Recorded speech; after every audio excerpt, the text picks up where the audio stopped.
June, Sandy Hook, KY. Ronnie, gosh, what kind of trouble did you manage to get yourself into this time?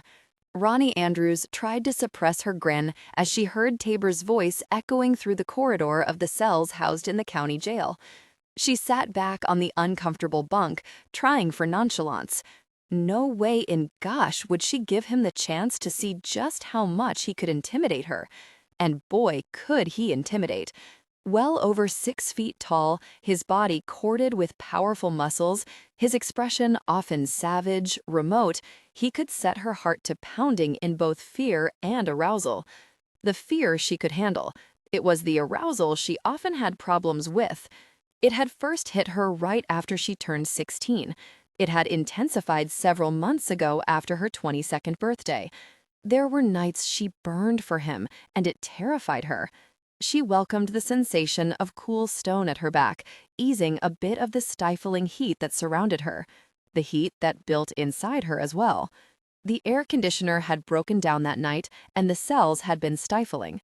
Thankfully, old Mort, the jailer, had opened the windows rather than let her suffer. The hard smack of Tabor's boots on the stone floor caused her to wince. He only walked like that when he was angry. She carefully pasted an expression of bored amusement on her face.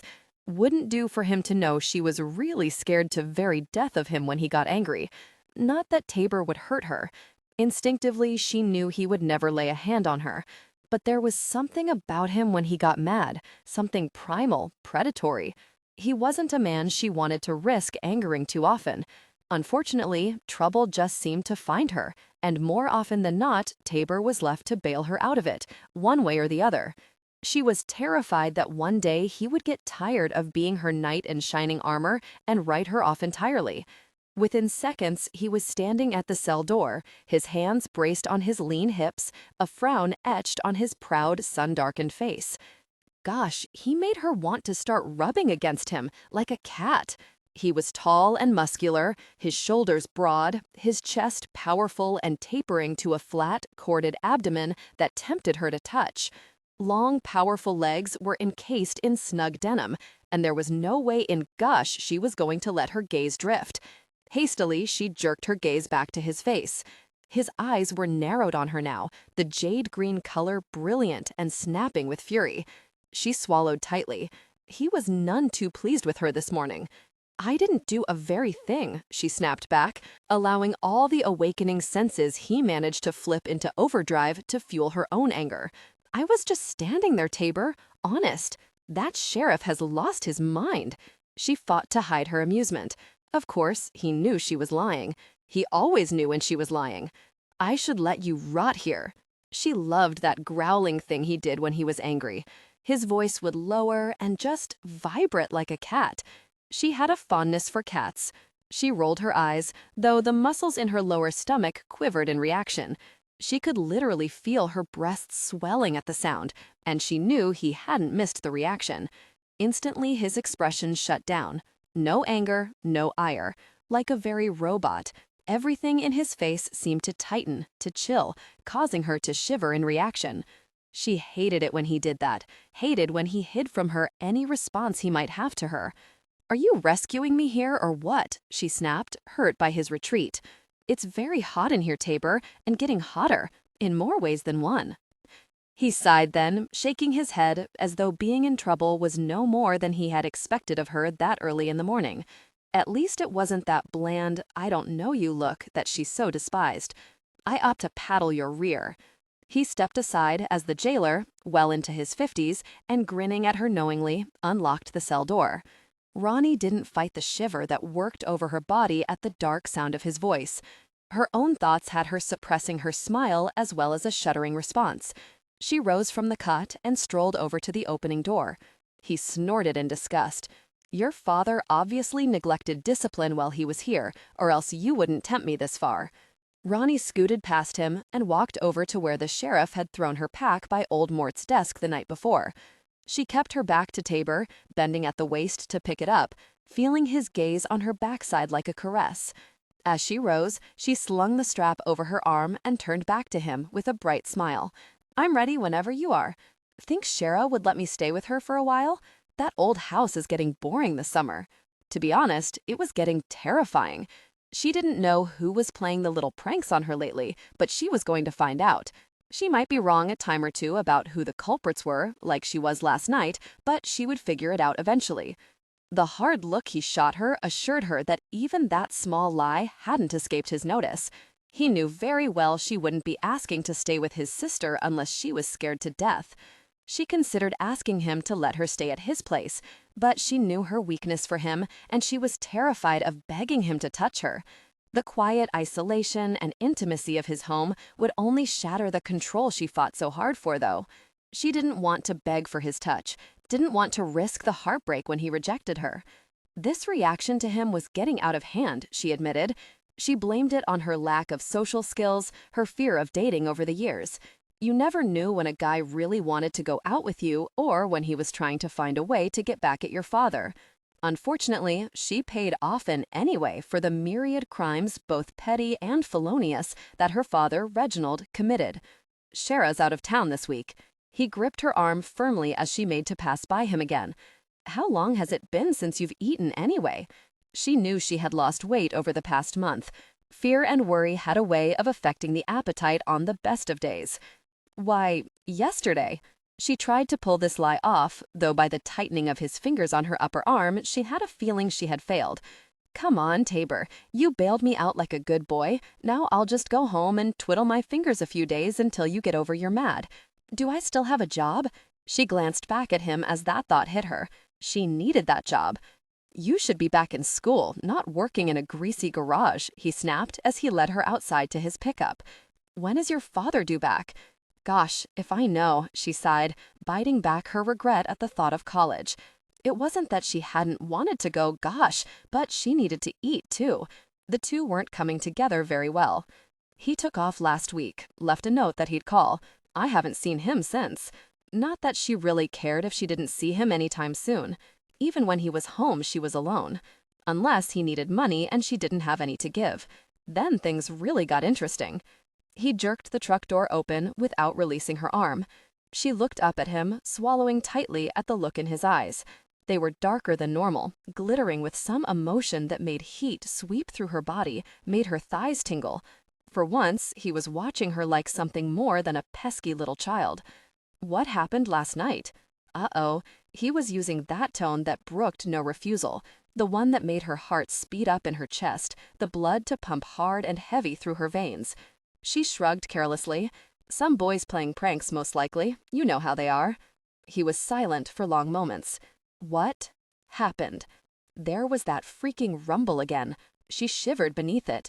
Someone tried to break into the house, okay? She tried to jerk away, but there was no getting free of him. I chased them as far as the main road before I could shoot. Then I shot. Unfortunately, either old Reverend Gregory is into breaking or entering, or I was shooting at the wrong car. I still haven't figured out how they got away from me. She hadn't been shooting to kill, just to kind of maim a little. Fortunately, the Reverend seemed to have a sense of humor and only demanded a night in jail to teach her a lesson. It wasn't her first night there. She doubted it would be her last. Shoot. Gosh, he was really mad now. Why didn't you just call me, Roni? What the gosh are you doing with a gun? His voice had steadily lowered rather than risen. That was never a good sign. I know how to use it. She twisted out of his hold, but was more than aware of the fact that he had let her go only because he made the decision, not her. Gosh, Tabor, I'm tired of those jerks trying to torment me. Every time Reginald leaves, they pull the same crap on me. They were terrifying her. The phone calls Tabor didn't know about. She could never reveal the brief, horrifyingly descriptive notes either. She paled to think about them. They were graphic, explicit, terrifying. In the truck, she had never heard that tone before. Danger resonated around her, and the shiver that washed over her had nothing to do with arousal and everything to do with flat dread. She did as he ordered, though she watched him carefully. The door slammed behind her, and Tabor proceeded to stalk, there was no other word for it, around the front of the vehicle and to the driver's side. What did he do this time? She assumed he meant her father. She shrugged carefully. I don't know. He came in late last week, threw some clothes in a bag, told me to stay with friends, and left. "And you're still at the house, why?" he snarled. Man, he was an animal when he was pissed, she thought worriedly. That deep voice was driving her insane, though. Where am I going to stay? Her laughter was self-mocking. It wasn't as though she had a lot of choices. I called Shara, but she wasn't answering. I called you a time or two, but you weren't around either. That left the gun and me. The gun is always there. She didn't like the look he was giving her, furious and hungry. He looked like he was looking for a meal and considered her fair game all of a sudden. He shook his head, amazement flashing in his eyes. "You have got to be insane," he finally sighed. "Certifiably insane. Gosh, Roni, why didn't you leave a message?" "How many do you want me to leave?" she yelled back at him. She hadn't slept in a week. She was hungry and sick of being frightened. "I called 3 days straight, Tabor, and left messages. Why don't you check the very machine? Better yet, go do that growling thing at the very people who haven't fixed cell phone reception in this county yet. Even your cell wasn't picking up, and by then I was tired of begging you to help me," which wasn't unusual in the small mountainous area they lived in. He stilled, his hands clenching on the steering wheel. There were no messages. Dangerous, rumbling, he was only growing more furious by the moment. "Then one of your brothers erased them," she told him, just as angry. "I left the messages, Tabor. I'm surprised you came this morning." When the sheriff said he had to leave a message, there was no message. His voice lowered further. "The sheriff met me at the garage when I came in this morning." She snorted. "Well, there you go. Did he tell you he left a message last night?" "No, but I'll be asking him about it." From the tone of his voice, he'd be getting answers too. Her gaze flickered away from him as he stared at her intently. His eyes were so dark, intense. The look reminded her that she was female and made her ache for things that often left her blushing when she thought about them. He had rarely looked at her like that. Having him do so now threw her completely off balance. "You can stay at my place, over the garage." He started the motor and backed from the jail as he spoke. "There's a good bed and a small kitchen up there. No one will bother you." But she didn't want to be alone. She was sick of it. "Look, just take me back to my house. I'm sure Reginald will be back soon." He snorted at that. "I don't have time to bail you out of jail every morning, Roni." "Well, go get your things and move you in over the garage." "You're going back to school this fall?" "I don't have the money yet. I'll really pay for it," he snarled, his gaze slicing over her, his fury almost tangible now.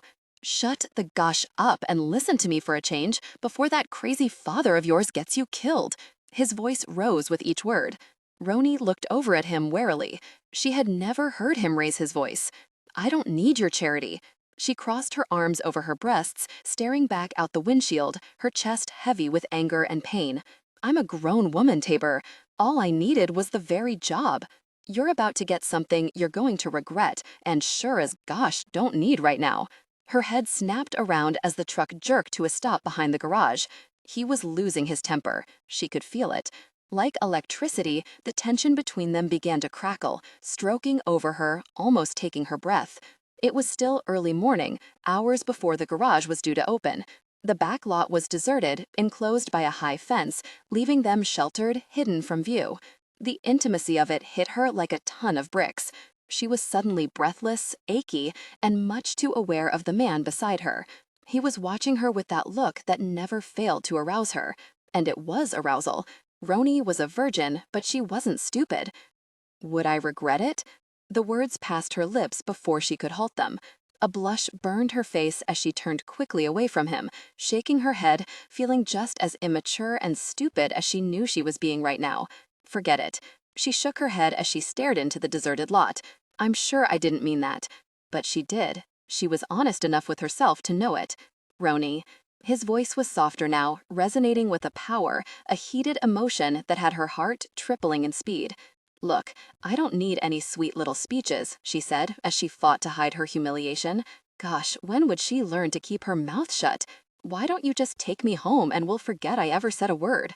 "Do you think I wouldn't love anything more than to take you to my bed, to give you what I know we both want?"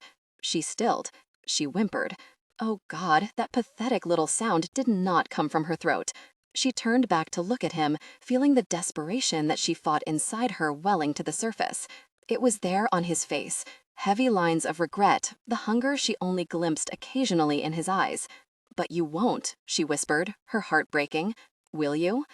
"Look at you," he said, gently, though his voice was rough. "So innocent and sweet, and you have no idea the animal you're trying to set loose here. You wouldn't hurt me." She knew that if she gave herself to him, he might break her heart, but he would never hurt her physically. "You can't be sure of that, Roni." He lifted his hand from the steering wheel, reaching out to touch her cheek. The warmth of his calloused fingertips, the touch of his thumb at her lips, had a sobbing breath of need escaping her throat. They came together in passion, the tension filling the interior of the truck. Her hands flattened against his skin, her fingers curling against the heat of it, her senses overloading with the silken feel, the impression of small, downy hairs covering what she thought was a hairless chest. He jerked against her, a pure primal growl issuing from his throat as her hands trailed down to his abdomen, then to the waistband of his jeans. Her fingers moved to the wide belt buckle, her gaze locking with his as she slid the leather of his belt through the metal loop. No, not like this. His hand covered hers, though his hips pressed fiercely against her. "Not like this, Roni. Get your body in that garage and think about this." Think about it hard and deep, baby, because I promise you, once we cross that line, there will be no turning back. I'll be very if I let you ever walk away from me once we do. So you better be really sure it's what you want. He jerked away from her, groaning at the effort she could tell it cost him. He wanted her. The thought rushed through her brain as pleasure heated her body. Roni stared up at him, amazed, a little frightened, but more than willing to give him whatever he needed from her. "I have to get the gosh out of here before I lose control completely." He settled back into his seat, watching her carefully as she sat back up. "Open the garage up for me. I'll be back later. And do as I said, Roni. Be sure, because once we are together, there will be no escape. Remember that. This is your last chance, baby. I won't have the control to give you another." "I don't want to escape." She promised herself she wouldn't beg, but God knew she was within seconds of it.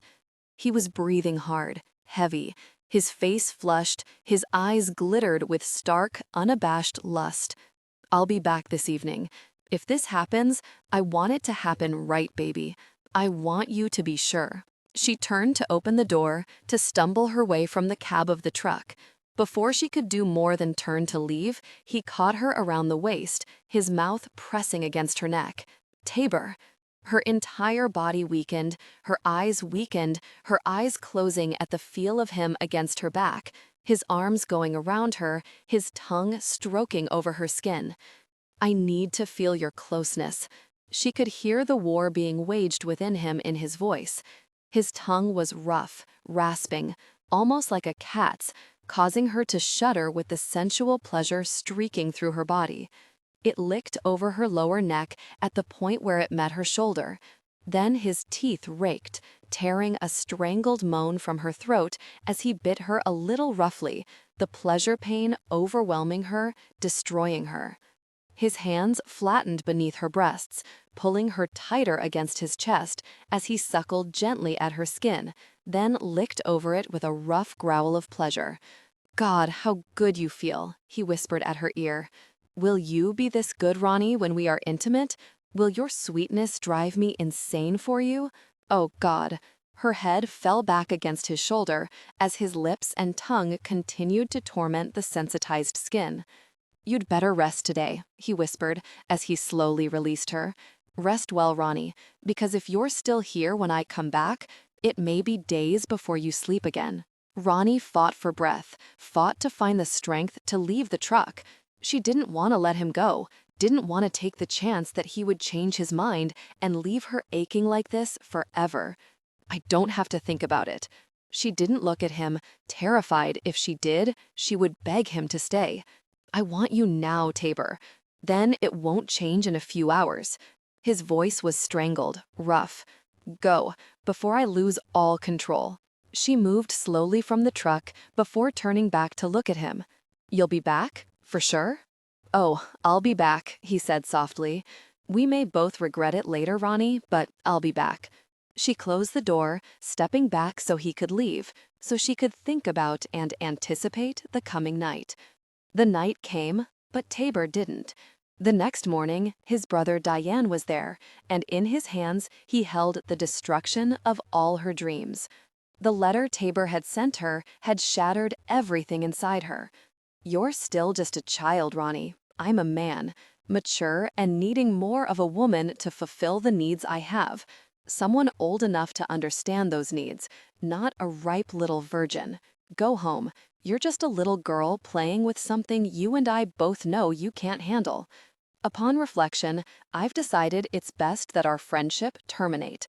I'm sick of rescuing you, sick of the burden you've placed on me to protect you. Learn to protect yourself and how to grow up. I have no idea how to raise a child, and I don't want to start with you, Tabor." She returned to her home, the silence, the fears, and a hunger for Tabor that had grown to nearly painful proportions. And fury, sweet, hot fury coursed through her, both at Tabor and at herself. Little girl. The words haunted her. He may not have been intimate with her, but he had made certain she had grown up quickly. One day, she swore, he would pay for that alone. 15 months later. If you'll notice the small mark on her shoulder, you'll see it appears to be a love bite. The reporter pointed to a bruise-like shadow on the picture of Marina's lion's shoulder, at the point where it met her neck. We have no confirmations, but rumors are suggesting it's a mating mark, that there is an instinctive mating recognition between the feline breed, Callan lions, and his wife. It includes the mark as well as a bodily fluid-based hormone that essentially acts as an aphrodisiac on the female. The feline breeds are denying this, but the reports that were slipped from the labs where the tests are being conducted are proving the supposition. Roni was in shock. She stood beneath her father's regard, watching the report, feeling the blood drain from her face as her eyes centered on the mark revealed by the photo. It would be easy to claim it was no more than a love bite, but several photos in the course of 3 months showed it never changed, never healed. The reports smuggled to them said it never would. Roni's hand raised to her shoulder, covering the mark she knew marred her own flesh, just as it did Callan's wife. "What the gosh possessed you to be intimate with that freak?" her father sneered as he paced the room, his breathing harsh, fury outlining every inch of his body. Reginald Andrews was a big man, not as muscular and tall as Tabor, but strong enough that his anger caused Roni to flinch at the thought of remembered whippings. She was an adult now. She wouldn't tolerate a whipping from him anymore, but she had never gotten over her fear of him. Her fear or her hatred. "Go back to wherever you came from," she told him harshly as she continued to stare at the television screen. "They're wrong." She had survived just fine without Tabor, even after the way he marked her skin, destroyed her dreams. She had survived the endless threats and attempted attacks her father's creditors had staged, and she had survived it alone. She could and she would get through this. "You think you can lie to me?" he spat out as he came up beside her. He jerked her around until he could stare down at her, his washed-out brown eyes darkening in fury. "Do you look in the mirror often enough to see that disgusting place on your neck, Roni? Or does it sicken you too much to remember your intimacy with an animal?" Roni watched him suspiciously. He didn't care about her one way or the other, and she had enough sense to know it. She highly doubted that he cared who she was intimate with, which meant there was more behind his anger than any parental concern or personal insult. "Take your hands off me before I call your last employer and let him know exactly where the gosh you are." She kept her voice low, but there was no disguising the hatred that welled up inside her for her parent. She hadn't seen him more than half a dozen times in the past 3 years. None of those sightings had been pleasant, this one least of all. "Roni, you've gone and ruined everything," he yelled back at her furiously, but he did release her. "I nearly had you married, girl. Mr. Turns would have paid for your companionship, while you gave yourself to that cat for nothing." "Ah, so now we get to the real story," she thought mockingly. How very typical of Reginald. Marriage to his boss, though, was a little bit extreme. "My marriage? To your boss?" She laughed at him. "Is that why you showed up, Reggie?" Do you think I'd so much as talk to the snakes you run with? I don't think so. Fend for yourself. It's what I do. What she had always done. She turned back to the television, nearly losing her breath at the recorded interview with the 5 Feline Breeds Tabers. Taber's voice sent a surge of heat flowing through her body that she didn't even attempt to fight. She had learned over the years not to fight it. It only hurt worse when she did. Beats being intimate with an animal, he sneered again. You'll be lucky to live if anyone sees that mark on your neck, Roni. I bet those council jerks would love to get hold of you. Fear shot through her as she turned back to her father. How desperate was he, she wondered. She wasn't stupid enough to think that any parental bond would keep him from selling his information to the highest bidder. He would turn her over in a heartbeat if he hadn't already. Don't look at me like that, girlie. His mouth twisted in disgust. I'm not about to tell anyone. Gosh, like I want it known my kid is a dirty cat lover. She almost flinched at the term. Almost. She hadn't been intimate with him. Gosh, he hadn't even kissed her. All he had done was mark her, ruining her forever for any other man, then left her in a way that made her father's desertions pale in comparison. Leave, Reggie. She turned off the television. I don't need you here now any more than I've needed you over the past years. I don't have any money, and I don't want to put up with your mess. Just go away. She had learned that it wouldn't do her any good if she did need him. The minute he thought she might, he ran. You can use this, Roni, he finally said, his nasal voice wheedling. We could give 'em a story that could make us millions. We wouldn't have to worry anymore. Horror rushed over her in a wave of sickening realization. She hadn't seen him in months, and now he was here. Another scheme, another get-rich-quick idea, and once again, he didn't care how he used her to attain it. It was time to leave. She silently admitted that there was no way in gosh her father would ever keep this to himself. She might have a few days at the most to get her things together and run. She stared around the small house she had lived in all her life. It wasn't much, but it was all she had. The home her mother had dreamed of, but hadn't lived long enough to enjoy. She would lose it now. The small cabin was no longer the shack it had been. The job she had found in Moorhead as an accountant had allowed her to fix it up. New curtains and appliances, a comfortable sofa in a dark forest green color with matching chairs, a small cherry coffee table and matching end tables, a delicate glass lamp, and she had a new bed rather than the mattress on the floor she had used for years. And now she was going to have to walk away from all of it. Go away, she told him again, and keep your mouth shut unless you want to die. Does it sound like the council is something you really want to tangle with, Reggie? They would kill you before they paid you a penny. There wasn't a chance he would listen to her. Fury flowed through her veins like acid, eating away the peace she had managed to find in her life in the past 15 months. Just what she needed. To be drawn into something so dangerous that it made her father's escapades look like tea parties. I'll leave, but I'll be back. You think about this, Roni. The jerk used you and left. What do you owe him? Make him pay, like he should have to begin with. He stomped to the door, casting her an angry, narrow-eyed look before he slammed from the house, leaving her alone once again. Roni shook her head wearily as she collapsed in the new chair, leather, sinfully soft and supportive beneath her body. God, now what? She raised her eyes to the ceiling as she fought back her tears and the reality of this new blow. She didn't want to leave her home.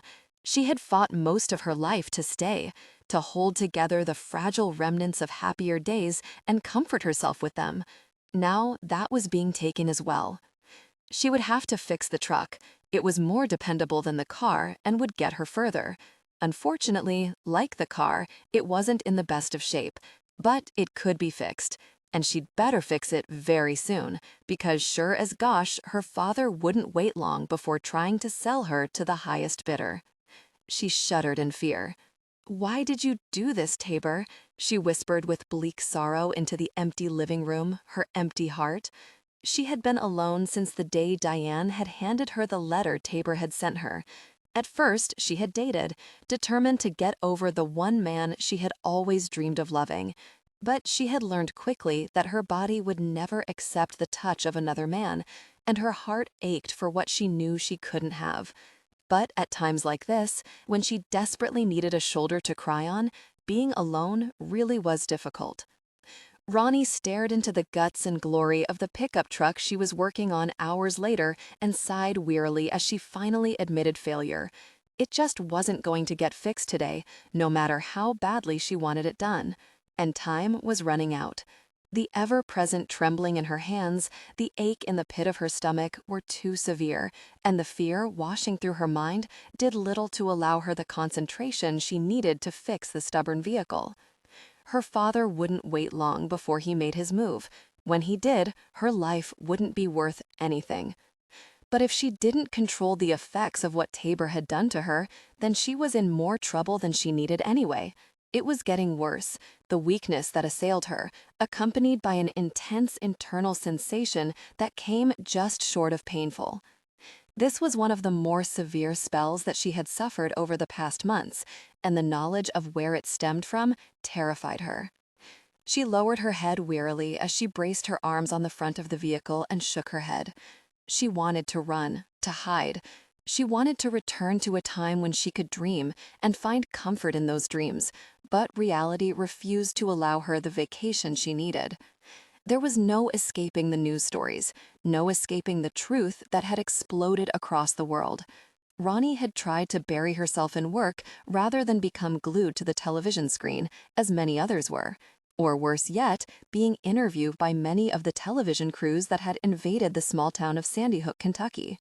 She had ignored it until her father had forced the truth on her. Thankfully, so far, she had managed to avoid the intrepid reporters and suspicious journalists. There were plenty of others more than willing to talk, though, and those interviews aired several times a day. As though the world couldn't get enough of this newest sensation, Project Alpha, the creation of a special army designed to fight to kill, part animal, instinctive in their fighting responses and in their savagery. Rumor and innuendo hinted that the animal genetics they possessed went much deeper than just surface awareness or their incredible fighting skills. It had been hinted that the sexuality of the creatures was in question as well. Leaks among the scientists that had tested the Sive breeds and Callan Lyon's wife, Marinus Tyler, hinted at a hormonal infection, a biological marking that had bound Marinus to the fierce Callan. Roni trembled as she remembered the news story, her hand moving instinctively to her own neck, her own bruise. It didn't matter that the breeds were firmly denying this, that many in the scientific field were scoffing at it. She knew it was the truth. She knew because she carried Tabor's mark, suffered, often painfully, with an intense internal sensation that couldn't be dimmed no matter what she tried, and yet couldn't be assuaged by another either. In the 15 months since the stolen moments she had shared with him outside the garage, she had been unable to allow any other man to touch her. The very thought of being with anyone besides Tabor made her ill. She dropped the wrench she was using in the lip of the truck's frame and jumped off the plastic crate she used for the extra height to reach the motor. Anger spread through her system, helpless, searing anger in the face of the truths she was learning. He had touched her, knowing what he would do to her, knowing he was marking her, binding her to him in a way she would never escape, and then he had just walked away from her as though it had never happened. Had she taken him seriously? Of course not, she grunted. Gosh, no. Why would she do something like that? She slammed the hood closed before turning and stalking furiously back into the house. This had to stop. She had been shaking with anger, with emotions she didn't want to deal with ever since the first news report hit the air. This was worse than the constant, intense internal sensation she couldn't seem to rid herself of, the irritation if anyone touched her, the mood swings that often plagued her. There was a deep, overwhelming feeling of betrayal. She washed quickly, changing into clean jeans and a light blouse before grabbing up her car keys and purse and heading back outside to her car. She needed to buy groceries and maybe a set of spark plugs for that stupid truck, she thought, and she needed to forget about Tabor, whether it was what her body wanted or not. The drive into Sandy Hook took less than 20 minutes. Getting through town took longer. Tourism had boomed, but it wasn't the gorge they had come to see. It was the town and the gossip they were after. Home of the Breeds, a sign proclaimed outside the county limits in every direction. Several new motels were being built, and signs outside larger homes advertised rooms for rent. They were even organizing really tours into the gorge and cliffs where it was known Callan and his family often hunted and hid. New lies were being created daily for the hundreds of visitors that were flocking to the small town. By the time she pulled into the auto parts store, Roni was irritated and running low on patience, which wasn't high to begin with. She felt like snarling as she managed to work her way to the counter and purchase the parts she needed for the truck. "Here you go, Roni." Harried and appearing nearly as frustrated as she was, John O'Brien handed her the small plastic bag and her change as he glanced behind her and snapped out angrily, "Very news vans are blocking my parking lot again, stupid jerks." Roni glanced over her shoulder to the large windows that looked out on the parking lot. Sure enough, 2 vans were blocking the driveway, as several journalists milled about, talking to customers who had left the store. She felt her heart jump in her chest, her palms moistening with fear. She checked the collar of her shirt to be certain it hid the mark on her shoulder. She sure as gosh didn't need anyone to see it now. "Yeah, they're a nuisance, all right." She shot John a commiserating smile. "Let's hope they let me out of here soon. I wanted to fix that truck by nightfall." She wanted to get the gosh out of here and hide. Being in such close proximity to the vultures, ready and eager for the latest news sensation, was nearly too much for her nerves, especially knowing her father. She lowered her head as she pushed through the exit, heading to the car she had parked on the lower end of the lot. She didn't want her face caught in a roving camera's eyes, or have one of those stupid microphones pushed under her nose. "There she is!" The shout rang out as she headed along the side of the building. Roni had a second to feel a surge of sympathy for whoever they were targeting before she was grabbed from behind and jerked around, the collar to her shirt pulled aside with such force it ripped. Terror surged through her like a tidal wave as hard hands held her, faces flashing before her eyes, and the microphone was shoved in her face. "Who's your mate, Veronica?" The fanatical eyes of a hungry journalist met hers as she fought to tear herself free. "Who marked you? Are you in heat? Have you been tested?" She screamed out in fury as her flesh protested the grip on her arms, the sweating male bodies surrounding her. She dropped the bag and her purse as she began to claw, to fight. "Tell us, Veronica, who is he, and what's it like to be mated to an animal?" Fractured voices, raised in both protest and demand, echoed around her as she kicked out at the journalists, clawed at the hands holding her, fighting desperately to be free, to escape. She was unaware she was crying, unaware of the camera catching every whimper, each hoarse scream that echoed around her. Her vision was dazed, blurred by fear and fury and the overwhelming instinct to fight. Roni heard the material of her shirt ripping as she finally tore free of the rough hands holding her. She didn't hesitate, didn't look back, she just ran. She didn't know in which direction she was moving, didn't know where to go, who to run to. Her only thought was escape. "Roni!" John O'Brien's voice ripped through the panic as she passed the side of the store. "The truck, back here." He waved her over frantically, his face pale, his light blue eyes glittering with fury. "Son of a jerk leeching reporters, come on!" The crowd was surging behind them as he threw open the door to the parts truck and she jumped inside. She pulled the panel shut, locking it as several cameras and microphones were thrust against the windows. The heavy truck jerked as John slammed it in gear, lurched, and began moving forward as reporters and hungry curiosity seekers attempted to block it. "I'll run over you," John yelled out, his usually pale face flushed with anger, his red hair standing on end as he swiped his fingers through it and pressed his foot to the gas. They bumped over a curb, tore through several yards and a pristine fence that enclosed the insurance offices. "Son of a jerk, there goes my policy," John cursed, though excitement sizzled in his voice as he took a narrow alley, the truck increasing in speed, tires screaming as he turned onto one of the back roads that led out of town. "You okay?" She stared back at him, confused, shaking, her stomach rioting with fear as she shook her head and blinked over at him. What in the world had happened? Her skin was still burning from the unfamiliar touches of the men who had held her, protesting the contact, screaming out for Tabor. She shook her head, fighting for a semblance of control. Dear God, they knew. Reginald had wasted no time at all in selling her out, she thought. "Take me home." She winced at the hoarse sound of her voice, the pain that was reflected in it. "I need to go home." "They'll be waiting there, Roni," he told her softly as the truck's motor surged, pushing the vehicle up a steep road that wound around the cliffs outside town. "You need to hide for a while, figure out what you're gonna do." "Going to do?" she whispered brokenly as she rubbed at her arms, trying to free her flesh of the remembered feel of another's touch. Dear God, what was she going to do? Her father had moved faster than she expected. He had to have already sold her out before showing up at the house. She couldn't go home. John was right. They would find her there. They would invade the house. There was no way she could hide from them. But what else was left? "I know a place," John finally sighed. "You'll be safe there for a while, if they don't catch up with us before we get there. Everything's going to be okay, Roni, at least until we can contact Callan. And you know you have to contact him." He flashed her a hard, demanding look. His eyes still gleamed with the rush of the chase, adrenaline glittering in his gaze.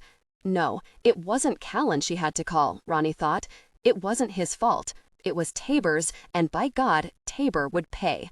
Her hands clenched as fury surged through her, nearly as hot as the strong desire that often left her weak and helpless. If she managed to get her hands on him, she would kill him. And her senseless, mercenary father would be the next one to go. Tabor rolled his shoulders as the late spring rays of the sun speared through the window behind him, soaking through the cloth of his shirt and heating the flesh beneath. It was the next best thing to being outside, and all he could allow himself for the moment. Being trapped within the confines of the mansion the feline pride now lived in shouldn't have been considered a hardship. Spacious though it was, the walls seemed to close in on him, the confinement pricking at his mind, reminding him of things best left forgotten. And as always, when he sought to escape the memories of his creation and his time spent confined in labs, tested, poked, and prodded, his thoughts went to her. Deep blue eyes, skin as soft and silky as a dream, the intensity of his desire for her burning through his mind.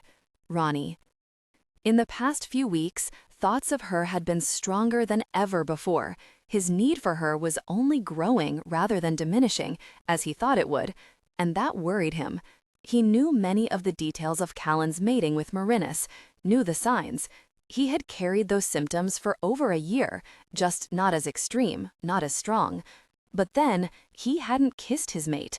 He hadn't allowed the potent hormone to release into her body in the same way. If she was his mate, then she carried his mark. Not once in the months that had passed before his move from Sandy Hook had he been close enough to her again to remember if the slight, never-healing wound marred the flesh of her shoulder. Not that he would have been looking for it, but getting close to her had been impossible. She didn't talk to him. If she saw him coming, she went the other way. If he caught her gaze, then fury lit hers, sparkling with female ire as he tried to sort out the cause of her anger.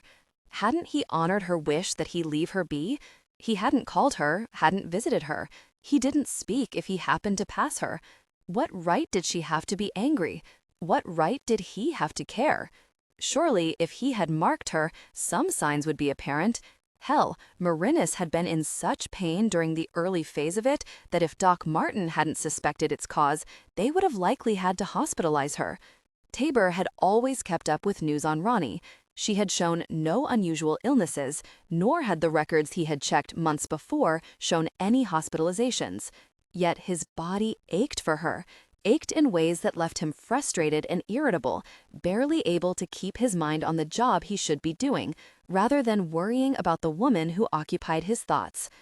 As he turned his gaze back to the readout in front of him, the office door burst open. "Turn on the news." Shara rushed into the large office Callan and Tabor shared within the mansion the Genetics Council had once owned. The 150-acre estate in the mountains of Virginia had been deeded to the Feline Breeds, with Callan and Tabor named as overseers for the time being until a pride governorship could be formed, which would be years down the road, they figured. Tabor looked up from the computer printout he had been reading as Shara snagged the television remote and turned on the large plasma screen television that hung from the opposite wall. Irritation flashed across his senses at the disturbance.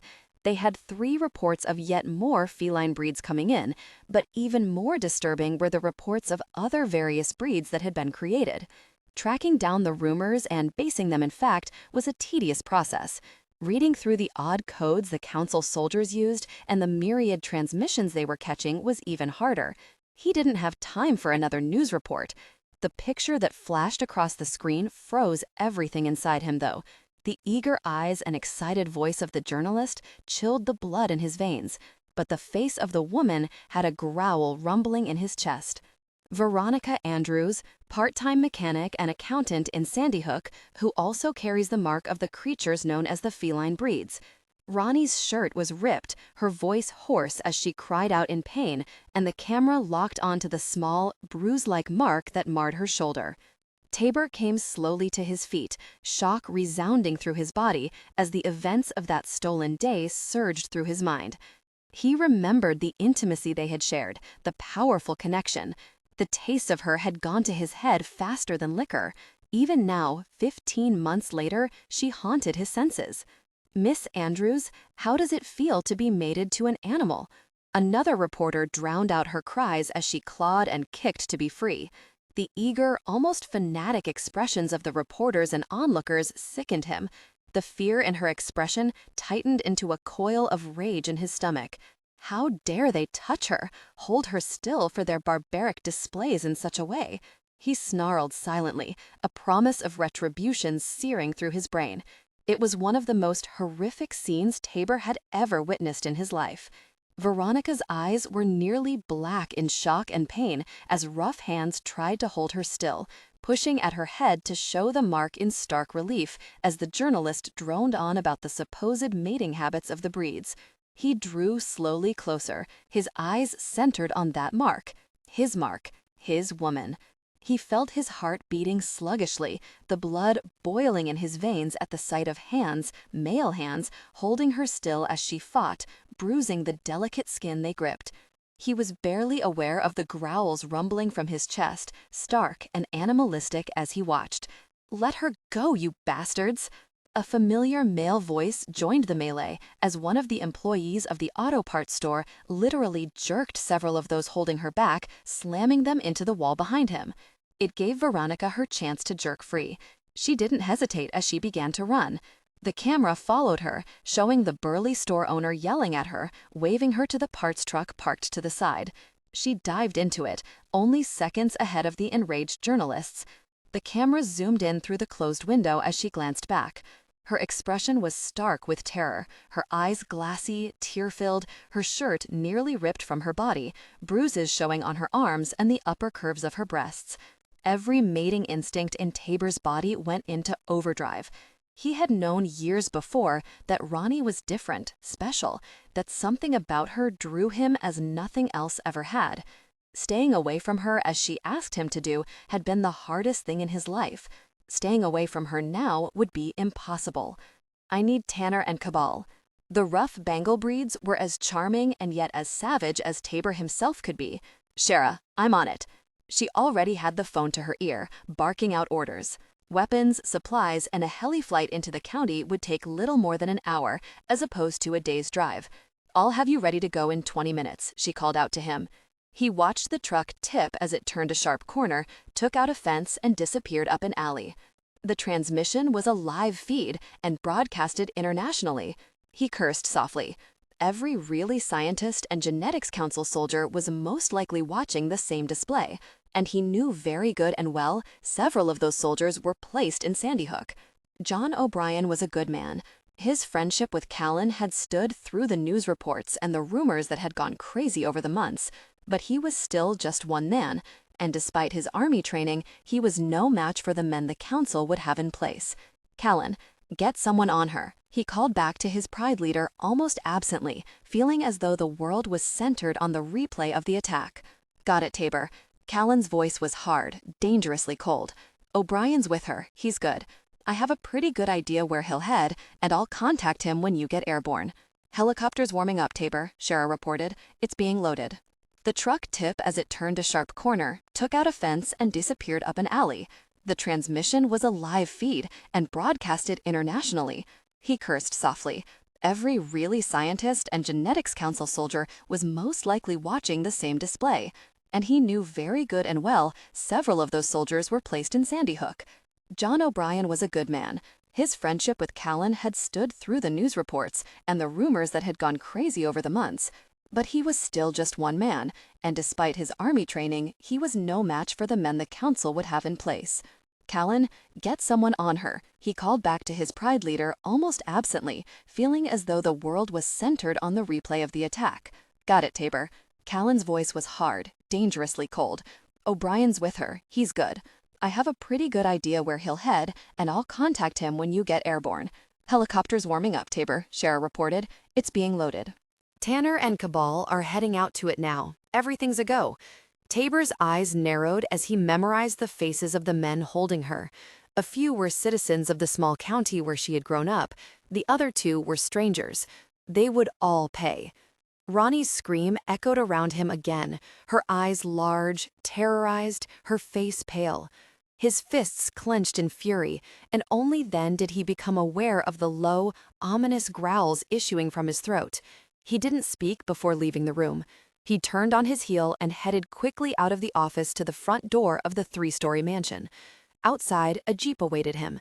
The young feline breed driving it put the gas to the floor as he sped to the landing pad where the helicopter awaited. Good luck, the younger breed called out as Tabor jumped from the Jeep and headed to the waiting aircraft. He ducked as he ran to the open door of the small, sleek little copter and jumped inside. 15 months he had waited, never certain, unwilling to force his life on any woman, but especially one he had tried for so long to protect. Ready? He yelled out as Tabor glanced back from the cockpit. He pulled the headphones over his head, strapped in, and braced himself as they lifted off. Every second it took to get to her now was too long. A smile edged his lips. He had respected her wishes over the months because he was unaware of the instinctive mating process. Now the beast inside was free to claim what was his. She could rage, she could be a difficult person, she could hate him until hell froze over and cracked wide open. But she was his.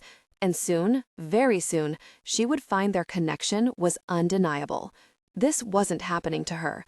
Roni tried to convince herself that the mad dash from town into the mountains rising above it was all a nightmare.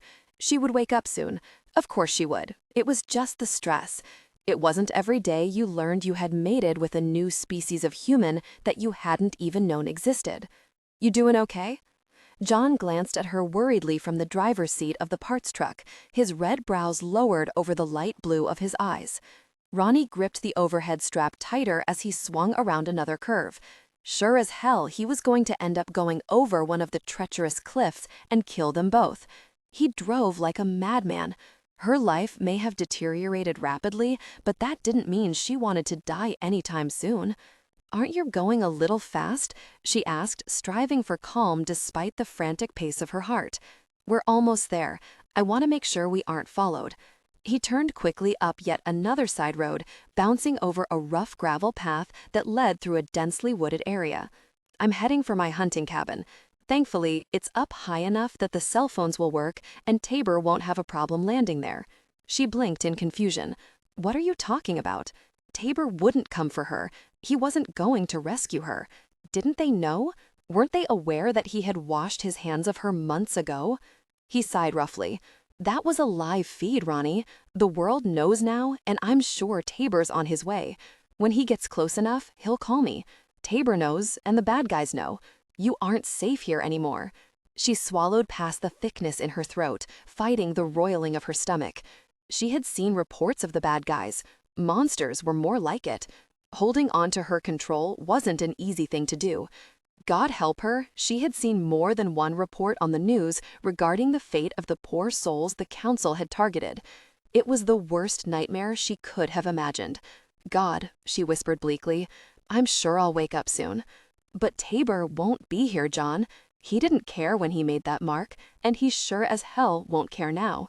He had spent a decade pulling her out of one scrape after another. He had reached his limit, and now she knew she couldn't depend on his help to pull her out of this one. John grunted as he cast her an incredulous look. You keep dreamin' that, Roni, and when you see Tabor, be sure to let him in on that little secret. She shook her head and started to pray. She was running seriously low on any other options to pull herself out of this particular problem. Roni closed her eyes and drew in a deep, hard breath as the shrill sound of the cell phone began to ring. Yeah? John barked into the small phone. He was silent for long moments. On my way there. What's your ETA? Roni wished she could pinch herself awake. She listened only distantly to the one-sided conversation, trying to avoid the fact that the past was about to come back to haunt her. Just what she needed, something else to disrupt the nice little routine she had established for herself. She might not be happy, but she was content. Content was a good thing. Told you so, he announced softly, his voice triumphant. Tabor will be here in 30 minutes. We should be secure that long. Incredulity spread through her. He would be here? After 15 long, torturous months of letting her scrape by on her own? He would be here? That was right friendly of him, she thought, considering it was his really fault she was in this mess to begin with. Roni glanced over as he clipped the cell phone back to his belt. She frowned, watching him intently. She hadn't known John long, she admitted, but he was suddenly different, harder edged than she had been used to. It reminded her uncomfortably of Tabor, that narrow-eyed, dangerous look that assured anyone daring to oppose him they could be in for a world of hurt. She clenched her teeth, refraining from saying anything in reply. What could she say that wouldn't be less than complimentary toward Tabor? He created this mess, then left her to suffer the consequences. Fixing it would be a very good thing for him to do. Here we are. He nodded forward as Roni turned back to look at the cabin that appeared as they rounded a turn in the road. Situated beneath a thick growth of trees, the small cabin and attached garage would be very near invisible from the air, and just as hard to find on the ground. He pulled into the rough garage, shut off the engine, and jumped from the vehicle. Roni moved much slower. There had to be a way out of this, she thought with an edge of desperation. Things like this didn't happen to people like her. Her life was supposed to be uneventful. She was dull, boring. Tabor hadn't wanted her when he had the chance. What made anyone in his right mind think he would want her now? He had fired her from the job she loved, the only escape she had known at the time from her demanding father. He had disappeared for months, didn't even speak to her the few times they had run into each other over the year or so. A mark on her neck was not going to change that, was it? Not as far as she was concerned, it wasn't. The interior of the cabin was decorated with a miser's hand. There was a lone couch in front of an unused fireplace, a dusty kitchen table, and 4 chairs. No rugs, no curtains, and dust very near thick enough to plant petunias in. Bathrooms in the back. He pointed to the closed door at the far end. Make yourself at home. He was too casual, too accepting of his sudden role as rescuer and guardian until Tabor showed up. Why are you doing this? She turned back to him, watching him carefully. He looked at her, his eyes glimmering in surprise. Doing what? Helping me? So certain Tabor will show up? What's in it for you? He arched a flame-colored brow, amusement replacing the confusion. I was just helping, Roni. Nonsense, she muttered, shaking her head in denial. I'm not stupid. There's more to it. What? She needed to make sense of something, even if it was the only helping hand that had been offered to her. He sighed heavily. More or less, that's all there is to it, he told her firmly. I help Tabor and the others when I can. That's all. Besides, you're a friend. I would have helped you anyway. Which still didn't completely answer her question.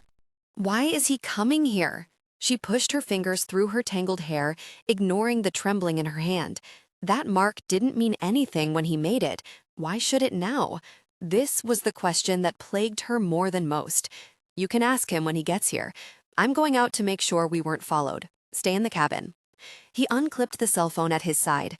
Tabor's number is the first one keyed in. If something happens, you call him. You hear?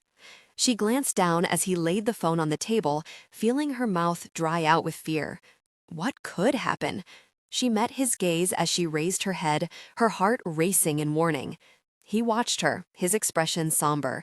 Like I said, others would have seen that broadcast, and some of them are a gosh of a lot closer than Tabor was. I just want to be cautious. She swallowed tightly. Mercenaries?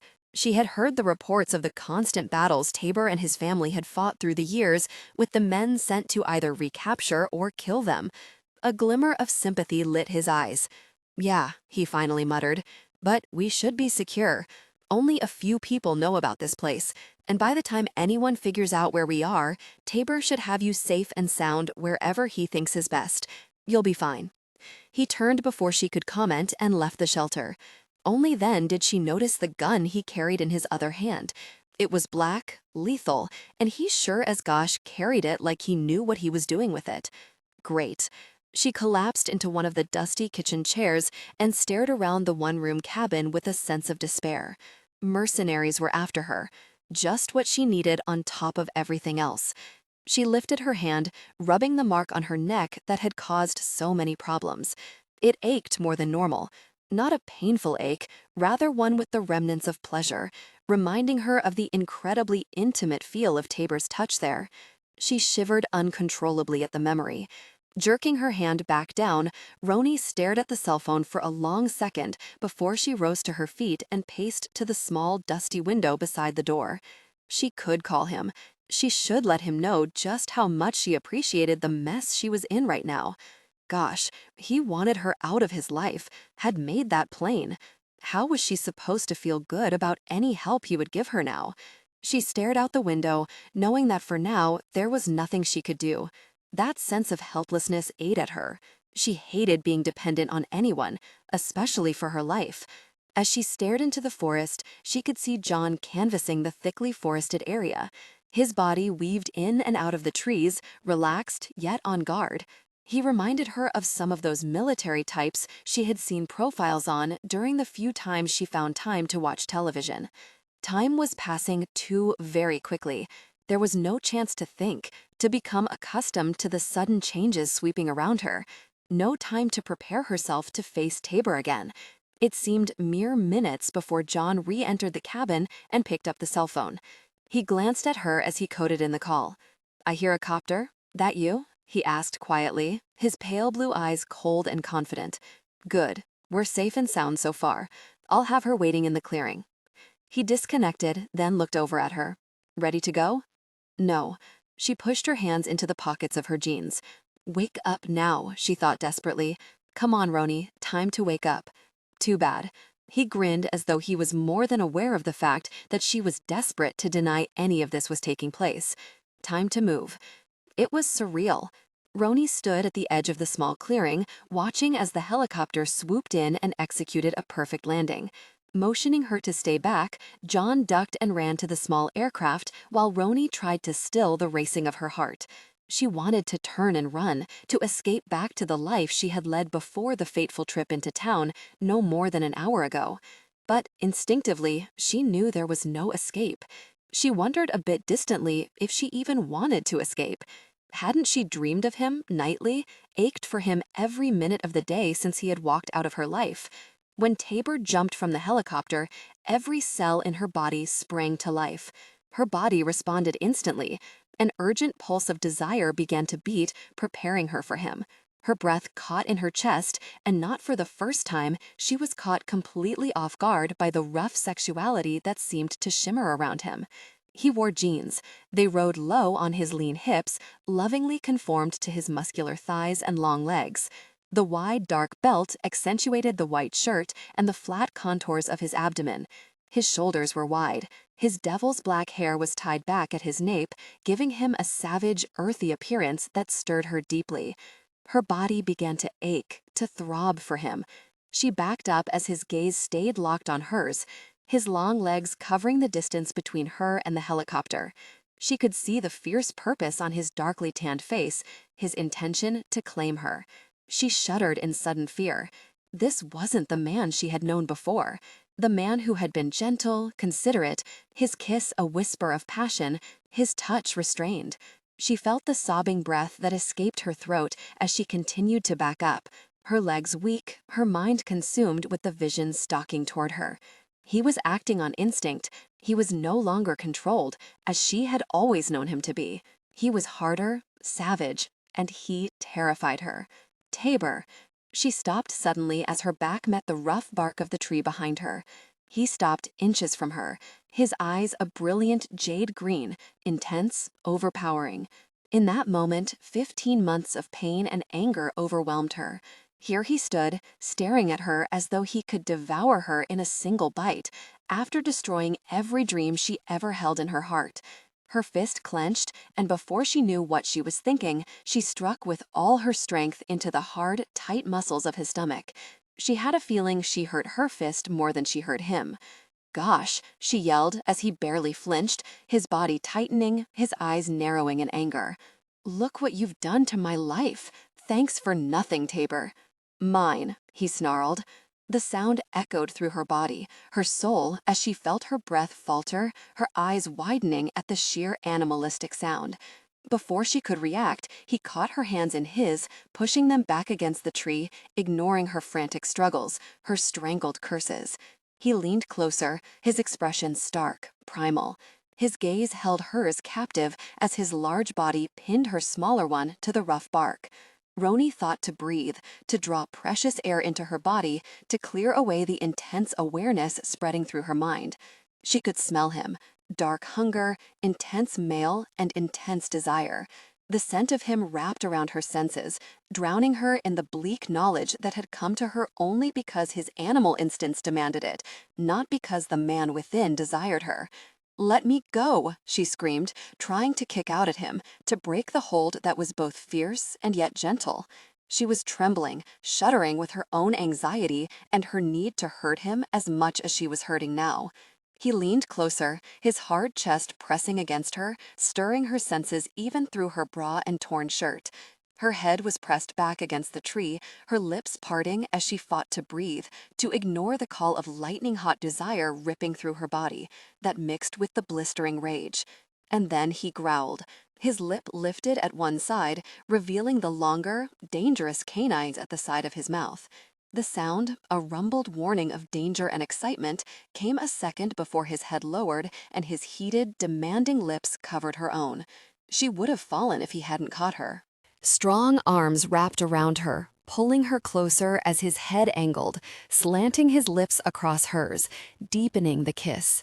Drugging, exhilarating, the touch was lightning and heat, a morass of conflicting sensations that swept through her body like a tidal wave of impressions, swamping her beneath their force. Her fingers curled, her hands straining against his grip on them. Her nails bit into her palms as she whimpered against the demanding intensity of his kiss.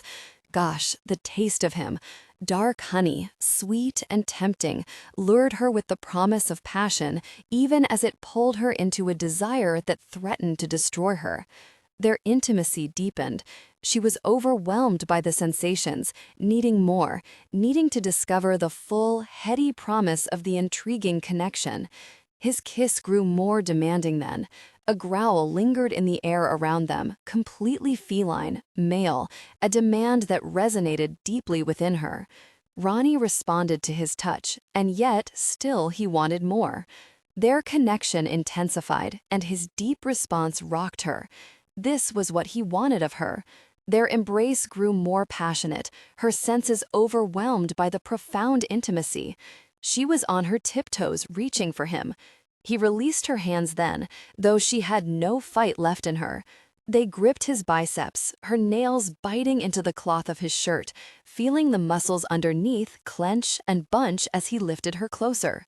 Tabor pressed her against the tree, their bodies aligning intimately. Sweet heaven. Her head swam with the pleasure, the exquisite heat suddenly building deep within her. She pressed closer to his side, overwhelmed by the intense pressure, needing more, so much more than what he was giving her now. The helicopter's motor was a distant sound. The wind sweeping over them, caused by the rotation of the blades, was just another caress to her rapidly awakening body. Tabor, gosh, now. John's voice was an intrusion she fought to deny. Not now. Nothing could separate them now. Not until she could experience more of him, had enough to ease the painful hunger beginning to claw deep within her. No, she whispered desperately, as his head raised, his gaze narrow, staring down at her, blistering with the heat of desire and a glimmer of fury. Mine, he growled again, as though intent on forcing her to admit this. Roni shook her head, trembling, needing more of his kiss, more of the drugging sensations that weighed her body with intense feeling. No time, John yelled again, his body a hazy blur at the edge of her vision. Gosh, get her to the copter before you get caught on the ground. You want to lose her forever? Tabor didn't speak. He spared a second to shoot the other man a furious look before his arm tightened around Roni's waist, forcing her forward, moving quickly for the helicopter awaiting them in the clearing. Roni fought to move her feet, to keep up with him, to voice her protest, her anger, but nothing seemed to work. Her senses were cloudy, so dazed that she feared she was beginning to lose her own grip on reality. About gosh darn time, a strange male voice called out as Tabor practically forced Roni into the helicopter. No sooner had he jumped in beside her and slammed the door closed than the craft was lifting into the air. The surging power echoed through Roni's body, the vibration of the motors nearly painful to her sensitive nerves. She glanced up at Tabor, confused, frightened. He watched her, his eyes narrowed, desire gleaming in the rich green depths, determination marking his proud features. This wasn't the gentle man who had protected her for years. It wasn't the tender lover who had left her at the garage months ago, promising to return. This was a side of Tabor she had never seen. It was both stirring and terrifying, leaving her lost amid the conflicting feelings sweeping over her. "What have you done to me?" she whispered the words as her body began to stir, to plead for his touch, his kiss. Just once more, something inside her screamed out in agony. A touch, a taste. "I made you." He mouthed the words back to her, slowly, clearly. "Mine, Roni. Forever." Her eyes widened. Panic and desire churned in her body, a powerful sensation flowing through her veins, setting fires within her. She was burning, aching for his touch. Roni shook her head, fighting her confusion and the sudden fear of exactly what he had done to her. She swallowed a gasp as a powerful sensation rippled through her, a tremor working up her spine, along her scalp as the heat began to build.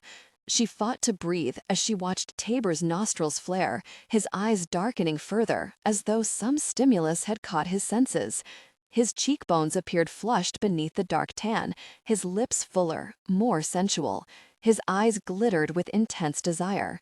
Roni licked her dry lips nervously, wanting, needing to touch him, but terrified of the intense feelings beginning to build inside her body just under her skin, like an internal fire burning through her nerve endings. Her fists clenched as she fought the spiraling sensations, determined to control them, just as she had months before. But it hadn't been this bad then, a part of her whispered. The intense longing that had eaten at her had been irritating, uncomfortable, but nothing like this. This was intense, slowly building, overtaking her as it flowed through her system. She forced her gaze from his, turning her head and staring desperately out the bubbled window of the helicopter. Tabor was pressed close against her, his side molded to hers, one arm stretched behind her, his fingers playing almost absently with the strands of hair that fell down the back of her shirt. She closed her eyes as she breathed in raggedly. She could resist the temptation eating her alive. Surely she could. She had before. She bit her lip as she felt his fingers move her hair, pushing it back from her shoulder, revealing the small mark just below her neck. She would have turned her head, would have blocked his gaze if he hadn't moved to hold her in place. Roni whimpered. She couldn't help it. When his mouth found the small mark, a wave of intense sensation swept through her. Her body trembled, pulsed, sending her into an overwhelming delight as she felt his touch along the surface of the mark he had made. Her hands clenched at his forearm as it stretched across her chest, his hand holding her other shoulder, keeping her still as he tortured her, tormented her. Please.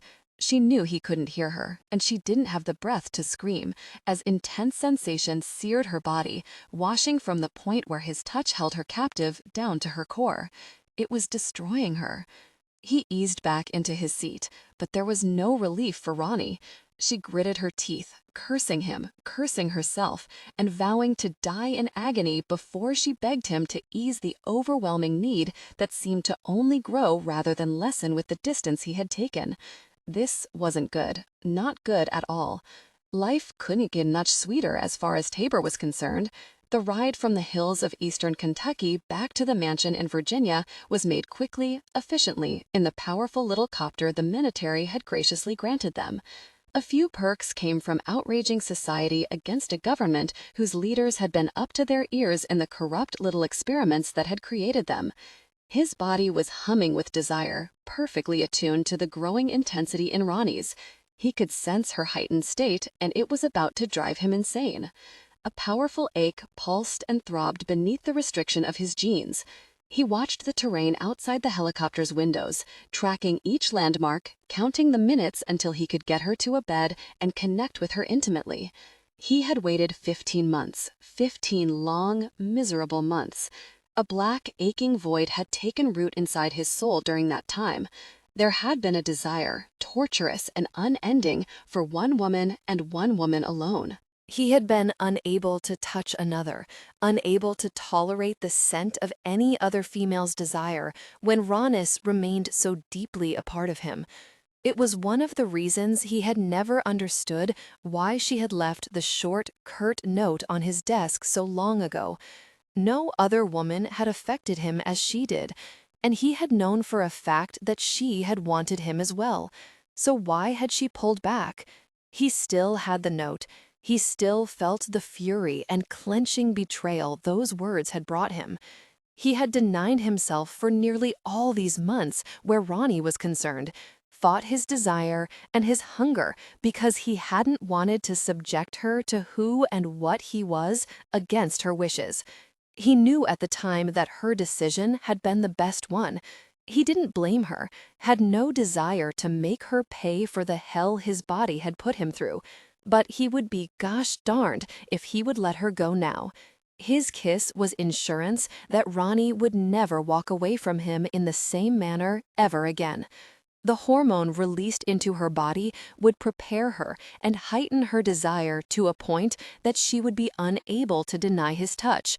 She would be lucky if she could even walk when he finished satisfying his longing for her.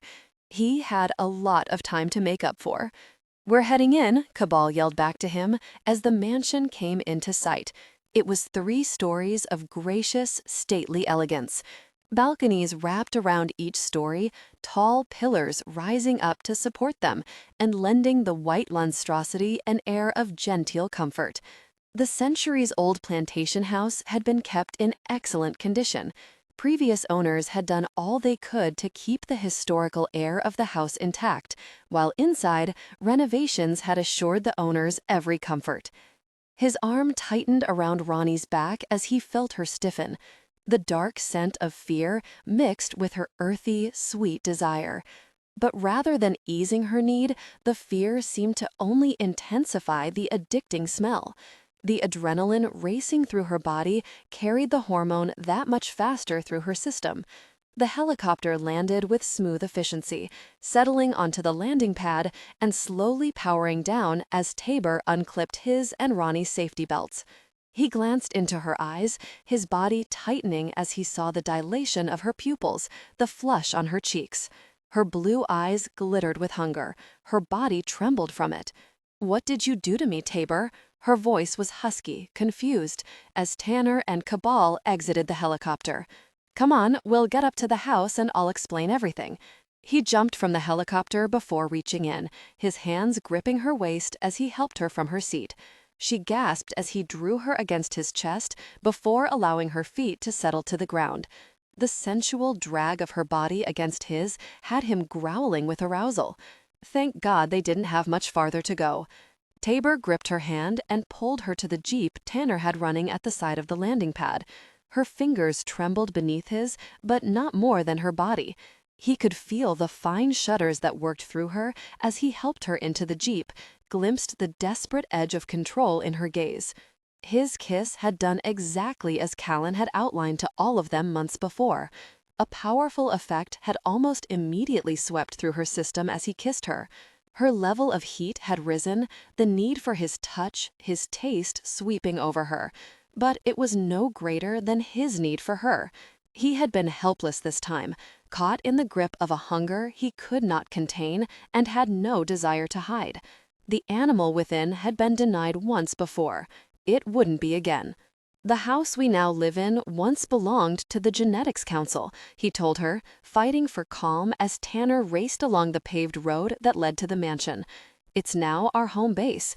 We're safe here, protected by the sheer numbers of our kind, which grow daily.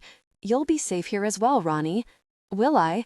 Her tone assured him that she wasn't so certain. Too bad, he wasn't about to let her go. She held herself as far from him as he would allow, which wasn't much. She was heated and warm, her scent sweet and potent. He had been separated from her for too long, fighting to be noble, to protect her from the truth and the price of being in his arms. Tabor held back a wince as she shot him a hateful look. Evidently, most of the confusion caused by the events of the day was wearing off. She was getting mad. He ignored the fierce surge of excitement that rocked through his veins at the thought. Her eyes were glittering with fury and lust. The scent of her was hot and wild, making his chest ache with the need to roar in triumph. I would have been safe where I was, she snapped. Her voice was thick with the emotions, the sensations washing through her body. She was fighting it, unaware that in doing so, she would only make the symptoms worse. Tabor suppressed his smile. Her fury would only cause her blood to beat faster, the hormone to surge through her body, to build and grow in its extremity. It takes two, Roni, he told her darkly, as the Jeep shuddered to a stop at the front entrance. Large oaks, ages old, towered above the circular driveway, growing so close to the house that they had once considered cutting several of them down. But the majesty and grace of the hardwoods had been impossible to deny. They had been there for far too long, had protected the home for too many years to destroy. As he helped her from the Jeep, the large double front doors opened as Callan and Marinus stepped out onto the cemented landing. The other man's gaze was hard, fierce, as he inhaled slowly, making Tabor more than aware that any breed who came near would know Roni's state of arousal. Tabor led her up the wide, circular steps to meet the couple, feeling the shudders that swept over her body. She was tense, holding herself rigidly erect as they approached Callan and Marinus. He met Callan's gaze, seeing the worry in the depths of his leader's amber eyes. "Roni, it's good to see you again," Callan said gently as they reached the other couple. He didn't touch her, didn't offer to shake her hand, as Roni stood stiffly before him. "Allow me to introduce my wife, Marinus. Marinus, Roni Andrews, was a good friend to us all during our time in Sandy Hook. Hello, Roni." Marinus's smile was gentle as her gaze flickered between them. "I'm sorry we had to meet under such circumstances. It's nice to meet you." Roni's voice was soft, husky with tension as she smoothed her hands over her arms. "I'm sorry too. Please, don't be." Marinus shook her head, a small smile tilting her lips. These men tend to shake up a woman's life more than should be allowable, but in the end, she glanced at her husband's faux-mocking expression, they can be worth it. "I think I'll wait to comment on that one," Roni breathed in harshly, "if you don't mind." Marinus's concerned gaze was filled with knowledge as she glanced at Tabor. She, more than anyone else, was well aware of the need pulsing through Roni and the stress she was under. "I understand completely, Roni. If you need anything, be sure to let any of us know. We want you to feel at home here." Roni nodded, murmuring her thanks, but Tabor could see the fine film of sweat on her brow, the flush in her cheeks. "Please, come in. Tabor can show you up to your room and you can rest before dinner. We can talk later." Marina's frowned at Tabor, a dark, disapproving look that he met head-on. They entered the marbled foyer as Tabor gripped Roni's upper arm and led her to the wide, circular staircase at the right of the large entrance. His suite of rooms was on the second floor, but all that concerned him was getting Roni to the large, well-built bed that occupied them. There, he would ensure she was safe and cared for, fulfilling the connection they both desired after lonely, hunger-filled months. What was wrong with her? Roni felt feverish, uncertain, almost dazed with the sexual needs that threatened to bring her to her knees with their intensity. As Tabor led her up the stairs, she fought the nearly debilitating weakness that made her grateful for the steadying hand that gripped her arm. His body was large, so hard and warm beside her that she could feel the heat radiating from him.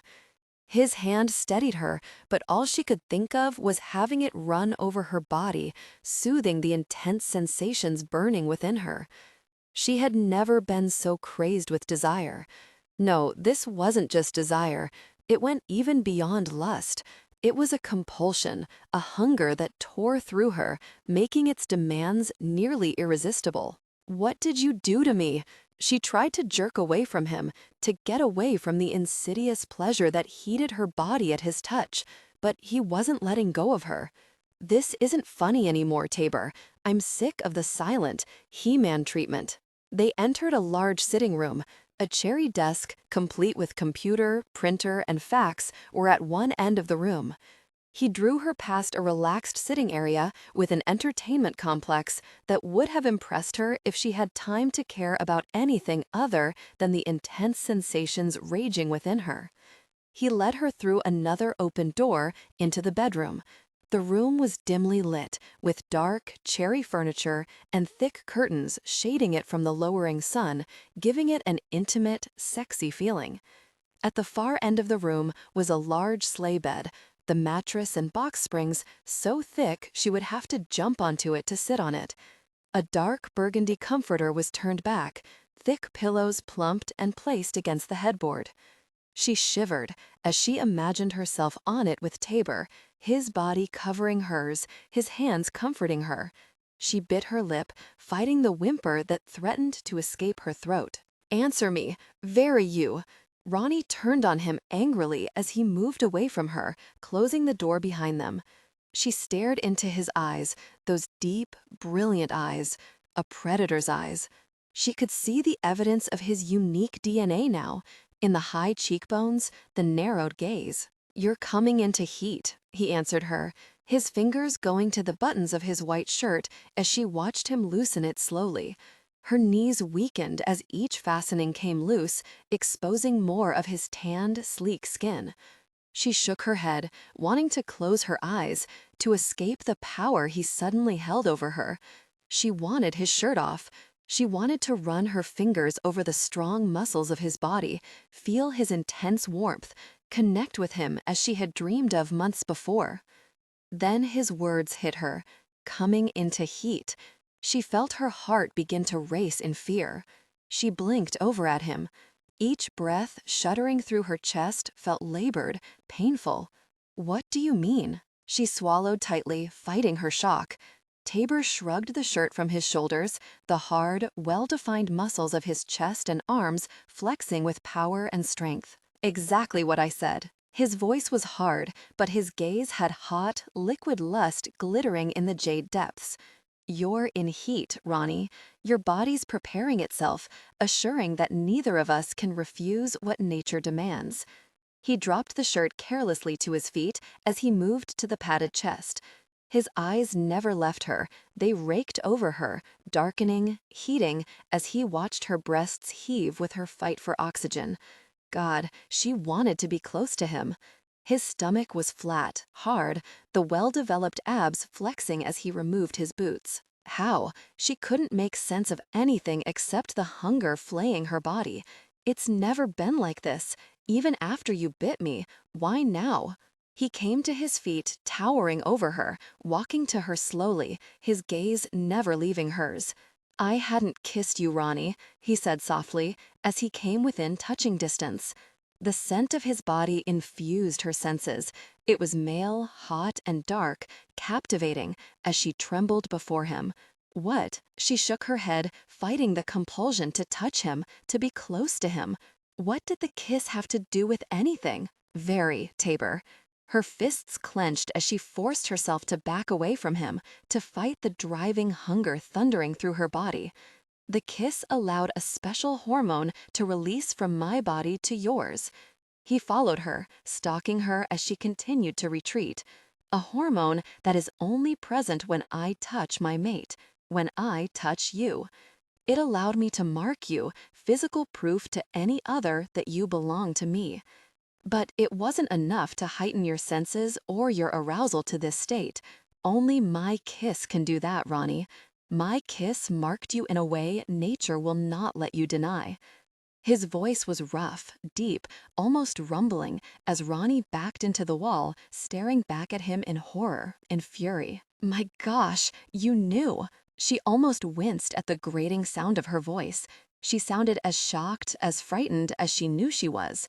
When you kissed me, you knew you would do this to me. You knew what would happen. His hands slapped the wall beside her, his expression turning savage, almost feral, as he bared his teeth in a warning growl. You will not deny me this time, Roni. His voice rumbled with power, with determination. This time, you will not escape me. She would have fought him, she assured herself. She would have moved from him, would have fought him fiercely if he hadn't swooped in, his lips covered hers, and his kiss deepened. The moment he did, every cell in her body sang out in relief, and the fury coursing through her whipped into lightning-hot desire. Sweet, dark honey filled her senses once again. She whimpered amid the onslaught, her hands rising to grip his waist, her nails biting into his flesh as the feel of his skin seemed to sink into her selves. She moaned, her tongue tangling with his, as an inner voice screamed out in warning. Danger, temptation, run. He didn't touch her other than with his lips, with his tongue, and they were voracious in their demand. His strong teeth nipped at the curves. His tongue soothed the slight sting, then deepened the kiss, and she responded, desperate to understand his taste, his power over her. He growled, a feline rumble of hunger as she responded to his kiss, moaning at the faint taste of honey, suddenly needing more. His hands gripped her head as his lips slanted over hers, driving her insane with the hot, sensual provocation of the ever-deepening caress. Second by second, she could feel her body burning brighter, hotter. Her breasts ached, her body yearning for his attention as his chest settled closer. Gosh, you feel good.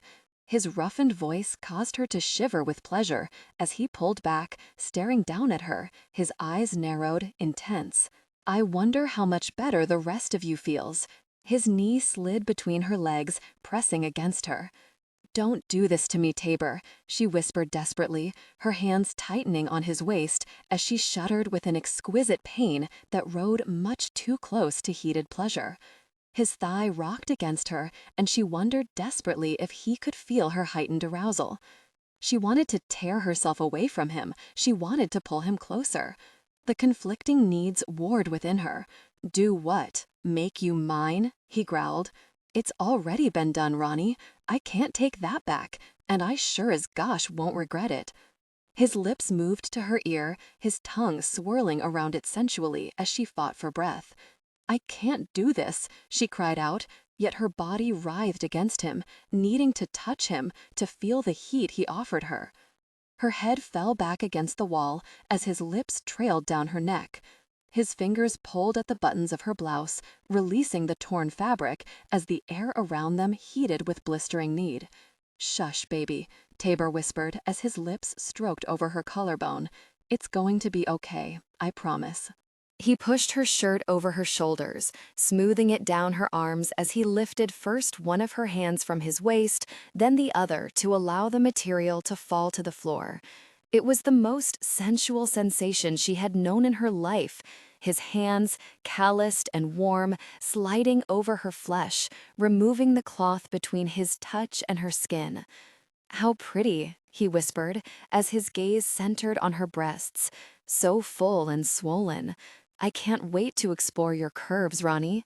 She whimpered at his words, standing before him, her breasts straining against her lacy bra. His head raised, his eyes going over the full curves that rose and fell so swiftly. She wanted to close her eyes to escape the intensity of the feelings bombarding her. At the same time, she wanted to be certain she didn't miss a second of either seeing or feeling the power behind his sudden hunger for her. I'm scared. Roni shuddered harshly, fighting the overpowering lust with every beat of her heart. It wasn't natural, this need. She had always wanted him, always dreamed of his kiss and his touch, but not like this. Not this drugged, overriding demand she couldn't control. Tabor, make it stop. Make it stop now, Very. Her body tensed with such resounding demand that it took her breath. She gasped, almost crying out as his lips stroked over the smooth flesh rising from the cup of her bra. It will ease soon, Roni, he promised her, his voice so rough, so harsh, it caused her to shiver in pleasure as his fingers released the front clasp of her bra. Just as soon as I get you in that bed and we come together, it will be all better. Roni blinked in shock as Tabor's words whispered around her. It will all be better? As soon as he does what? She pushed at his shoulders, ignoring the cramps in her womb, the intense sensations from her body. I don't think so. She shuddered with need. Tabor, wait, we have to talk about this. Oh, this wasn't good at all.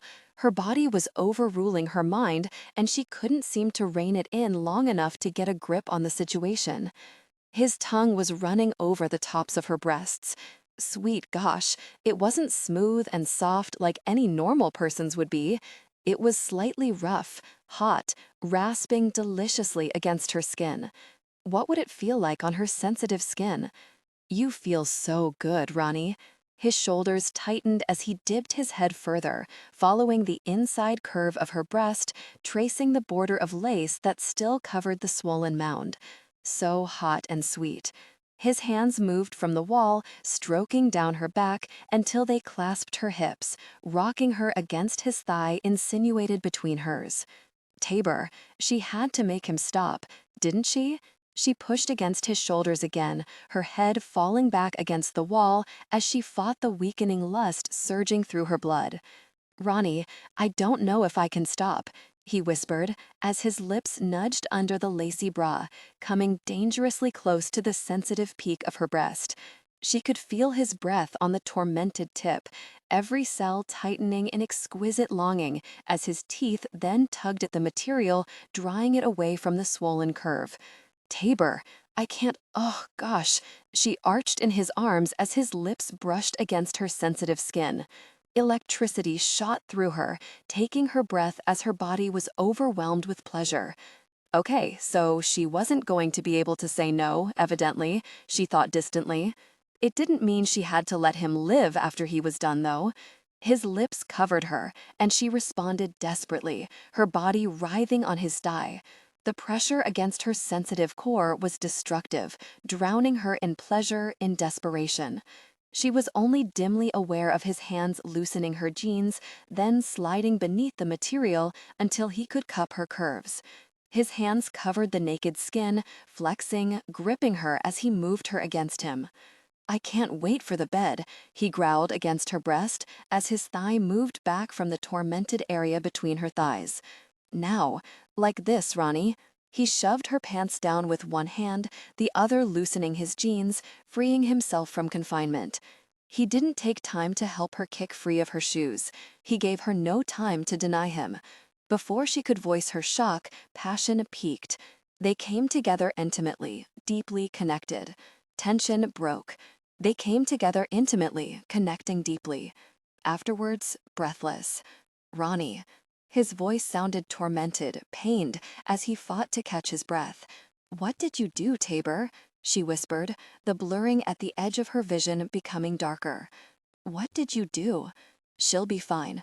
Doc Martin patted Roni's slack hand as he gently settled it on the bed beside her unconscious body. He had finally finished his examination. On the table beside the bed were the vials of various samples he needed. Remember, she's only the second known mate, and her body's been under the strain of it for over a year. Physically, it could be much different for her than it was for Marinus. I'll run my tests, and we'll see how she does when she awakens. Tabor stared down at Roni from the other side of the bed, his conscience searing him with remorse. What had he done to her? For the first time since his childhood, the animalistic side had controlled him, rather than the human. When it had mattered most, he had forgotten he was a man. Is she sleeping or unconscious? Tabor almost winced at the sound of his voice and the pain seeping into it. Doc shot him a worried glance. She's just sleeping, Tabor. The day has been quite eventful for her. Let her body rest and her mind cope. Sometimes it's all that saves a soul. The haunted shadows that lingered in the scientist's eyes gave testament to that fact. Have her in the lab first thing in the morning.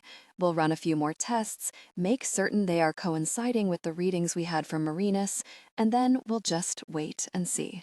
Wait and see if she conceives? Tabor's fists clenched with an almost murderous fury. From the moment he had seen the attack on her on that very television, his only thought had been taking her, marking her, assuring himself that no other could ever touch her again. He pushed his fingers wearily through his hair as he stared down at her. She was pale. Dark circles lingered under her eyes, showing the scattering of freckles across her nose in stark relief. She looked so innocent. Gosh, she had been innocent. A really virgin, and he had taken her like an animal. He turned to the window at his side, drawing back the dark curtains, staring out at the grounds of the estate. He had taken her from her home, brought her to a very armed camp, and molested her before even taking the time to explain the changes taking place in her body after his kiss. He had known when he kissed her what he was doing, had known what would happen, but he had been helpless to stop. He had protected her since she was a child, until the moment she had truly needed his strength. Then he had failed her. He had allowed the animal to take control, and now Roni would pay the price. Tabor, I'll need samples from you as well, Doc said softly from the end of the bed. As soon as possible, if you don't mind. Tabor pulled back from the window, allowing the drapes to fall back in place. When she awakens, he said softly, I'll come down then. Now, Tabor, there may not be time when she awakens. Marina stepped forward then, her voice firm. You go with Doc. I'll sit here with Roni. Besides, she might need a more calming influence than you are at the moment when she awakens. Tabor wanted to deny it, but he knew she was right. Roni didn't need to face him when she first awoke. Gosh, he was terrified of facing her, of seeing the hatred and disgust she must surely feel for him now. How would he ever convince her how much she filled his heart when he had taken her as little more than an animal? As he left the room, he was aware of Callan following him, sensed the strange discord in his leader, and sighed wearily. Shoot me, he muttered as they entered the lab on the basement floor of the mansion on the basement floor several minutes later. What would be the point? Callan asked, a thread of amusement coloring his deep voice. I shoot you, and there goes Ronis' mate. She may not thank me for that later. Tabor removed his shirt as the doctor indicated he should. He knew what was coming.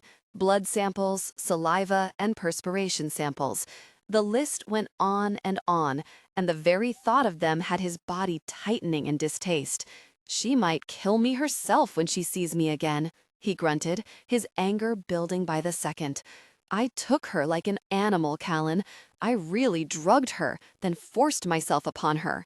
Like an animal. Stop, Tabor. Callan shook his head, crossing his arms over his chest as his golden brown eyes narrowed. It wasn't rape. I could smell her heat when you brought her into the house, and we both know the hormone doesn't react unless you're with your mate. She said no. He shook his head, unable to stare his leader in the eye any longer. She said no, Callan, and I ignored her. Tabor extended his arm for the doctor and his wicked needles as he avoided Callan's gaze. Jerk, this wasn't how he had foreseen his first time with Roni. He had wanted, gosh, no, he had needed to touch her gently, to ease her into the mating. My studies indicate the ferocity of the mating is mutual, Tabor. Doc Martin slid the needle into his arm with no more than a small prick. Wait and see how she feels when she wakes up. The heat of lust often makes little sense when reality returns, even if you aren't a breed. She can't go back, Tabor. You know that, Callan told him softly. Besides, we have other problems. From the minute that story hit the airwaves, movement began among the council members and their known soldiers. Her home was set ablaze within the hour, and there are indications that orders have gone out to take her, no matter what, before conception. She's in more danger than Marinus ever was. The council. Rather than negotiating with Washington and trying to play fair, they should have slipped into the homes of the jerks running that little show and sliced their throats. They didn't deserve the mercy that had been afforded them. In the past 3 months, since the discovery and rescue of nearly 100 other feline breeds that Kane had located, the council had waged a silent, deadly war against them. They hadn't been neutralized, as the government had promised they would be. They weren't powerless as Kane had hoped would happen. In the past month alone, 4 of their liaisons to the government and military had been murdered. The last, a young female, had been returned to them in pieces, literally. And now Roni would be in even more danger. They needed her to understand the mating process that had been leaked to the media, needed her to figure out the best way to control or to destroy the creations that had escaped them. Tabor was determined that anyone who tried to take her would die. Tabor's lip lifted in a snarl. Let them try, Callan. I won't play nice this time. Through the years, they had tried to be merciful. They ran rather than killed, and they killed only when no other answer was available. They had gained more amusement, more satisfaction in seeing the soldiers running back to base in disgrace rather than in pieces. But if one dared to touch Roni, then he swore there would be too many very pieces for anyone to attempt. None of us will play nice in such an event, Callan assured him, but this worries me. The council has lain low until now, with the report of the second known mate to the felines, and suddenly they're moving. It leaves me wondering what they've been planning while they were so silent, Tabor grunted. They had been waiting for the other shoe to drop for 3 months now, knowing that eventually the day would come when they had to face the monsters of their past without the public support they had garnered. But moving now made no sense. What do they want? Tabor shook his head. No one has even tried to threaten Marinus since we came forward. Why now? Because Kane has every very CIA agent in the world swearing vengeance if his baby sister is touched, and he has the clout to back it. Callan grunted. The Tyler family name is protecting her, for now. I don't know if it would hold the same weight for Roni, or even if this is the reason why the council hasn't moved yet. It's too soon to tell. At the moment, all we have are questions and supposition. I need more information to be certain of anything. Could be the hormones the female produces during heat, the doctor spoke up as he stuck a swab between Tabor's lips and poked it under his tongue. Tabor frowned down at the impatient doctor as a low growl vibrated from his chest. Stop that. Doc frowned back fiercely. Remember who circumcised you. It could be castration next. You'd have to get the chance first, Tabor snapped, ignoring the doctor's chuckle as he walked away with the saliva sample. Is he getting grouchier or what? Callan shook his head as he flashed Tabor a laughing glance. Get my jollies where I can, young'un, Doc griped as he messed with the various vials and solutions on another table. Now, go pee-pee in the cup for the good doctor, and get me some little soldiers while you're at it, and then you can run along and play again. Tabor grimaced as he flashed the doctor a killing glance. You're getting very strange in your old age, Doc, he growled as he took the 2 small plastic containers from the doctor and stomped back to the bathroom at the end of the lab. Hope you at least left my really magazines back here. A man needs more than your cackles to get the sample ready, you know. He didn't need the magazines and wasn't bothered by the cackles. Tabor's desire was intense, and with Roni on his mind, he was able to provide the sample as the doctor requested. He returned to the lab a short time after leaving it, placing the capped containers on the table before turning back to Callan. What else do I have to look forward to? He grunted. First, I made a terrible mistake with my mate. Now I'm in Frankenstein's lab providing a sample. Are we having fun yet? Callan chuckled, though Doc Martin only grunted with the absent-minded attention of a man thoroughly engrossed in whatever the microscope was telling him. Come on, I have the reports in the office upstairs. From the looks of things, it appears as if we have several orders going out, though we haven't busted that code completely yet.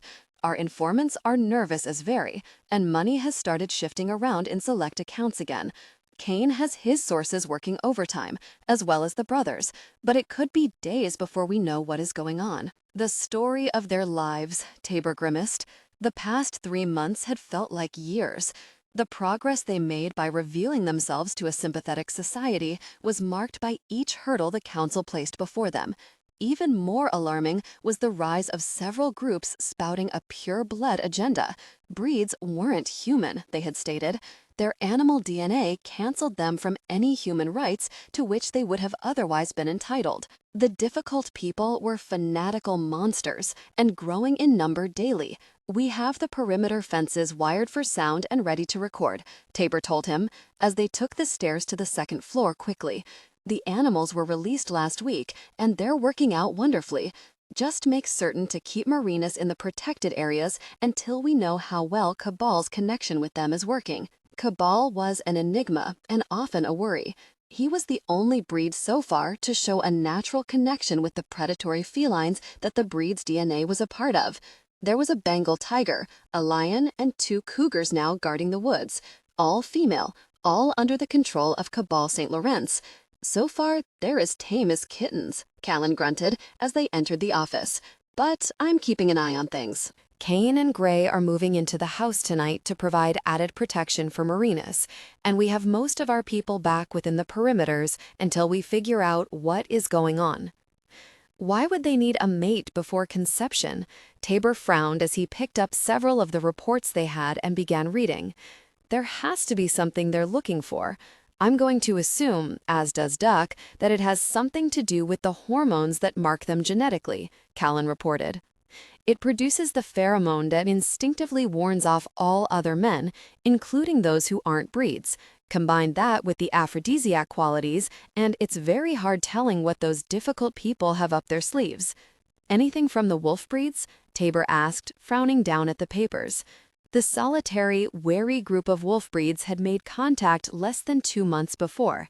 It had been assumed they had died in the lab explosions during the attempted rescue, though Tabor had suspected otherwise.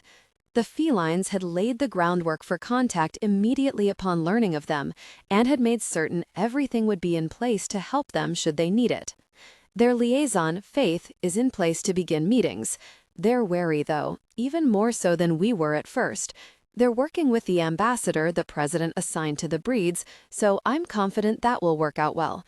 In the meantime, we have the really council to deal with, so no, we're not having fun yet. Tabor cursed silently. The council had gotten smart fast. They changed their codes and passwords often enough to drive Kane crazy trying to work them out. Soldiers were being shifted around constantly. Some were no more than distractions, while others regularly threw whatever wrench they could into the diplomatic efforts between the breeds and the government protecting them.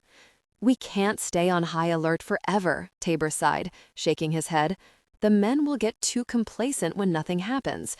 Yet we can't give them a chance to strike either, Callan sighed. Kane should be here tonight. We'll figure out our best course of action and go on from there. But from the looks of these reports, Roni is our main concern. Now, how much of a danger will she be personally? Callan's voice hardened as he asked this question. Tabor laid the papers back on the desk and turned to face his leader. He knew what Callan was asking. Given her father's history of illegal and less than savory business dealings, it only made sense to question the daughter's loyalty as well, at least in most cases. But if there was one thing Tabor knew about Roni, it was the fact that she was nothing like her father, no more than Marinus would be. There was no question of Roni's loyalty, just her love. You've known her as long as I have, Callan. She's never betrayed a friend or a trust. But she's scared, and most likely out for my blood by the time she wakes up. I can't think she would be a danger to anyone but me. Callan nodded. Pretty much what I thought myself. But we have to be certain. Whatever you think you did to her, fix it. Trust me, an irate mate is more than you want to deal with." The expression on his face was so self-mocking, Tabor couldn't help but laugh. He knew exactly how Callan suffered when he managed to get on the wrong side of his feisty little wife. She had a mouth that could castrate a man at 20 paces, and if that wasn't effective, then he slept in one of the spare bedrooms until she got over her ire. "I'll have to tell her about her house," he sighed. With her home destroyed, Tabor knew she had nothing else now to hold on to her childhood or her past. It would all be gone, destroyed in a cruel, merciless act against a woman innocent of the crimes the council laid at the Breeds' feet. But she was a mate. Any way they could hurt her would hurt them. "You take care of Roni, I'll take care of the rest of it." Callan pushed his fingers wearily through his hair. "We'll need to make plans to begin building cabins within the estate, though. If we don't, this house could end up filling fast with the pitter-patter of little feet." He didn't sound upset over it, merely worried. "The children will be in more danger than we were, Callan," Tabor told him softly. "Doc needs to figure out how to control this before it's out of hand." "Marinus went out of heat when she conceived." Callan shook his head. "She hasn't suffered from it since, though my DNA still marks her." He sounded haunted. "She still carries it." They weren't entirely certain how that happened, but Marinus still carried traces of Callan's unique DNA in her blood. It hadn't changed her body, hadn't reshaped her genetics in any way. Rather, it had marked her blood, her saliva, even her perspiration, with traces of the same hormonal variances that Callan carried. He should have stayed away from Roni, Tabor thought tiredly as he glimpsed the shadows in Callan's eyes. They worried constantly that somehow, someway, the council would manage to get their hands on Marinus and her unborn child. During high alert times, Callan rarely slept and would recheck their security on the hour, very near every hour. "I can't let her go," Tabor whispered. He only wished he could. "I know." Callan wiped his hands over his face wearily. "I know exactly how you feel." Roni came awake, bathed in perspiration, her flesh feeling irritated and achy. Her breasts were swollen, her nipples throbbing. Between her thighs, a deep sensation clenched and wept as she remembered the intense connection she had shared with Tabor. It hadn't been the romantic interlude she had always fantasized about. There had been no candlelight, no Tabor on his knees begging for forgiveness. Instead, there had been blistering heat, intensity, and some unnamed desperation clawing between both of them that refused to be ignored. The peak of their intimacy had blown all her preconceived notions of what such a moment could be right out the window. Now, if she could just get him to do it again. She would have to find him first, though. She looked around the room. Night must have finally fallen. The room was dimmer than before, lit only by the soft glow of the lamp beside the bed. The heavy, dark wood of the furniture gave the room a protective feeling, sturdy, uncluttered, and yet uniquely Tabor's. On the far side of the room, a large picture of him standing in front of the garage he had owned in Sandy Hook hung prominently. Several trophies he had won in shooting contests were displayed on the dresser beneath it. Tabor hadn't been an excessively public person, but he had been well-known and well-trusted. She tried to get her bearings, to fight the insidious arousal building in her. He had said she was in heat, that she would be unable to deny him, unable to deny his touch. This went beyond denial. This was a beast clawing at her womb, screaming out in demand for the explosive peak of intimacy he had given her before. She moaned weakly as she turned to her side, wondering at the tight cramps in her lower abdomen. With each spasm, a deep internal sensation pulsed and throbbed in accompaniment. With each twisting contraction, her anger grew. Tabor had done this to her. Where before her arousal and need for him had been only a hypersensitive irritation, it had now become an agony.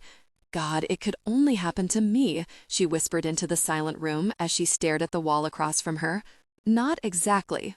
A sympathetic female voice spoke behind her, causing Roni to jerk over in the bed, clutching the comforter to her bare breasts as her eyes widened.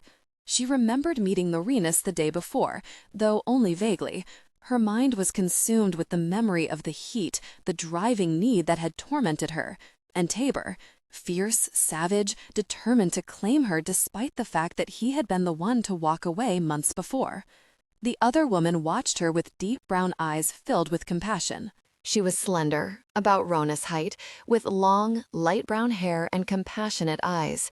Her expression was calm, sympathetic, and brought a lump to Rona's throat. She had never truly had friends, at least not once they met her father, and this woman's gentle manner made her realize all she had given up over the years. Marinus, despite the luxurious surroundings of the estate and what Roni remembered of this house, didn't appear to adopt a lady of the manor attitude, though. She was dressed in faded jeans, a loose, cream-colored cotton shirt, and sneakers. She seemed the type more at home camping in the great outdoors than supervising a mansion. "Where's Tabor?" She looked around the room to be certain he wasn't there. "He's with Callan at the moment. He's head of security here at the estate, and some of the new measures they were putting in place required his attention." Marinus stood up from the chair she had been sitting in and padded over to the bed. "I have some clothes that should fit you laid out in the bathroom if you would like to wash up and get dressed. I'd suggest a bath for now. It seems to ease the worst of the mating effects for a short time." Roni felt heat rise in her face as the other woman mentioned the insane desire that had held her in its grip earlier. She could handle wanting the man until she ached, but this was ridiculous. "For a short while?" she asked her fiercely, frowning. "No," she shook her head at that one. "Something has to stop this. Now." She couldn't accept anything else. She could feel the heat rising in her body once again. Her skin felt irritated, sensitive, her breasts swollen, a deep internal sensation throbbing in demand. She couldn't handle this. It had been bad before, but this was worse than she could have imagined. She wondered if Tabor was even suffering from it. More than likely not. And if any man deserved to, it was he. Marinus sighed. "The effects are temporary, Roni, but not without a certain price. Take your bath while I call down and have your dinner brought up. We'll talk when you're done." She turned to leave the room, leaving Roni with too many very questions and no answers. "Wait," Roni wrapped the comforter around her as she slid from the high bed. "Gosh, did Tabor think everyone was as very tall as he was? Tell me how to stop this now." The look on Marina's face when she turned back was somber. "You can't stop it now. It has to run its course. Now go bathe. The time you can stand to wait for Tabor is limited. I know you have questions, and some of them I can answer, but not until you're more comfortable." Roni drew in a rough breath, staring at the other woman's implacable expression. She looked more than determined, and Roni had a feeling she was used to getting her own way. "This bites," she snapped, turning away from Marinus. "If I wanted to bathe first, I would have asked." But she stomped to the bathroom anyway, determined to get it over with and get her questions answered as soon as possible. Marinus had been right, though. The bath did seem to ease the building heat that had already begun tormenting her. Of course, Roni opted for a cold bath, shivering in the coolest water she could stand on her skin and gradually adding more until it became tolerable. The bathroom was a dream. Italian marble floors, a porcelain sink set in a cherry cabinet. In the center of the room was a large sunken tub big enough for 3 grown people. A shower was set in a far corner. Against the wall opposite the door was a sky blue print Queen Anne chair, and beside it an antique cherry table. Cabinets were set within the walls, and decorative nooks held a variety of expensive knickknacks. It was opulent and comfortable at the same time, and unlike anything Roni had ever experienced. When she felt as though she could stand to walk without having been intimate first, she got out of the large tub, dried her hair, and hurriedly dressed in the long gown and robe the other woman had provided. There were no panties, but she didn't want to tempt her luck at this point by allowing anything to touch her overly sensitive skin. Dinner came next. It was waiting on her in the sitting room, on the small glass table positioned beside the sliding balcony doors.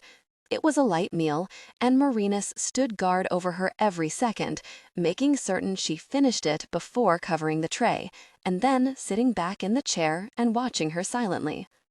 Okay, answers, Roni reminded her. What did he do to me and how do I get rid of it? The answers better come fast, too, she thought, because the small contractions in her womb were about to drive her crazy. Conception. Roni froze at the other woman's words. It's the only thing that stills the heat, but you won't be free of Tabor even then. Nature is a little smarter than we've given her credit for here. You and Tabor will never be able to separate. You'll always be a part of him, through the child you conceive, as well as the hormone that will never completely leave your body. You're his mate, forever. Roni stared at the other woman for a long, silent minute. If Marinus didn't look so serious, Roni would have laughed in her face. Unfortunately, this just didn't feel like a good time to find amusement in a situation rapidly bordering nightmare quality. Like, gosh, I am. Roni jumped to her feet, paying little attention to the chair that flew out behind her, turning over on the carpeted floor. This was not good. She stared at Marina's calm expression, feeling panic welling inside her as the other woman watched her almost pityingly. Roni, you need to understand. No, you need to understand, she retorted furiously as she pushed her fingers desperately through her hair. I did not ask for this. I didn't ask him to leave this stupid mark on me, and I sure as gosh didn't ask him to kiss me. I won't accept this. A child? She had to get pregnant first? Bring a baby into the world that would have every mercenary and low-life criminal looking to steal it? To take it from her arms and turn it over to a group of monsters who would do only God knew what to it? Horror welled up within her as her hands pressed against her stomach and her mind fought to reject any such conclusion. She couldn't do it. God help her, she wouldn't survive it. Roni, denying it won't help. Marinus came slowly to her feet. I've been where you are. I know how confused you are and how pissed you are. But they didn't ask for this either. Not in any way. You can work this out with Tabor. Roni stared up at her unblinking. She could feel hysteria building inside her mind as she fought to accept what she considered the unacceptable. Work what out with him? She finally snarled furiously. Be intimate so he can get me pregnant and leave again? Oh yeah, let's talk about that one. His track record sucks, Marinus, and I'm not willing to face the consequences of this alone. And sure as gosh not with a child whose very existence will be in danger from the moment it's conceived. Marinus frowned. Tabor would never leave you, Roni. She laughed. She couldn't help it. Marinus looked so sincere, so very certain of Tabor's honor, that it was all she could do. So tell me, Marinus, how did I get this mark? Where really has he been the last year or so? Tabor didn't know about the mark? So they can mark whoever they want to, and then, like any old tomcat, just jump and run to the next. Roni clenched her fists as her fury nearly overwhelmed her. Roni, you have to understand, Marinus cried again. Wrong. Roni's hand slashed through the air as she rejected Marina's plea. I don't have to understand, gosh, Marinus. This is my life. Any child conceived will be mine. I won't let him do this to me. And I sure as really won't let him get me pregnant and then decide he needs someone who is more woman than I am again. The thought of Tabor touching another woman made her insane with grief. Roni, Tabor wouldn't do that, Marinus protested. You will be protected, and your child even more so. Roni snorted in disbelief. Callan might be more of a man than that, Marinus, but I've seen Tabor's work firsthand. No thanks. No babies, no Tabor. Where really am I, and how do I get home? What home? Tabor's voice, pitched low and furious, growled from the doorway. It was burned to the ground before we ever landed here at the estate. Looks like you're stuck with the tomcat, baby. Tabor? Marina's voice was distant, though the thread of shock was readily apparent. That was uncalled for. Roni didn't give him time to apologize, though. She stomped over to him, fury and rage blending with the pain so resounding she felt as though it would destroy her. Did I ask you to bring me here? She screamed at him furiously as she shoved at his broad, immovable shoulders. Look what you've done, Tabor. You made my own body turn against me. Now some jerk has burned my house down because I wasn't there. You let them burn my house down. She couldn't believe it, couldn't process the fact that she would never see her home again. Conception was something she couldn't consider. Her home was real. Her home was all she had left when Tabor decided he no longer wanted her, that he needed someone older or more experienced or whatever else she wasn't that someone else would be. The pain building inside her would kill her, not just the physical, intense sensation tearing through her, but the soul-deep pain of losing her last link to her own peace of mind. "Look what you've done," she screamed again, her fist flying for his face, violence surging inside her like a tidal wave of overwhelming emotion. "God, Roni!" He jerked her into his arms, tightening them around her, holding her still as she struggled against him, fighting him, because, God help her, there was nothing or no one left to fight. "I'm sorry, baby. I'm so sorry." Silence filled the room. Roni fought to stay on her feet. He held her against his body, a steady weight, as he had always been, a comfort she knew could be taken away from her all too soon. "Let me go." But she didn't fight for release.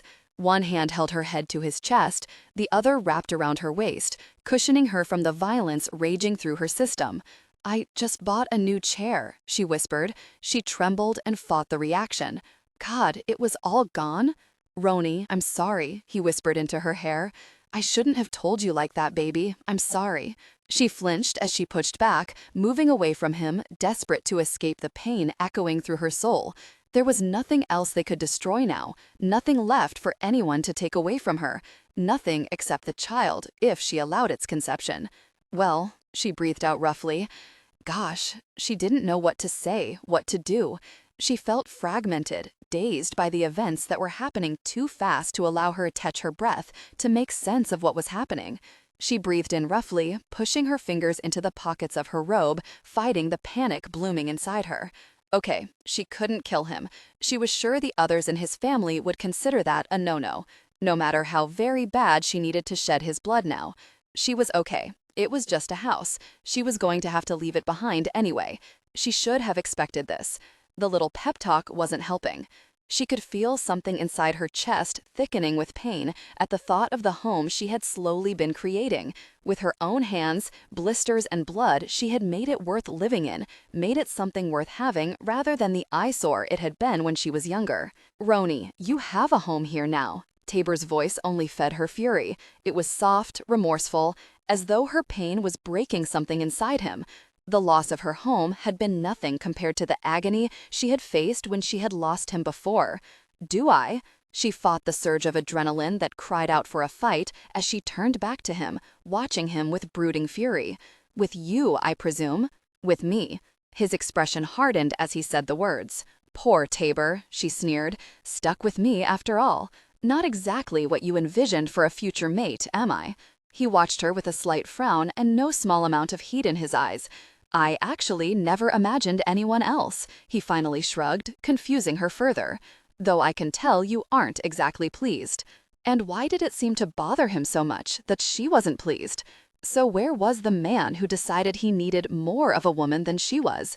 His attitude wasn't making sense to her, unless it was just the hormone or whatever really it was driving her insane. The thought that a drug, no matter how natural, was their only bond broke her heart. "Not exactly pleased" would be a little mild from my reaction. She made certain her smile was all teeth and no warmth. The adrenaline thundering through her system seemed intent on building her desire. "Where are my clothes?" She ignored the cramps building in her womb as she turned away from him. She didn't even have a home now, and she couldn't allow herself to believe that anything she could have with Tabor would last longer than it took for her to become pregnant. Where would she be then? She had to leave, had to run, or she would never be free of him. Tabor sighed heavily behind her. "I know you're scared, Roni." "I'm not scared." She fought back a shudder of pure sensation as desire grew within her, then made sure the look she gave him glittered with her need for retribution. "I'm mad, so get really away from me before I take your head off like I should have done when you put this very mark on me. Where really are my clothes?" She re-entered the bedroom, determined to ignore the man stalking behind her. She could feel him, and he wasn't even touching her. "Your clothes are being washed," he told her, his voice too soft, too carefully controlled as he came up behind her. "Roni, you're in pain. It doesn't have to be this way." Roni stopped at the bottom of the bed, gripping the footboard with desperate fingers as her stomach clenched almost violently. She closed her eyes, fighting the man, fighting the knowledge of what was happening to her with everything inside her. God, she was so weak, because she knew that despite the unnatural height of the arousal, she would have still found it hard to resist him, to maintain her fury. His voice was soft, regretful, reminding her of the years he had always been there for her, reminding her how much she had loved him, how much it had hurt when he suddenly wasn't in her life any longer. Even the fear of conception couldn't dim the needs rising in her body like a flash flood of sensations. How was she supposed to deny him? How could she fight her body, its needs, and her heart as well? "I'm fine," she forced the words between clenched teeth. "Find me some clothes. I want out of here." If she could just get away from him, she thought desperately. It hadn't been this bad, this intense, until he showed up in her life again. If she could leave, maybe it would ease, settle back to the mild irritation it had been before. "It won't go away, Roni." His hand settled heavily on her shoulders, his thumbs smoothing over the taut muscles as she fought the shivers of pleasure his touch evoked. The calloused pads of his thumbs rasped over her skin, heating her flesh, making her moan with the pleasure that streaked through her body. It was exquisite, his touch, the scent of him, wrapping around her with a warmth that seared her to her soul.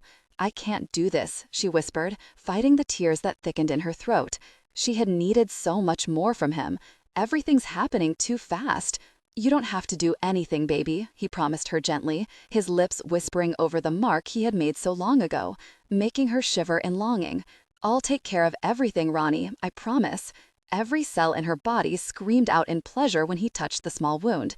She would have denied him, she assured herself, if she could have fought past the web of arousal and need that tightened about her, leaving her breathless beneath his touch. How could he do this?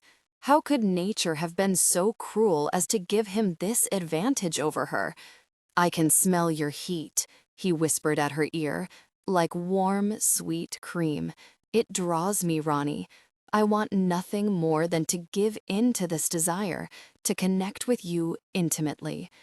She shuddered violently at his words, a whimper of longing escaping her throat as he drew the robe from her shoulders. She felt weak, dazed, unable to fight him when she wanted him with every breath in her body. "You're so warm, so soft and tempting. You make me lose any semblance of control. You make me desperate, Roni.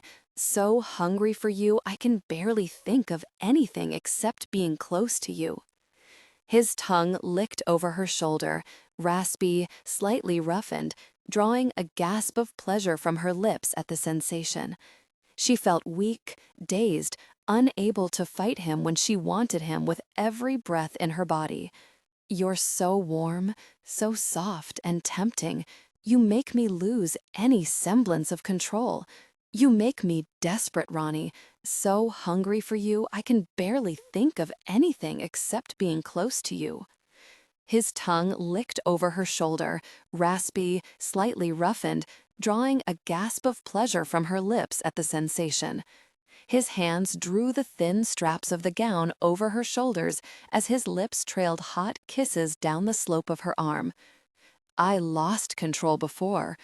The gown slipped over her hardened nipples, but she had no chance to miss its dubious warmth. Tabor's hands covered the swollen mounds, his palms cushioning the elongated points, rasping them gently as she moaned in rising pleasure. That was good, too hot.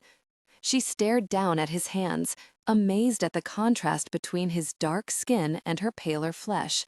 It was so erotic, watching him touch her, seeing the differences between his hard, muscular body and her softer one. "I won't lose control now.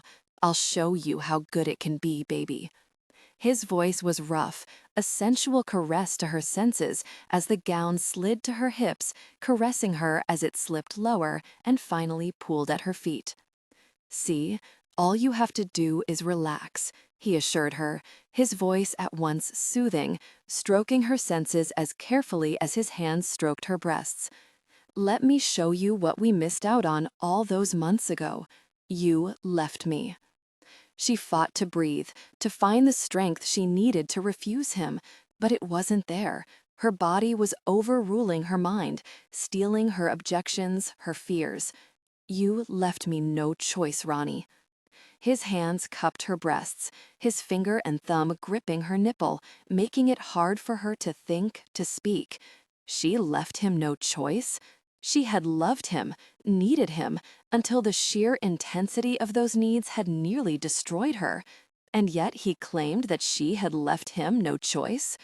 She wanted to rage, to scream at him, but it was all she could do to breathe beneath his demanding touch. The pads of his thumbs rasped over the tops of the swollen peaks, then, with the help of his index fingers, gripped them with firm, exact pressure as he tugged at them slowly. "Tabor!" she cried out at the sharp, streaking pleasure that arrowed from her nipples to her core, causing her to arch against him, her hands to reach back and tighten on the outside of his hard-muscled thighs. "Do you like that, baby?" He did it again, and Roni thought she would explode from the building heat. "I'll use my teeth next," he whispered at her ear. "As I grip and pull, I'll stroke them with my tongue and bring you to the edge of sensation." And he could. She knew he could. Her desire was already building, the pleasure threatening to peek inside her. Then he stopped. Roni whimpered at the loss of sensation on her tormented nipples. Then she groaned in pleasure as his teeth nipped at the mark on her neck a second before he placed his mouth over it and began to caress, much as he threatened to do to her nipples. Her head fell back against his chest. She was distantly aware of the fact he was undressing behind her, removing first his shirt, then his shoes and jeans. His chest caressed her back, making her shiver with the sensation of the tiny, almost invisible hairs that covered it. She had noticed those years before, but had forgotten how sinfully sexy they felt against her skin. "That's right, baby," he whispered, his breath sighing over the mark, making her shiver in reaction. "Just enjoy. Feel how very good it can be. You're so sweet and soft, so responsive when I hold you close. Just touching you is the most pleasure I've ever known in my life. You're killing me." Her chest was tight with emotion, aching with the need for more than just his physical touch. "How will I stand it when you're gone again?" He growled, a fierce, animalistic sound that nearly brought her to the peak of sensation from its impact on her senses. God help her, how could something so feral sound so very sexy? "There's no way in hell I'll let you go now, Roni," he told her, his voice dark, his hands gripping her hips and pulling her tightly into the cradle of his thighs. Tension broke. They gave in to desire, connecting deeply. Behind her, Tabor breathed in sharply, a second before a rueful chuckle vibrated through his chest. "Don't tempt me," he warned her, his voice vibrating with arousal. "I'm already at the edge of my control, Roni." She could almost imagine that sexy grin she heard in his voice, the one that made her heart clench at the wicked thoughts it inspired. The little quirk to the side, the flash of teeth as his green eyes sparkled with humor and warmth. Why should you have control? She fought to breathe, to hold back her pleas that he'd take her now, fast and hard, as he had before. "You haven't cared about stealing mine." "Ah, baby." He moved slowly, his arms coming around her thighs, her shoulders, as he picked her up. "But my control will bring you more pleasure than you could ever imagine." She gasped, her arms circling his neck as she stared up at him in surprise. No one but Tabor had ever carried her in his arms. She had missed that. It made her feel too feminine, too desired to have him hold her like this now. His eyes were dark and glittering with hot, naked lust as he carried her the short distance to the bed. He had no problem holding her as he maneuvered them both into the bed, but he held her close, secure, until he lowered her slowly to the mattress beneath them. "I want to cherish every inch of your body," he growled, "but I don't know if I'll make it past your lips before I've got to have you." He knelt beside her, his gaze possessive, brilliant with his rising needs as it raked over her. His body was a work of art, his chest and arms flexed with power, his tight abdomen rippled with strength. She swallowed tightly as she allowed her hand to smooth along his thigh. The sight of him had heat and desire spelling from her. No, he caught her hand before she could touch him. Touch me, Roni, and I'll lose all control. Just relax. Let me show you how good it can be. We shared intimacy, eyes darkened. Afterwards, breathless. They came together in passion. Afterwards, breathless and sated, they rested. Tabor was aware when Roni slipped into an exhausted sleep. Her body relaxed beneath him, becoming boneless, accepting of his weight as he struggled to learn how to breathe once again. His hands were clenched in her hair, his face buried at her shoulder, his teeth still locked into the mark he had given her so long ago. He could taste the sweet essence of her blood in his mouth where the skin had broken, a profound connection. Moving away from her was the hardest feat he had ever attempted in his life. Pulling away from their intimate connection was torture, an agony of pleasure nearly as intense as achieving the soul-destroying release that had ripped through him. The intense sensation had receded, releasing him from the sweet heat he had been locked inside. He dragged his body off her, amazed at the incredible weakness that had overcome him. Gosh, he felt as though he were dying and would be more than willing to give himself to the arms of the Grim Reaper. Anything to stay there just another second, to relish the sublime pleasure he had found locked inside her heat. It was unlike anything he had ever known. Every cell in his body had gloried in touching her as the rush for release came upon her. He moved from the bed almost drunkenly, a wry grin tilting his lips as he forced his legs to hold him up, albeit a bit unsteadily. Then he made the mistake of turning back and gazing at the woman responsible for it all. His chest clenched. A brutal, ripping agony swept over him as he stared into her pale face, the gentle line of brow and cheek. Her lips were slightly parted, kiss-swollen. Gosh help him, she was his life. He stared at her as though seeing her for the first time, realizing what he had forced himself to deny for months. The woman had the ability to destroy him. Heavens, she had already nearly killed him with her first rejection. What would it do to her now if she walked away? How could he force her to stay if she conceived and being with him wasn't what completed her heart? Would nature be cruel enough to have mated him with a woman who couldn't or wouldn't love him? Tabor reached out, pushing back a thick strand of golden brown hair as he slowly pulled the sheet over her body before turning quickly away from her and walking to the bathroom. As he did, he remembered the first time he had ever laid eyes on her, over 10 years before. He had found her, huddled in the woods, her arms wrapped around her small body.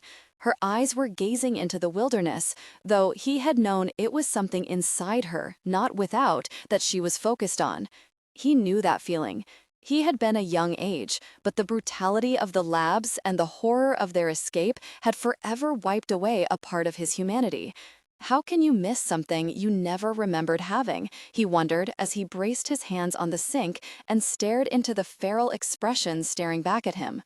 He had been no more than an animal in those days, furious, wounded, unwilling, and unable to fit into the carefree lifestyle Maria had tried to give them. He had been stalking the woods, escaping, allowing the savagery that filled him to release itself in the hunt, until he found Roni. Her face was tear-stained, her knees scraped, her eyes vacant as she lost herself in whatever horrors filled her young mind. He had imagined they saved each other that night. He had picked her up and taken her to Maria, holding her against his chest, feeling a sense of rage, of protectiveness that anyone so fragile, so innocent and pure could be forced into such pain. The look in her eyes had reminded him of his sisters, their minds as violated as their bodies had been before their escape. Roni hadn't been raped, rather she had been terrorized, left alone, with no food, no one to care for her, and her father's enemies stalking her, striking out at her when the man who sired her couldn't be found. From that day on, Roni had been his. At first, it had been friendship, a protectiveness, a need to care for her. Later, it had grown, terrifying him with the depth of emotion and desire she inspired in him. He drew in a hard, deep breath. The child had grown into a woman before he could make sense of his own changing feelings for her. Her smart mouth and wild ways had worried him incessantly, but he had always known what she was thinking, what she was feeling. The woman whose intense emotions had rocked his lust moments before was not the woman who had sworn her love to him the year before. This Roni was too quiet, too self-contained, shut down. As though life had dealt her one blow too many, and now she refused to trust or to try again. He breathed in tiredly as he pulled a cloth from the small shelf beside the sink and wet it with warm water. She would be tender and wouldn't rest comfortably after their intimate encounter. Tabor moved back to the bed, feeling a renewed desire as he stepped closer and drew in the faint, distinctive scent of their intimate encounter. It was reminiscent of a wild wind after a summer thunderstorm, untamed and earthy. He drew the sheet back from her slumbering body, grimacing at the effort it took to keep his hand from trembling as he began to clean her. From her neck, along her arms, her full, firm breasts, rosy from their earlier intimacy, down to her slender torso, her delicately rounded tummy to her thighs. He swallowed tightly as he gently attended to her, ignoring her soft moan as he cleaned her body. He was breathing hard and heavy by the time he covered her once again and dragged his own weary body into the bed beside her. Dawn was approaching, and it felt like weeks since he had slept. He pulled her close to him, ignoring her first instinctive move to pull away from him, shushing her gently, wrapping his arms around her and tucking her against his chest. "What happened, Roni?" he whispered into her silken hair before bestowing a soft, gentle kiss to her forehead. "What in the world happened to you? You can't bath yet, Roni." It was late afternoon before Tabor awakened, drawn back to consciousness by Roni's furtive escape from the bed. She paused, gripping the footboard as her body tensed. "I'm sore."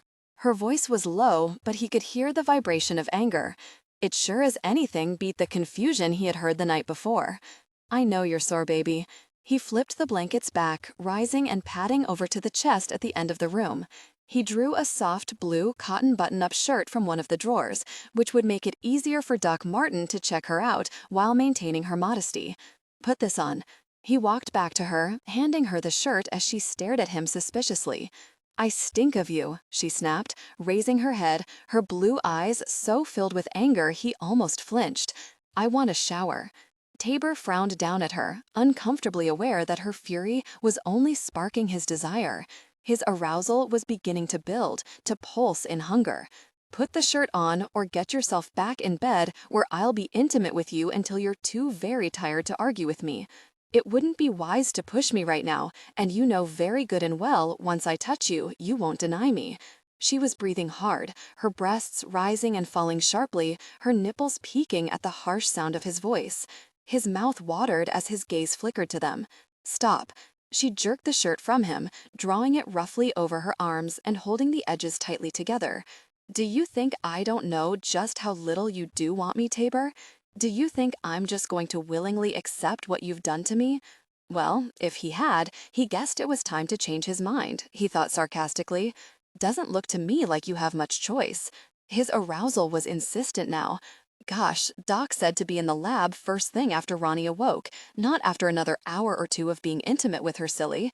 "Button the shirt, Roni. We have to go down to the lab, and I'll be gosh if I'll let you flash that pretty form for whoever is standing around outside this room." He stumped back to the dresser, jerked a t-shirt and sweatpants from the drawers, and hastily donned them. Lab? At least she was buttoning the shirt, even if her voice did pulse with disgust. "Do I look like a freaking rat to you?" He turned to her slowly. Her voice was harsh, guttural, the scent of her building heat reaching him effortlessly. "Don't push me this morning, Roni." He was holding on to his temper and his arousal by the thinnest thread. "You won't like the consequences." She eyed him with brooding fury and a bitterness that confused him no small amount. "You mean it can get worse?" she asked with vicious sweetness. Gosh, that smile could cut a man in two without even trying. He stepped closer, his hand reaching out, catching in the long strands of her hair before she could jerk away from him. He watched her eyes widen as he exerted just enough pressure to force her head back, to look into her face, fighting instincts he hadn't even known he had. It can get worse, he snarled, allowing his lips to pull back, the lethal canines at the sides of his mouth to flash dangerously. I warned you years ago, baby. I was more than you could ever imagine. You should have heeded that advice. She didn't show fear as he had expected. Fury leapt into her gaze, hotter, stronger than before. And I thought I had. She mocked him with a sneer. What are you going to do now, Tabor? Take me to the floor and be intimate with me again? Is that the only way you know of to make your women submit to you? He leaned closer, inhaling the sweet scent of her arousal. The good thing about taking you to the floor is how much I know you would love it. He allowed the growl building in his throat to escape with his words. Instantly, the smell of her heat intensified. Unwillingly, her lips thinned, her nostrils flaring as she tugged at the grip on her hair. She liked it. The knowledge pierced his anger like the sharpest sword, making him very near desperate to have her now. Unwillingly, he backed her against the bed, watching her eyes darken and her cheeks flush with desire. Oh yeah, that's how he wanted her, hot and hungry for him. It's a drug, Tabor, he stilled against her as she spoke with chilling emphasis. Otherwise, I wouldn't allow you within a mile of me. You drugged me. I can't stop it, I can't control it, but I'll be gosh if I'll let you sugarcoat it. She spoke as though there had never been natural desire between them, as though the hunger and the heat were something she would have never felt otherwise. It sent a surge of anger crashing through his system, ripping aside his natural control as he faced his mate's defiance. You wanted me before, he snarled, furious that she would deny the bond they once had. I hadn't kissed you then, Roni. Before the mark, before the kiss, you still wanted me. He dared her to deny it, staring down at her, praying she wouldn't, because he knew if she did, his control would break. I was a child, remember? A flash of pain, quickly covered, yet so deep it seared his soul, shadowed her eyes. I grew up, and I grew up fast, thanks to you. Now either be intimate with me, or let's get these tests the gosh over with, because I need a shower. I told you, I stink. He released her slowly, but watched her more closely than ever before. She looked angry, sounded furious, but beneath the smell of her arousal, the scent of fear and pain surrounded her. She thought she was so tough, standing up to him, hating him for only God knew what, when he could sense the agony slashing at her soul. She was a part of him, more than she knew, more than she could ever understand. Tabor's hand reached out, his fingers touching her cheek despite her instinctive flinch. You were mine when you were 11 years old, and mine when you turned into a woman. You're no less mine now, Roni. He kept his voice soft, fought back the beast roaring to make her submit and to do it now. You can fight it all you want to, for now, but I won't let you go. Don't deceive yourself there. She inhaled slowly, deeply. He could see the moisture shimmering in her eyes. Not tears, but close, though she maintained the disdain in her look. You must enjoy deluding yourself, Tabor. If so, that's fine, but I won't play the game with you, not this time. Her voice trembled on the last word. Tabor stepped away from her carefully. He could feel his fragile hold on his control weakening. We'll take the elevator to the lab. He refused to comment on her statement, let her believe as she wished. For now. Doc was impatient an hour ago. I'm sure he's less than pleased by now. He gripped her upper arm lightly, needing to touch her, no matter how small that contact was. I don't need you to lead me like a child. Her voice was low, pulsating with a mix of anger, arousal, and fear as she tried to pull her arm from his grasp. Stop fighting me, gosh. He turned back to her, jerking her against him, allowing her to feel the intensity of his desire that was pulsing like a raw, open wound. Give it up for now, Roni. Let it the gosh go before I do something we'll both regret. Deja vu swirled around them. Would I regret it? She had once asked him. I already regret it, she snapped out, trembling with the excess of emotions that seemed to be tearing her apart. Don't you understand, Tabor? I regret it all, more than you can ever imagine. He clenched his teeth as an unbidden rumble of warning escaped his chest. His body was tense with desire. Every instinct he possessed screamed out that he show her differently, that he force her to admit that it wasn't just the hormone causing her need, that it wasn't something her heart and soul regretted. The animal was roaring for submission. The man was screaming out for more. One day, he snarled softly, you will admit differently, Roni. Pray, baby, that you haven't pushed me too far to hear the words by then. I'm not one of those civilized little boys you used to date. I'm your freaking mate, and by God, you're testing my limits right now. Stop before I hurt us both. Fear flickered in her eyes. Tabor thanked God that she stayed silent as he slowly released her, that she didn't protest further as he gripped her upper arm once again and began leading her from the room. Because if she had, he had a feeling he would have showed her more of the animal than either of them wanted her to see. Just how many more needles do you own anyway? Roni snapped as Doc Martin inserted yet another in her vein and began drawing blood. Her skin was crawling, the touch so sickening she wanted to vomit right there on the pristine floor beneath the small gurney she sat on. I have several, actually, he said drolly, as he withdrew the needle, then stared down at her with a kindness that brought tears to her eyes. I know how hard this is on you, Miss Andrews. I promise I'm trying to hurry. She glanced over at Tabor where he stood propped against the wall beside the door. He was tense, his expression savage as his gaze watched her with a hungry fury. Take your time. I have plenty of blood. She drew in a deep breath, determined to get through this. So tell me, have you come up with a cure yet? Tabor growled. The doctor glanced over at him a bit worriedly, though she caught him smothering his chuckle. No cure that we know of. He finally moved back, giving her a chance to breathe in air that didn't smell male. I've run every very test I can think of, and we now have over 24 other scientists working on it. The only answer is conception. As if. Roni allowed all the pent-up anger and fear to power the small exclamation. I need my birth control pills. I've already missed one. It was the only answer. She had taken them before to keep her cycles timely, but now she needed them desperately. You're a doctor. Get them for me. Doesn't work. He shook his head as Tabor snarled a low, dangerous sound that rocked her body, not with fear as it should have, but with excitement. Excuse me? She lifted her brows, fighting back her shock. What the hell do you mean it doesn't work?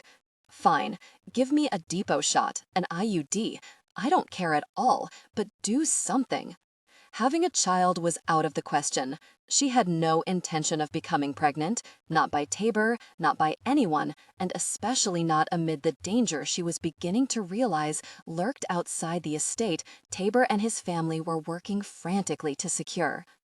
Depot doesn't work. The doctor stuck a swab in her mouth, swirling it around quickly, as she nearly gagged.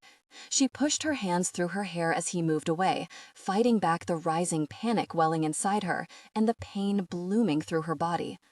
Every bone and muscle felt as though it were on fire, blistering her insides with heat.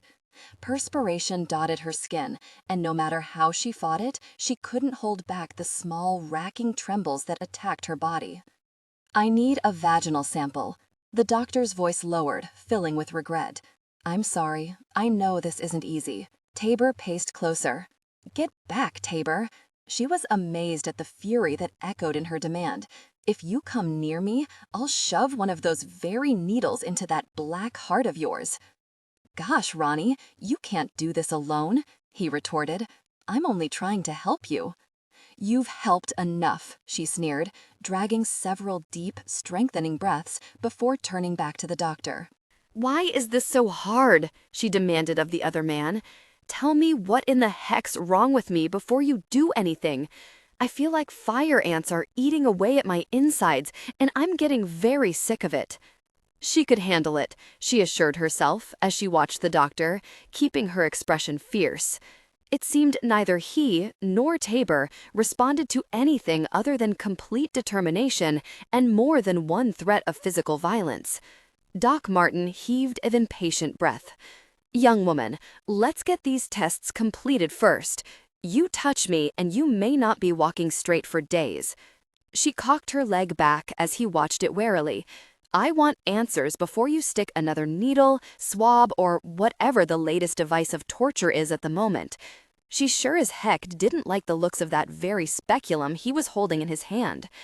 "Roni, I told you what was wrong." Tabor stepped closer. Roni turned her head slowly, watching him with all the pent-up violence raging through her system. He stopped again, only feet from the gurney this time. "A mating does not a relationship make," she told him with false sweetness before turning back to the doctor. "Answers, if you please. In English would be nice too," she ventured, unwilling to try to understand whatever doctor's jargon he used. "In a nutshell," he sighed, "for the time being, your body is addicted to the hormone contained in Tabor's saliva, as well as his bodily fluids. The effects are intense, bringing violent illness and pain, which only goes away after, intimacy is shared." He flushed before her shocked gaze. "The best we've been able to figure is that it's nature's way of ensuring the species. Normally, the minute amount of normal male reproductive cells the feline breed males possess makes them virtually impotent, but the hormone infecting you forces your body to ovulate every 3 days. To further ensure procreation, it strengthens normal desire to the point that it cannot be denied." Roni cursed her own stubbornness. She could feel the blood draining from her face as her stomach pitched and her mind fought to reject the diagnosis. "It ends with conception?" Her voice was thready as she fought to speak. "The symptoms left, Myrenus, upon conception," he agreed. Sympathy filled his voice. "It is something that, so far, seems to occur only with a woman with whom the emotions of the feline breed are involved. A natural mate, in Callan and Myrenus' case. It has never occurred before." She pressed her hands to her stomach, swallowing tightly, refusing to allow herself to be sick. "Prevent conception?" Her voice was shaking. Roni Tabor's protest was ignored. She stared up at the doctor, fighting the rage rising sharply within her. She would not allow this. She couldn't. "I don't care what you have to do or how you do it, but stop it." Tabor stood still, refusing to speak despite the pain lodging in his chest. He could hear the terror shaking in her voice, the pain rocking through her, and would have given his own life then and there if it would save her from this. He couldn't bear the stark agony resonating through her voice. God help him, he would give anything to go back, to take back the mark, to make this easier on her somehow. "I'm sorry, Roni." Martin's voice echoed his own regret. "If I could do this for you, I would. IUD won't work, the body will reject it. The hormone is affecting every organ, working to ensure conception. The same for the depot shot and the birth control pills. We've found no way to prevent this. Not yet." It was then she turned to Tabor. His soul shattered with pain as he glimpsed her eyes. They were deep, shadowed wells of misery that had every animal instinct inside him demanding that he protect her. She was terrified, and he had no idea how to help her. He stepped to her before she could speak, his hand weaving through the tangled strands of her hair as the other caught her close. And in that second, he cursed his own soul. His lips took hers, a deep kiss that sought to connect them despite her instinctive cry of rejection. She would never make it through this while everything inside her clamored for him, the hormone attacking not just her mind, but her body as well. Her hands caught his shoulders as a whimpering cry whispered from her throat. But she responded to his embrace, her breath hitching on a sob. He held her tightly, easing her, stilling the instinctive rejection of the tests the doctor needed to perform. When he pulled back, her eyes were nearly black with emotion, tear-filled and hazy with desire. "With my life, Roni," he pledged to her. "With everything I am, I swear to you I will protect you and any child that comes of this. Whatever you want, I will give you, baby, as God is my witness. Anything to make up for what I have done to you." He could barely hold back his own tears. He, who had never cried, who had fought emotion since he had first learned of its effect on him. He would give her anything he desired, if only it could ease the pain he knew was flaying her soul.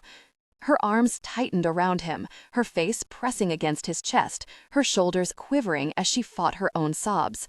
He tightened his hold on her, bending protectively over her, rocking her, hating himself with every cell in his body. Finally, she drew in a deep, hard breath. Her nails clenched at his back, and he felt the dampness of her tears on his shirt. "No more tests," she whispered. "Tabor, I need those tests." "All we've had to go on were Marina's samples," Tabor snarled in fury. His head turned, his gaze locking on the doctor's as he fought to protect her from any further pain. "A swab only," Martin demanded. "For God's sake, this isn't just her, Tabor, it's the future." He tensed, intending to pull her from the table and stalk from the room. No, he's right. Her arms tightened around him as shudders quaked through her. He's right. I can do this. I can. But she didn't release her hold of him. "I'll hold you, baby." He lowered her slowly to the gurney, remembering Shara relating how Callan had been forced to do the same for Marinus. "Just hold on to me, Roni. I won't let you go." It was hell. Roni forced back her screams as everything inside her protested the doctor's touch, his tests, his soothing voice. She knew she was leaving deep marks in Tabor's back from the grip her fingers had on him, but couldn't seem to care. It was that or scream, that or fight to be free. She breathed in hard and deep. She could do this. She wasn't a quitter. She could fight. She had forgotten that in the past years since Tabor's desertion. She knew how to hold herself together when the fear was like a beast clawing at her stomach. 1 second at a time, 1 minute at a time, 1 hour at a time. It had saved her before. She could think later, when the pain had eased, when the terror had lessened, and her mind had absorbed the rushing change that had fallen into her life. Then she could find safe ground. Then she would think, "You leave me again, and I'll kill you." She jerked violently as the doctor used his demon's tools to examine her. "I swear to God, Tabor, I may not be woman enough for you, but if you leave me after this, I'll make you pay. I'll cut your black heart from your chest myself, and then I'll carve you into so many tiny pieces you'll never find them all." And she would, she promised herself as she throttled the scream wanting to break free from her throat.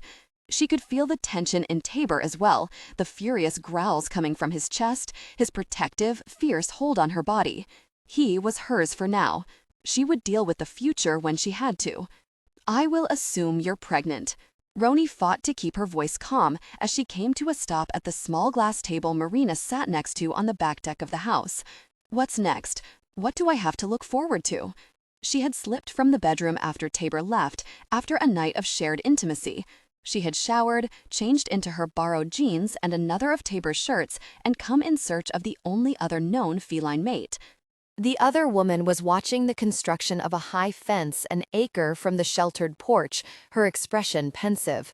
The men worked on the 12-foot-high barricade being stretched from post to post with an almost fanatical vigor, as though nothing were more important than getting the steel-linked barrier in place. "You know," Marinus said softly, sighing with aching regret, "this estate was so beautiful when we first saw it, stately, graceful, despite the horrible experiments that were practiced in the buildings that once stood where those men are working. Everything was peaceful, as though its very elegance distanced it from the horror those who owned it practiced." Marinus tapped a perfectly manicured nail on the glass top restlessly. "Now look at it. Fences everywhere. Wild animals turned loose for protection, and nightly attempts to break the security Callan is trying to enforce. The jerks will never stop until they're put out of their insane misery, like rabid dogs."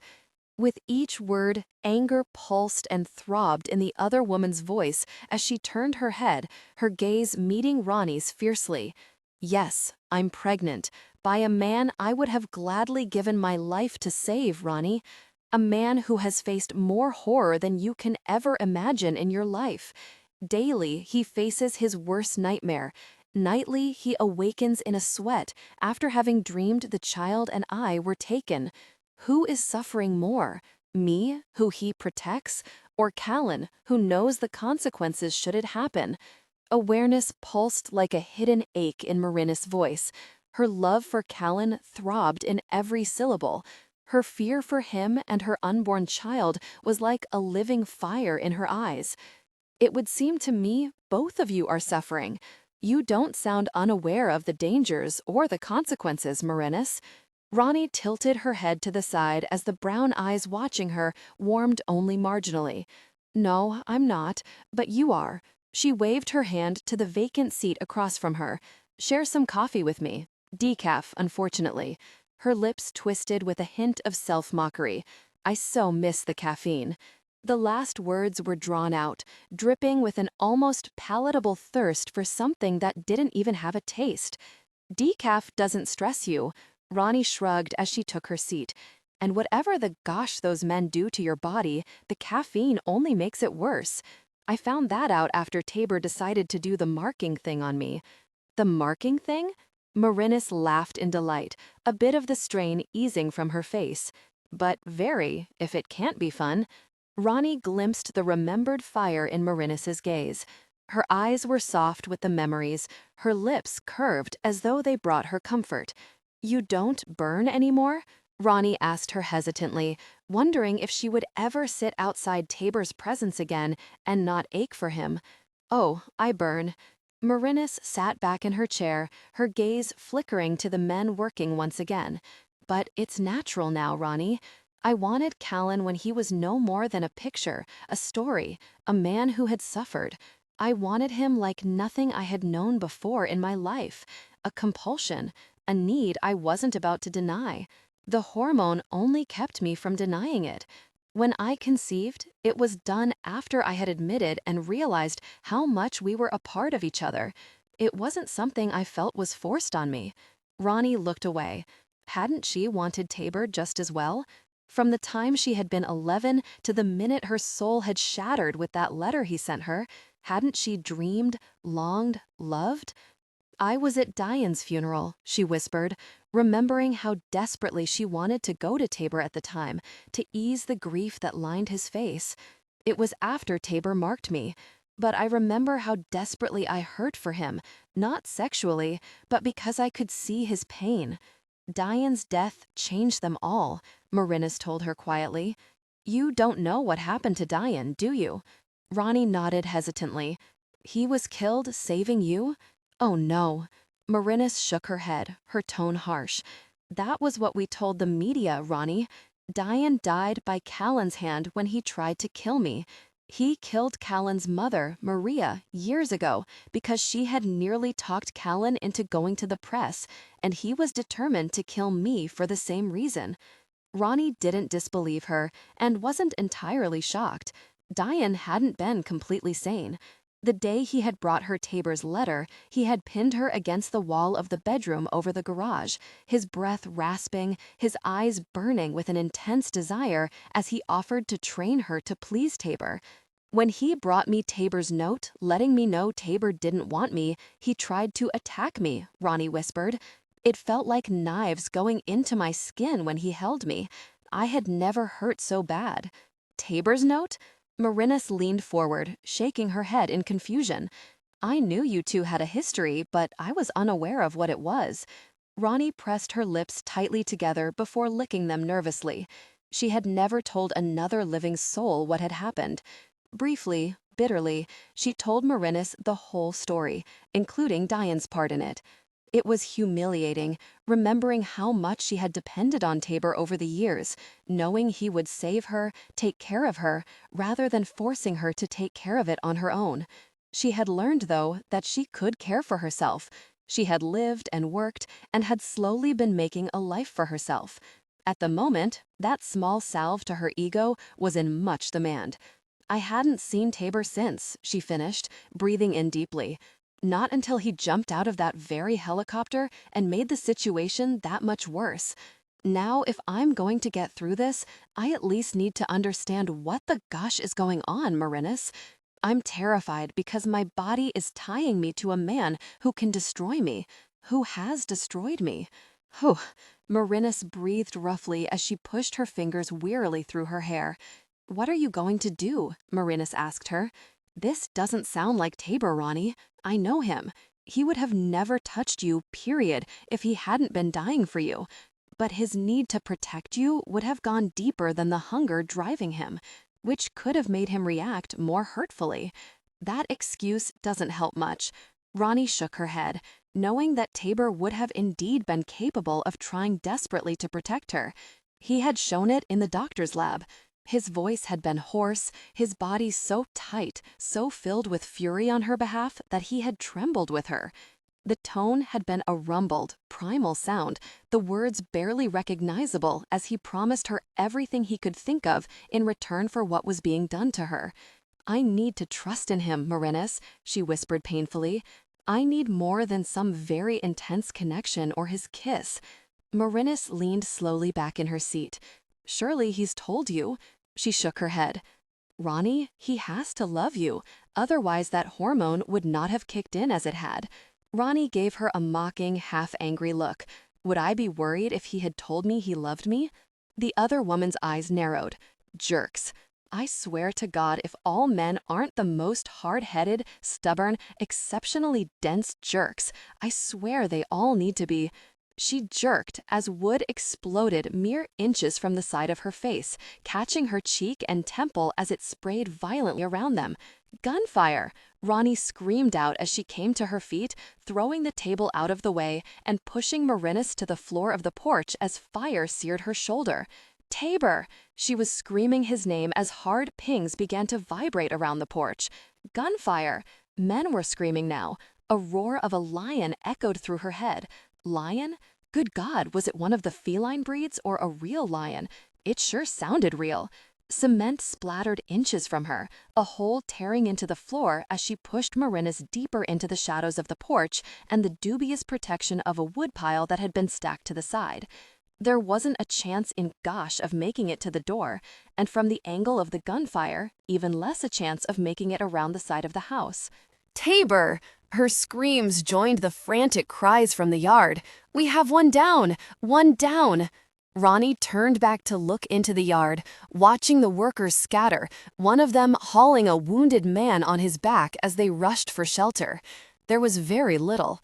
Gunfire rattled off then, the rat-a-tat-tat of automatic weapons, the single sharp bursts of revolvers. And still, wood and cement flew around them as she sheltered Marinus' unconscious body. She could smell her own blood, feel the tearing pain in her shoulder from a bullet, the crawling of her flesh as she lay over Marinus, fighting to keep the deadly little missiles from tearing into Marinus' body, harming her or the child she had spoken of so tenderly. Men were everywhere, but none close enough or in position to reach them and drag the other woman to safety.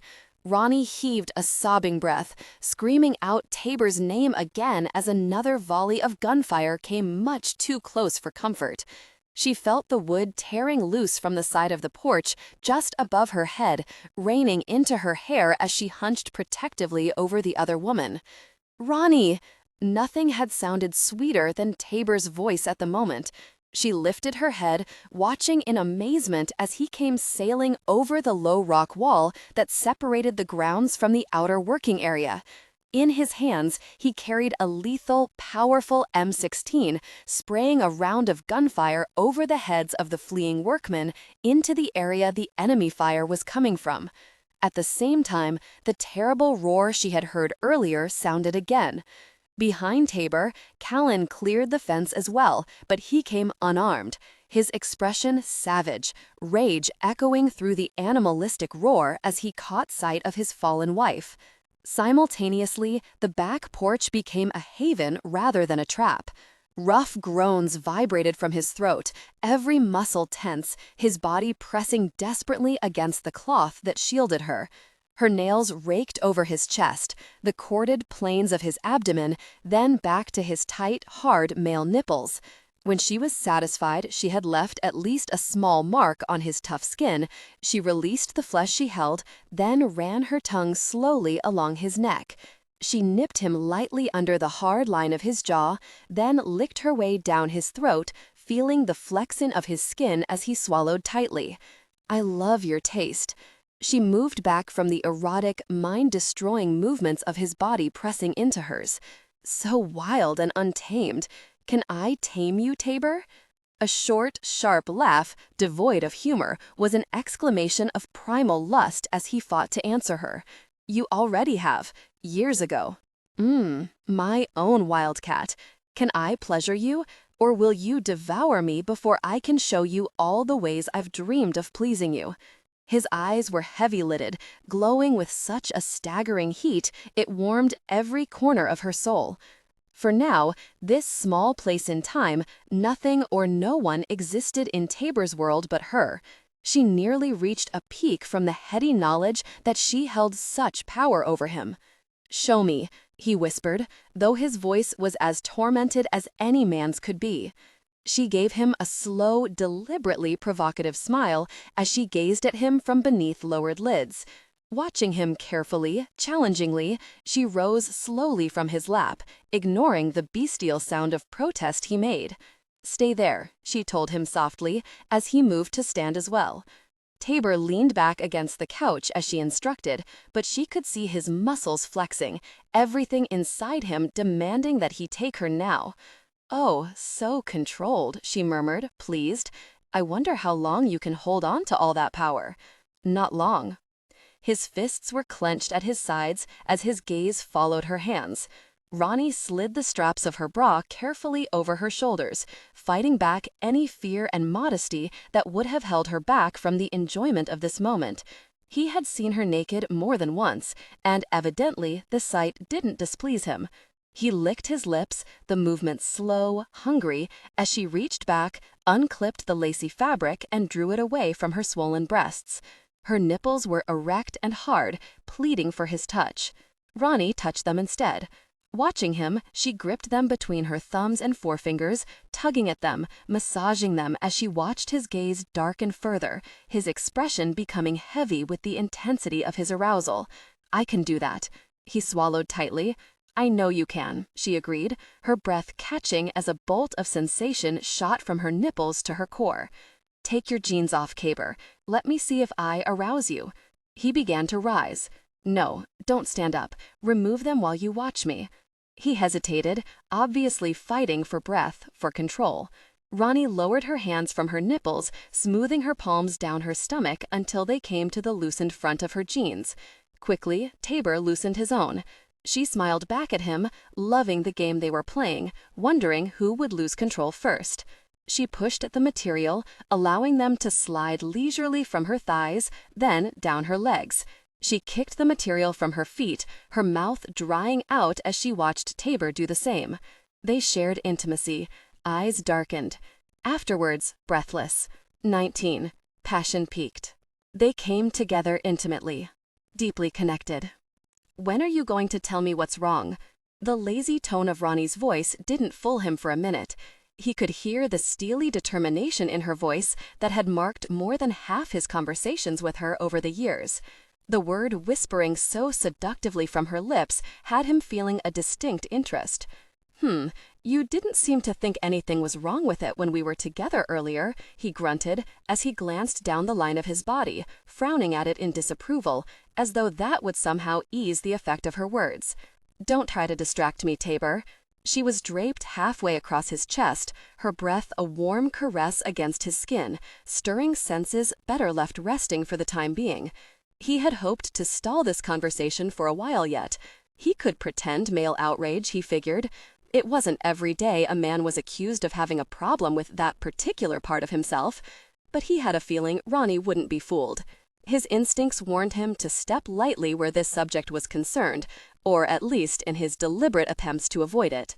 "When are you going to go to sleep?" he mumbled, ignoring her question as he lay back on his pillow and closed his eyes, determined to sleep himself. "You didn't answer me." Her voice was reflective, the very softness of it warning him that soon it would breach the anger point. Her fingers danced over his chest, her nails scraping lightly, the pads of her fingers feeling, he knew, the tiny hairs that covered his body. Nearly invisible, soft as down, the light pelt was yet another reminder of his DNA. Tabor opened his eyes, staring at the ceiling as he breathed in deeply. How many years had he longed just for one day to forget who and what he was?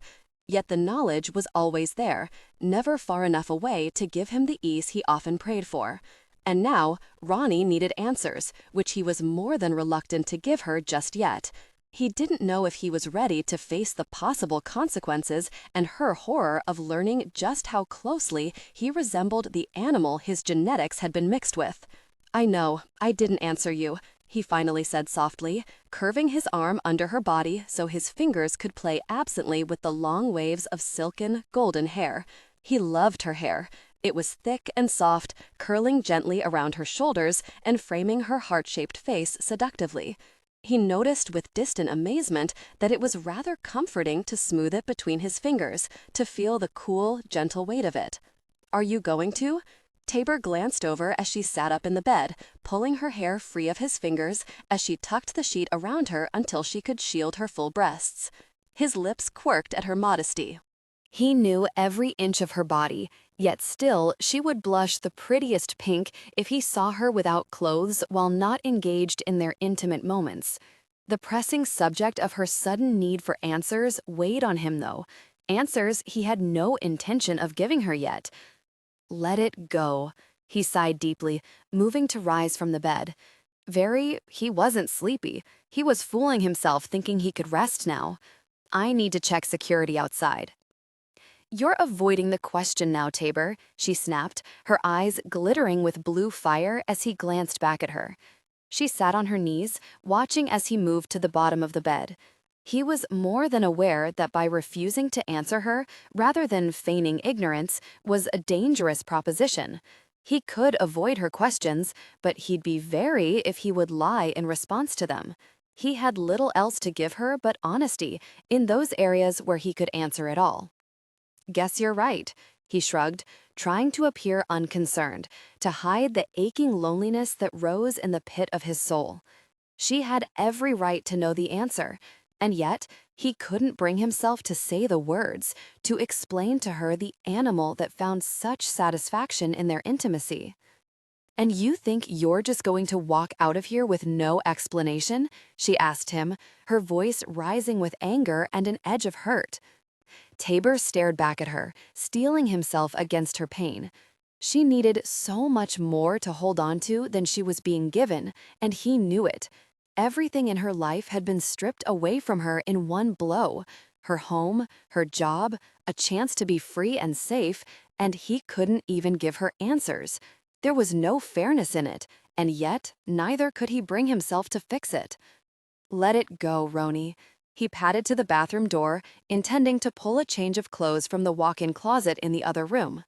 As he reached the bathroom door, with no warning whatsoever, the shattering of a crystal bowl from the nightstand had him stopping in disbelief. The dim lights of the room gleamed dully on the crystal shards, mocking him with his belief that she would have allowed him to walk away so easily. If nothing else, his Roni could be a tempestuous little spitfire. Had she been feline, she would have made a perfect wildcat mix. "You leave this room and I'll take your head off with the next one," she snarled. Tabor glanced down with a sense of resigned amusement. It said a lot about a man who got aroused from such an event. It said even less about him that his female's rage could trigger it. Gosh, he wanted nothing more than to turn around, go back to that bed and connect with her intimately. His skin itched with the need.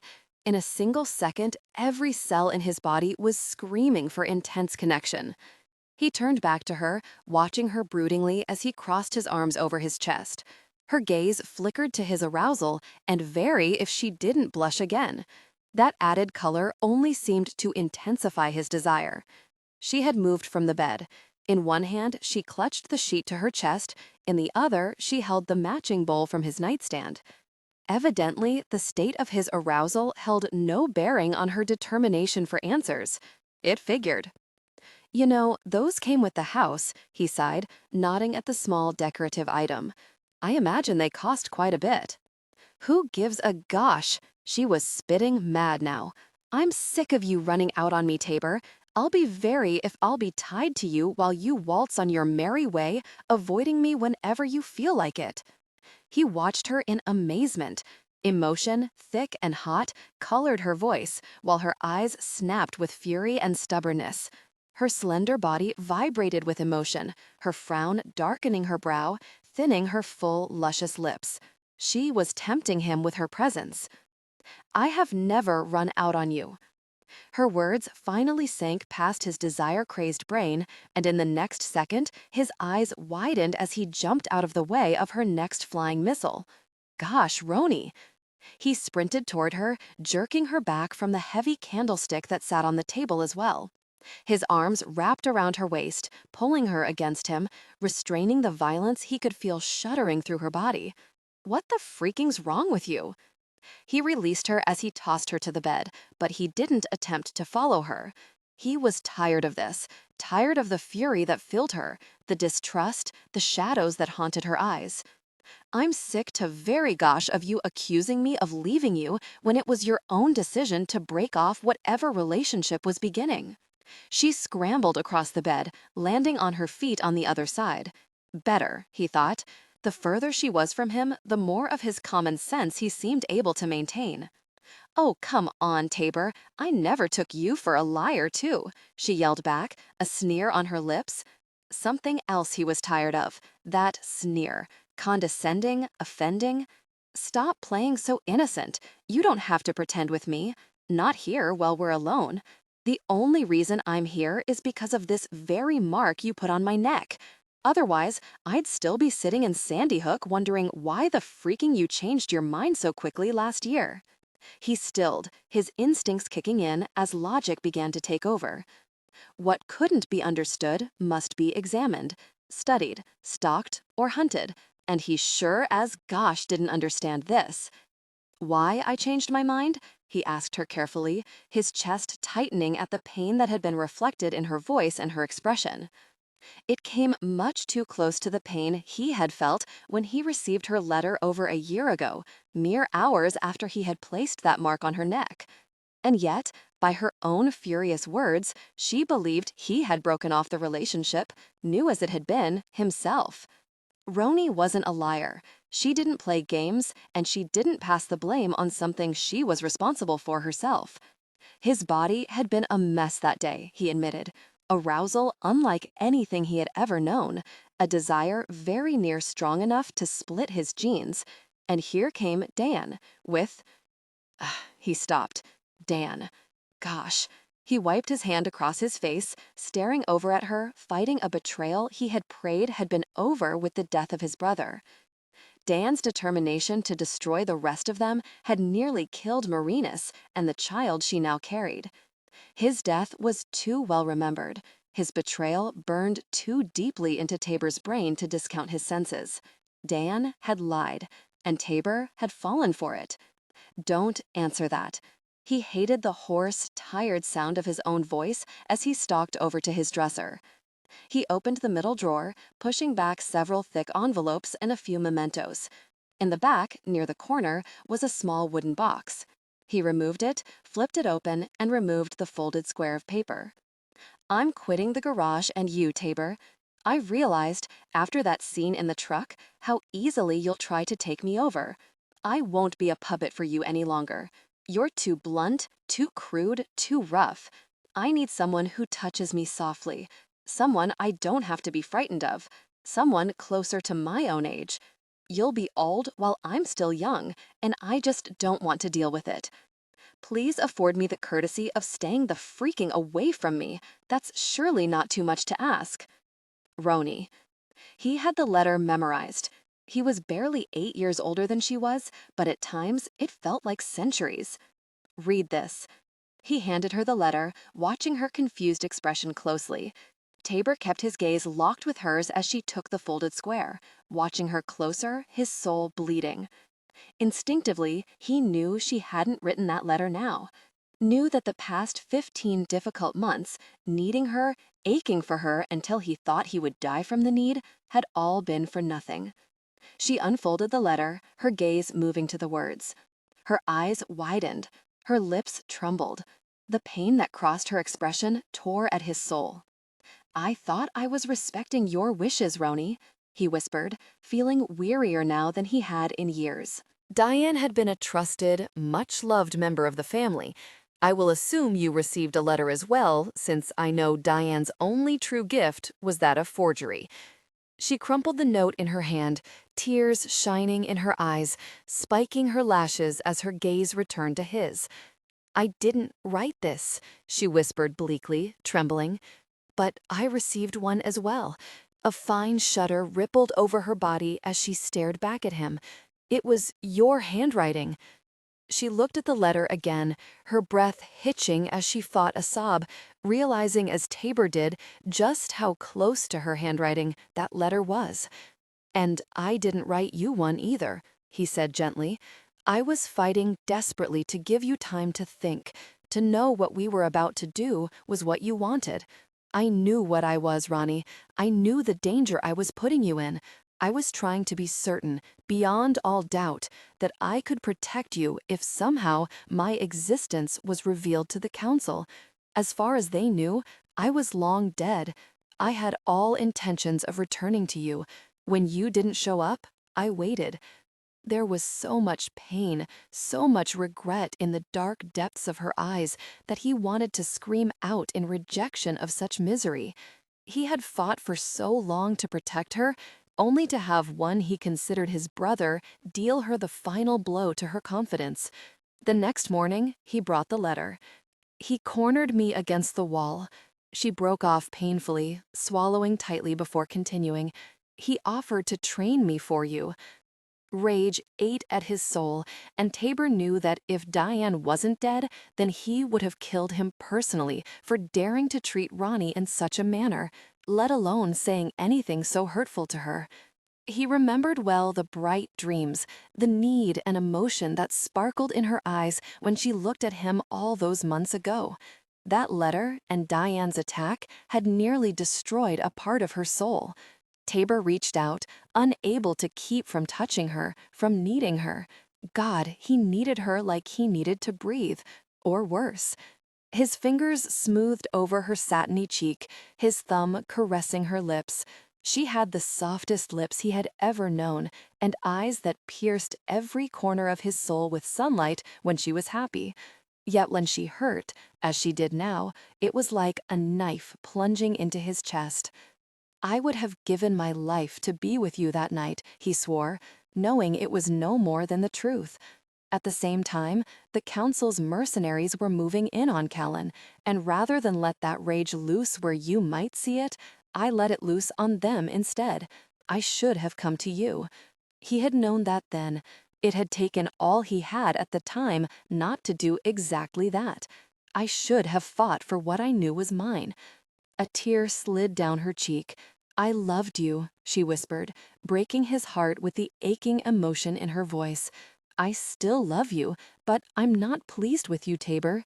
His hand dropped as she moved away from him, frowning in surprise. "I had no idea you hadn't written that letter, Roni," he argued. "Oh, not that," she snapped as she tossed the wadded-up ball of paper across the room before casting him a dark look. "I'm as guilty as you are in letting that jerk trick me." She turned back to him, the anger slowly returning. "I haven't forgotten my original question, and don't you think I have? Fine, we were tricked. Well, deal with it, but we have other things to deal with as well. I'll ask you once again, what happens to you when you reach your peak? And I want to know now."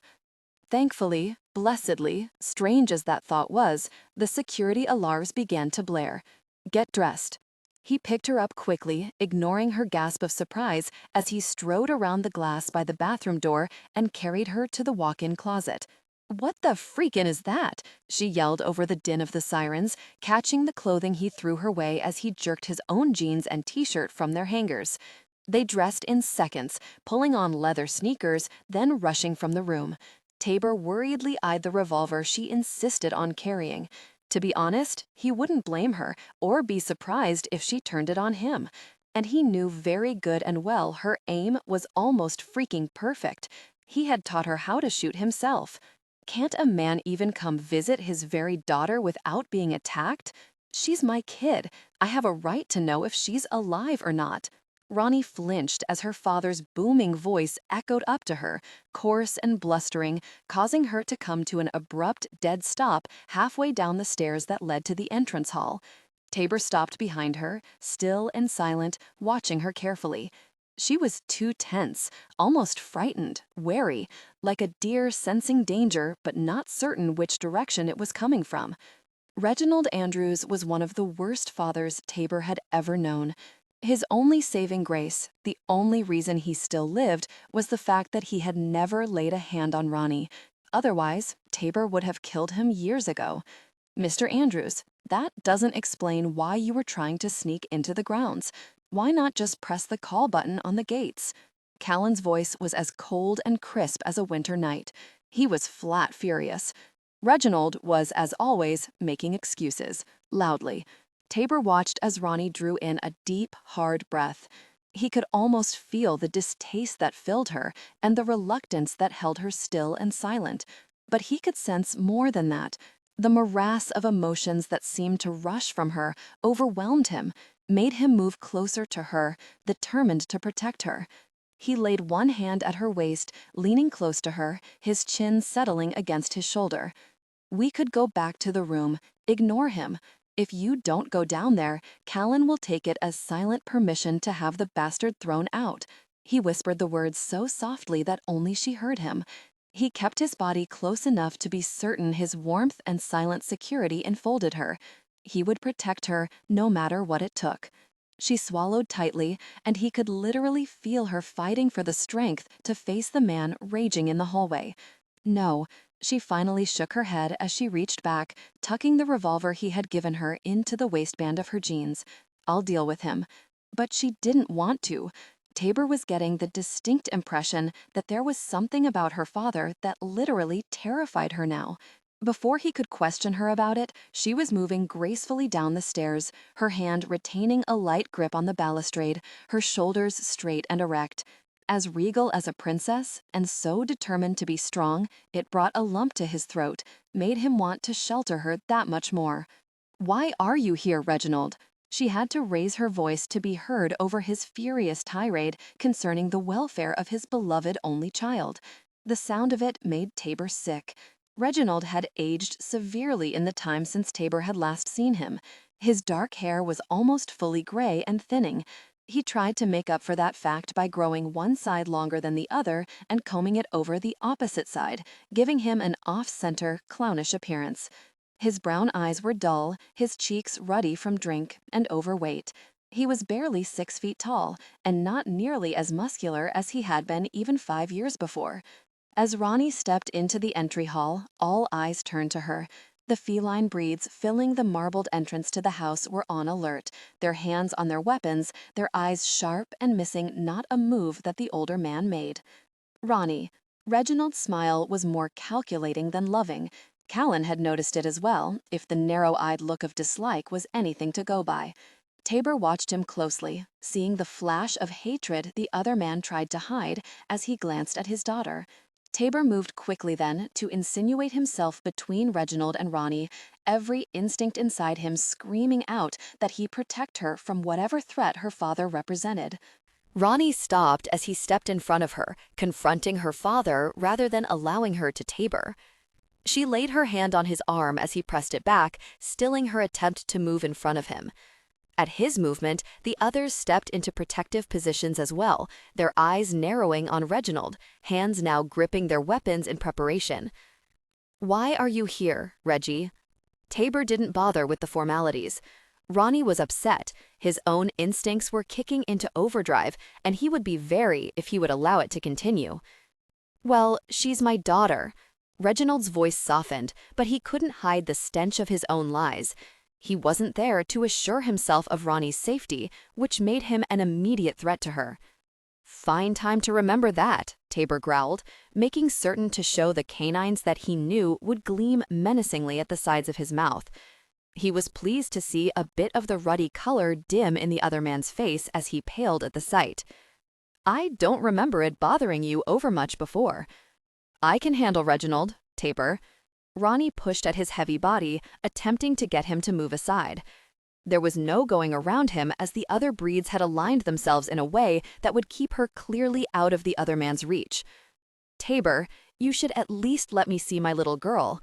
Reginald's voice was too soft, too intentionally non-threatening for Tabor's peace of mind.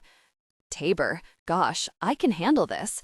Roni kicked his shin, and it sure as hell wasn't a love pat. The very woman had dangerous feet. He turned back to look at her warningly. "Don't you give me that look," she snapped, frowning back at him in determination. "Get out of my way so I can deal with this. Then you can send him packing." He loved it when she got physical with him. He smiled at her, a slow baring of his teeth, a reminder of retaliation. He was pleased to see the slight widening of her eyes, the ripple of response that was barely detectable, the scent of sweet, clean attraction that suddenly bloomed from her body. He stepped back slowly, his arm going behind her, his hand clasping her hip to be sure she stayed close and well out of reach of the threat he was sensing. "I can see you're getting along fine." Reginald couldn't hide the small telltale hint of vindictive displeasure in his voice, the insult that had Tabor flexing his muscles in preparation to take the bastard apart, limb by limb.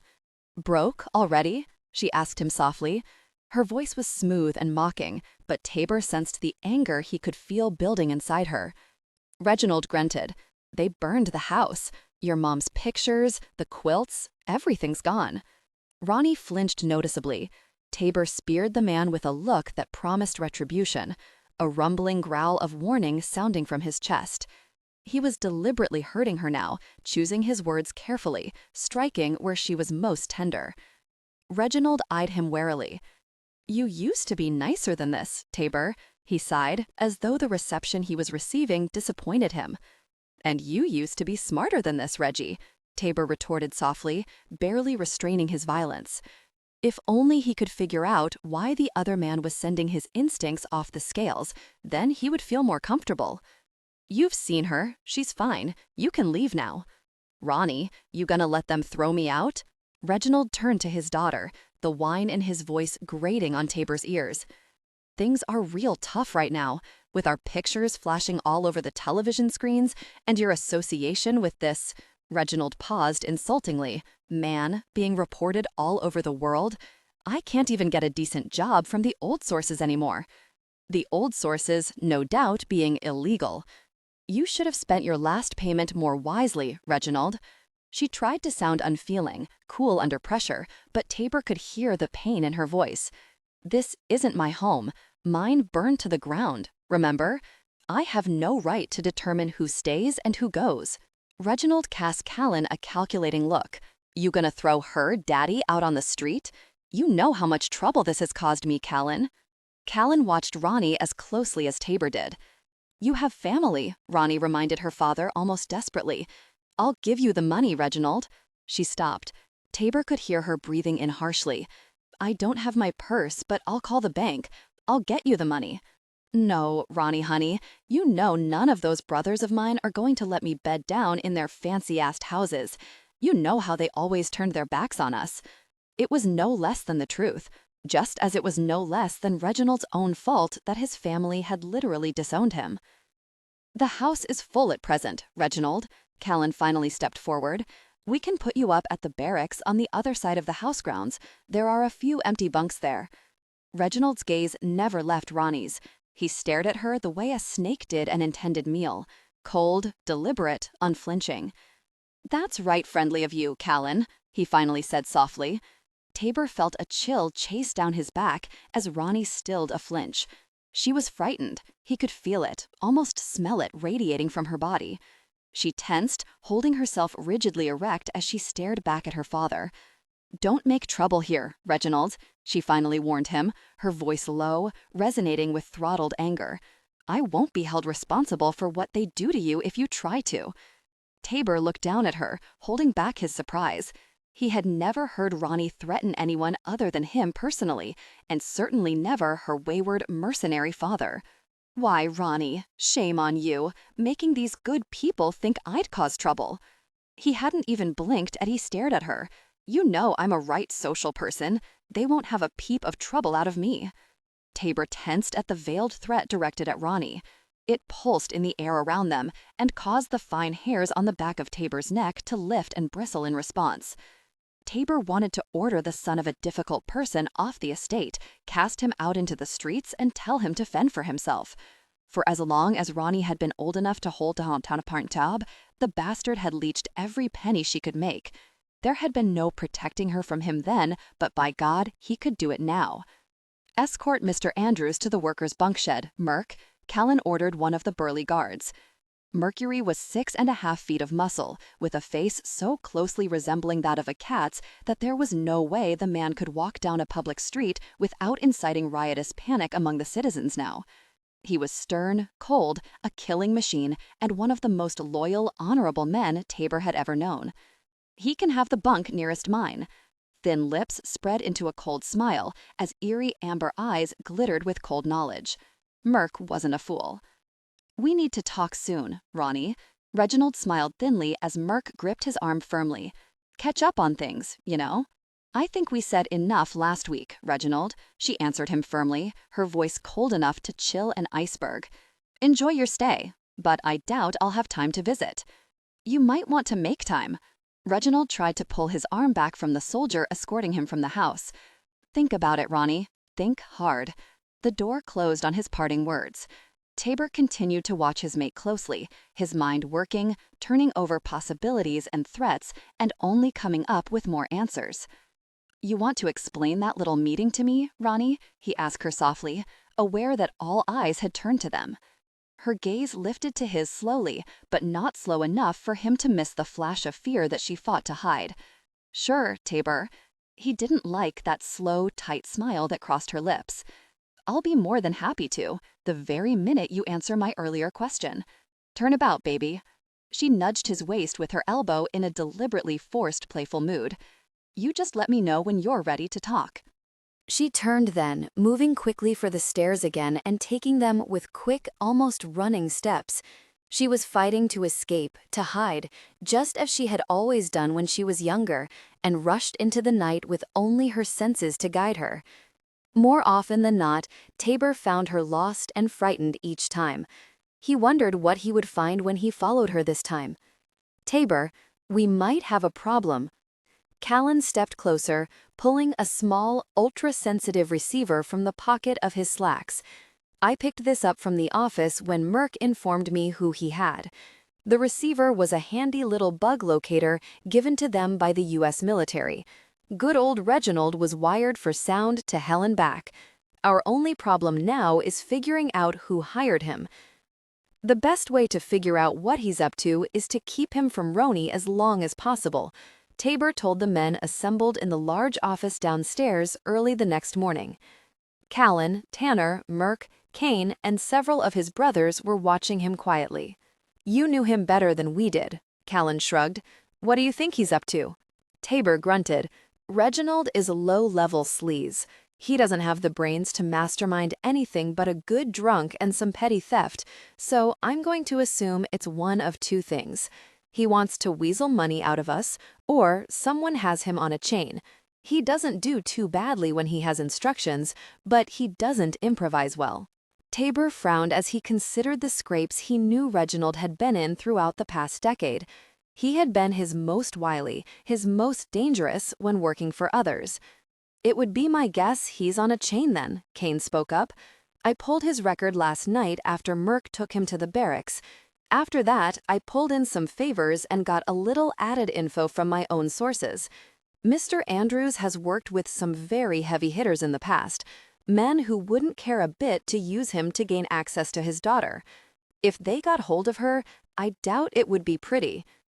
They were all aware of the fact that the council was now desperate to learn the importance of the mark Marinus carried on her shoulder, and the significance of the tests they had managed to attain from the scientists who had examined the breeds after their surprising announcement to the world 3 months before.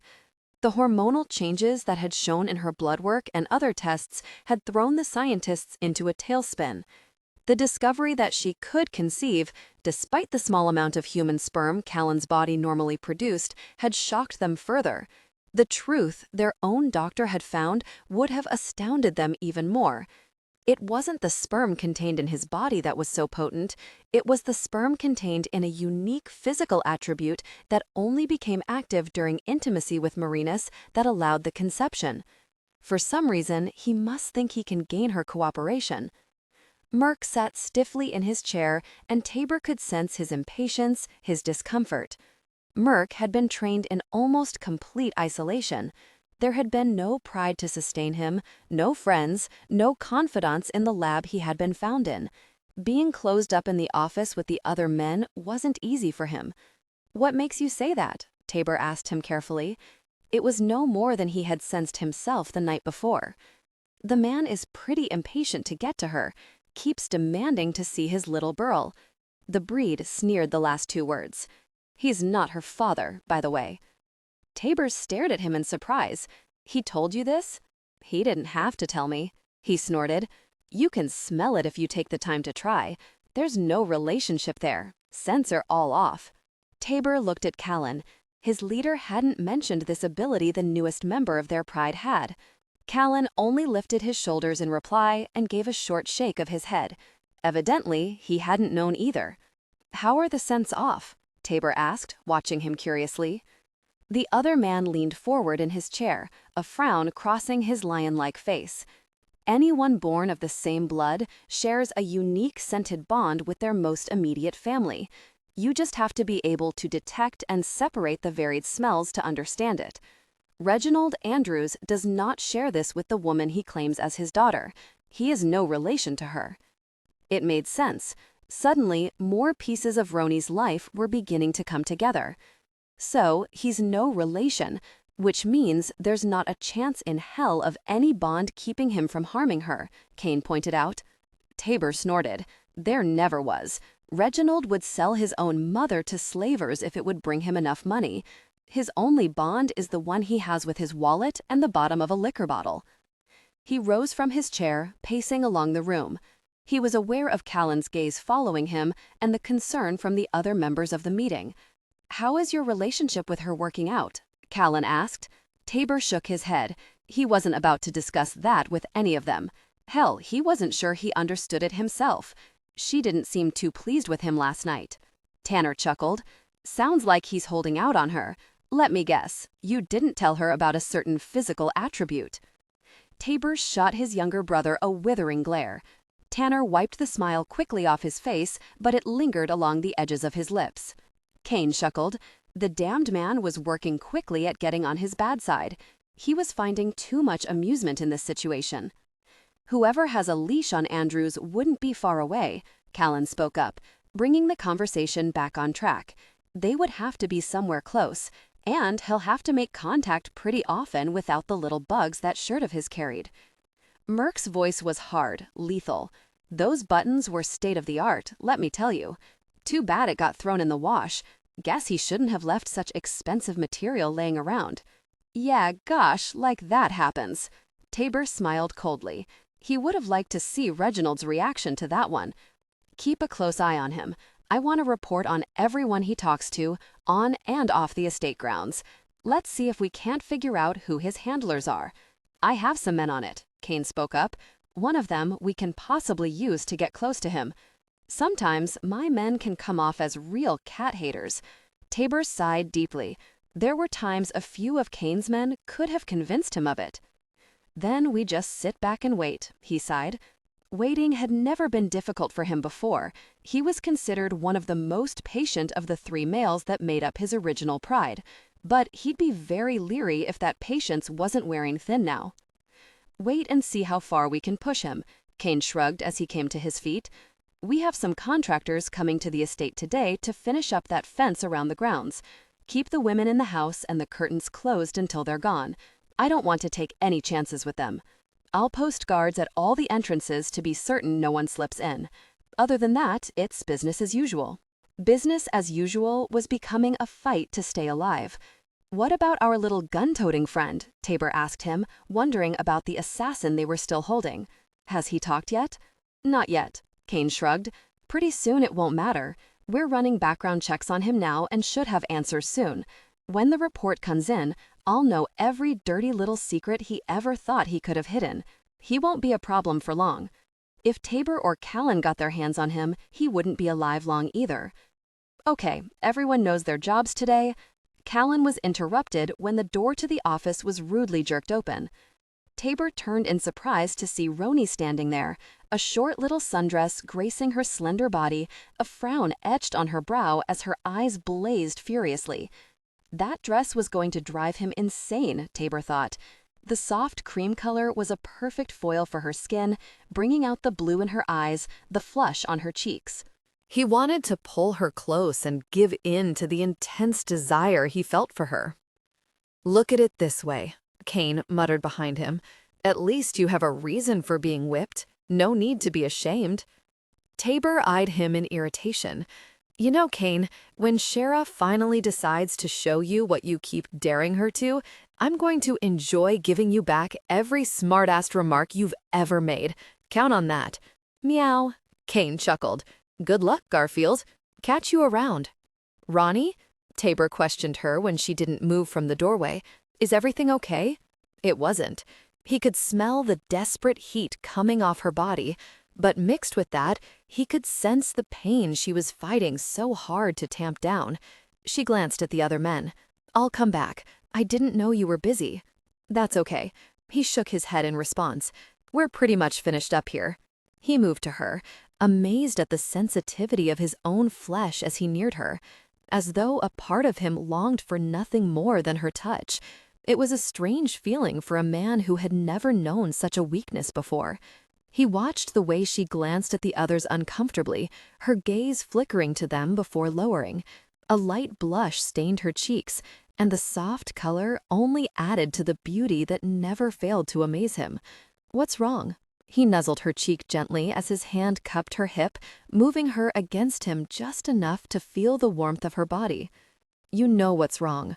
Her voice was tight, tense with the heat he knew traveled through her body, through his own. "And don't think for 1 minute I'm pleased about it. Now let me talk to Reginald so we can get him the gosh out of here. Tell your guard dogs to back down." "Cats, Miss Andrews," Kane laughed. "Wrong species." Various snarls greeted his words, not the least of which was Tabor's. He was running out of patience with his loosely related brother-in-law. "No." He finally turned back to her, regretting the anger that flared in her eyes. "Not yet, Roni. Not until I know how dangerous he is.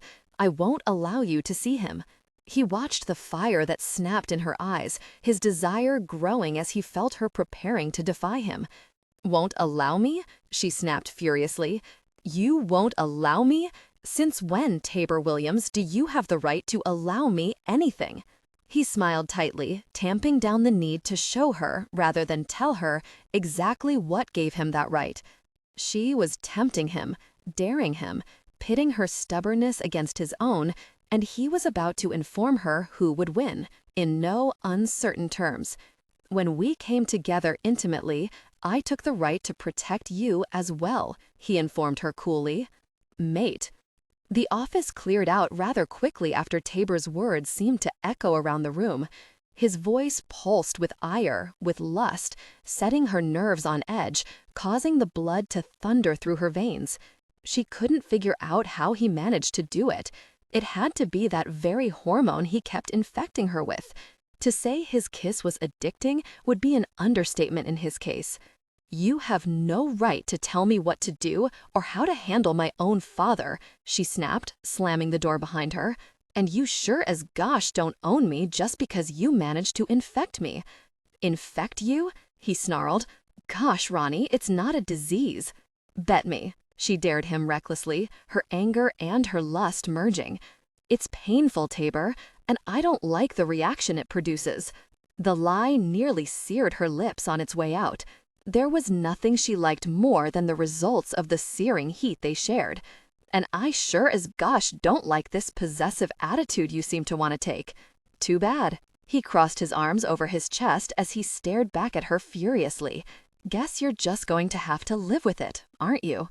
Her eyes narrowed dangerously, her lips thinning with her rising anger. Now, if she could just get her body's intense reactions to subside, maybe she could really blast into him. It was hard to be angry when all she wanted was intimate connection. "Tabor, I'm about to lose my patience with you." She sighed roughly, pushing her fingers through her hair, hating the sensual feel of it sliding along the bare skin of her upper back. She knew better than to let Marinus talk her into wearing this very dress. Why? He laughed in surprise. For goodness sake, Roni, all I'm trying to do is protect you, not lock you up. As soon as we figure out what the gosh he's up to, I'll let you run him off personally. She gave him a resentful look. No, you wouldn't. It might be too dangerous. She drew the last word out mockingly. Tabor sighed. The sound of it pricked at her conscience. Is it so bad, Roni, to need to protect you? He asked her softly, watching her with a heated, lust-filled gaze. Her eyes flickered to his hips, then back to his face. She ignored the glimmer of amusement she saw there. His form filled out the front of those jeans in a way that sent her pulse hammering and a silky heat spreading through her. In a way, it is, she finally answered him as she moved closer, drawn to him, her body demanding his touch. I don't like it, Tabor, not having a choice. She saw his grimace as her hands touched his chest. His larger, calloused hands covered hers, his eyes closing briefly before he opened them, allowing her to see the haunted depths of his own fears. I know this isn't easy for you. His whisper stroked over her nerve endings like sensuous silk. She allowed her fingers to stroke him in a similar manner. She loved the look on his face when she caressed him, touched him, as a lover. His eyes became heavy-lid, his lips a bit fuller, his high cheekbones flushing darkly. Being aroused makes me cranky, Tabor. She leaned against him, cushioning the hard ridge of his arousal against her lower stomach. It makes me want to take a bite out of someone. She leaned forward, her mouth opening over his flat nipple as she allowed her teeth to sink into the muscle there. His groan shattered the silence of the room as his hands moved to her hips, holding her against him with almost bruising strength. Go ahead and bite me all you want to. He was nearly panting when her tongue peeked out to rub against the hard little nub beneath it. Gosh, Roni, oh yes. She felt the material of the dress inching up her thighs, pulled by Tabor's gripping fingers as she rubbed against his chest. She could feel the heat of his flesh radiating through the soft cotton shirt he wore, the building lust that simmered just under the skin. I need you, she whispered as she lifted her head from his chest and licked her lips nervously. Now. An involuntary moan escaped her throat as his hand cupped the bare globes of her rear, clenching the firm muscle, lifting her closer to the cradle of his thighs. Her fingers moved to his shirt as desperation speared through her like wild lightning. She didn't take time to unbutton the material. Her fingers gripped the parted edge and pulled, ripping buttons free, tearing cloth as he growled in sexy approval. "Whenever you want it, baby," he whispered. "However you want it." Tension broke. They gave in to desire, connecting deeply. Tension broke. They gave in to desire, connecting deeply. Afterwards, breathless. Tabor, we have movement outside the house. I'm sending Dawn and Shara to protect Marinus and Roni in their rooms, but I need you out here. The call came in after midnight, mere hours after Tabor and Roni managed to fall into an exhausted sleep. He had carried her back to their room after the exhausting intimacy in the office. Just to sleep, he had assured himself. They hadn't left the room except to eat the rest of the day. The drowsiness fled his brain at Kane's abrupt announcement. "I'm on my way," he said quietly as he moved from the bed. How close are they? Too really close. I have men securing the outside of the house. You and Callan take care of the inside. There are still too many holes we haven't managed to plug yet. I'll keep you updated. Gosh, Tabor cursed as he jerked his jeans from the floor and rushed for the weapons he kept in the large walk-in closet in the bathroom. Roni was only steps behind him. This is turning into a bad habit, she muttered as she pulled on a pair of sweatpants and a loose t-shirt he threw her. Marinus was going to run out of clothes soon if she didn't manage to get her own. Stay in the room. Dawn will be up here in a minute to stay with you, he ordered her softly. Keep the curtains closed and stay away from the balcony doors. You'll be safe here. I don't want to chance moving you through the house right now. Dawn knows what she's doing, baby. Just scream if you need me. He handed her the pistol he had taken from her the night before and extra clips before jerking the automatic rifle from the gun rack mounted on the wall. I shoot first and scream later, remember? She pulled her sneakers on and laced them quickly before following him into the room. He moved carefully, his body tense, poised for action. Roni didn't speak, just followed his lead as he moved through the bedroom, paused at the door that led to the sitting room, and stared into it intently. "You'll be safe here." He turned, his lips pressing into hers for a hard, quick kiss before he moved for the door. "Lock the door behind me and don't let anyone in, Roni. No one but me. Do you understand?" She gazed up at him intently.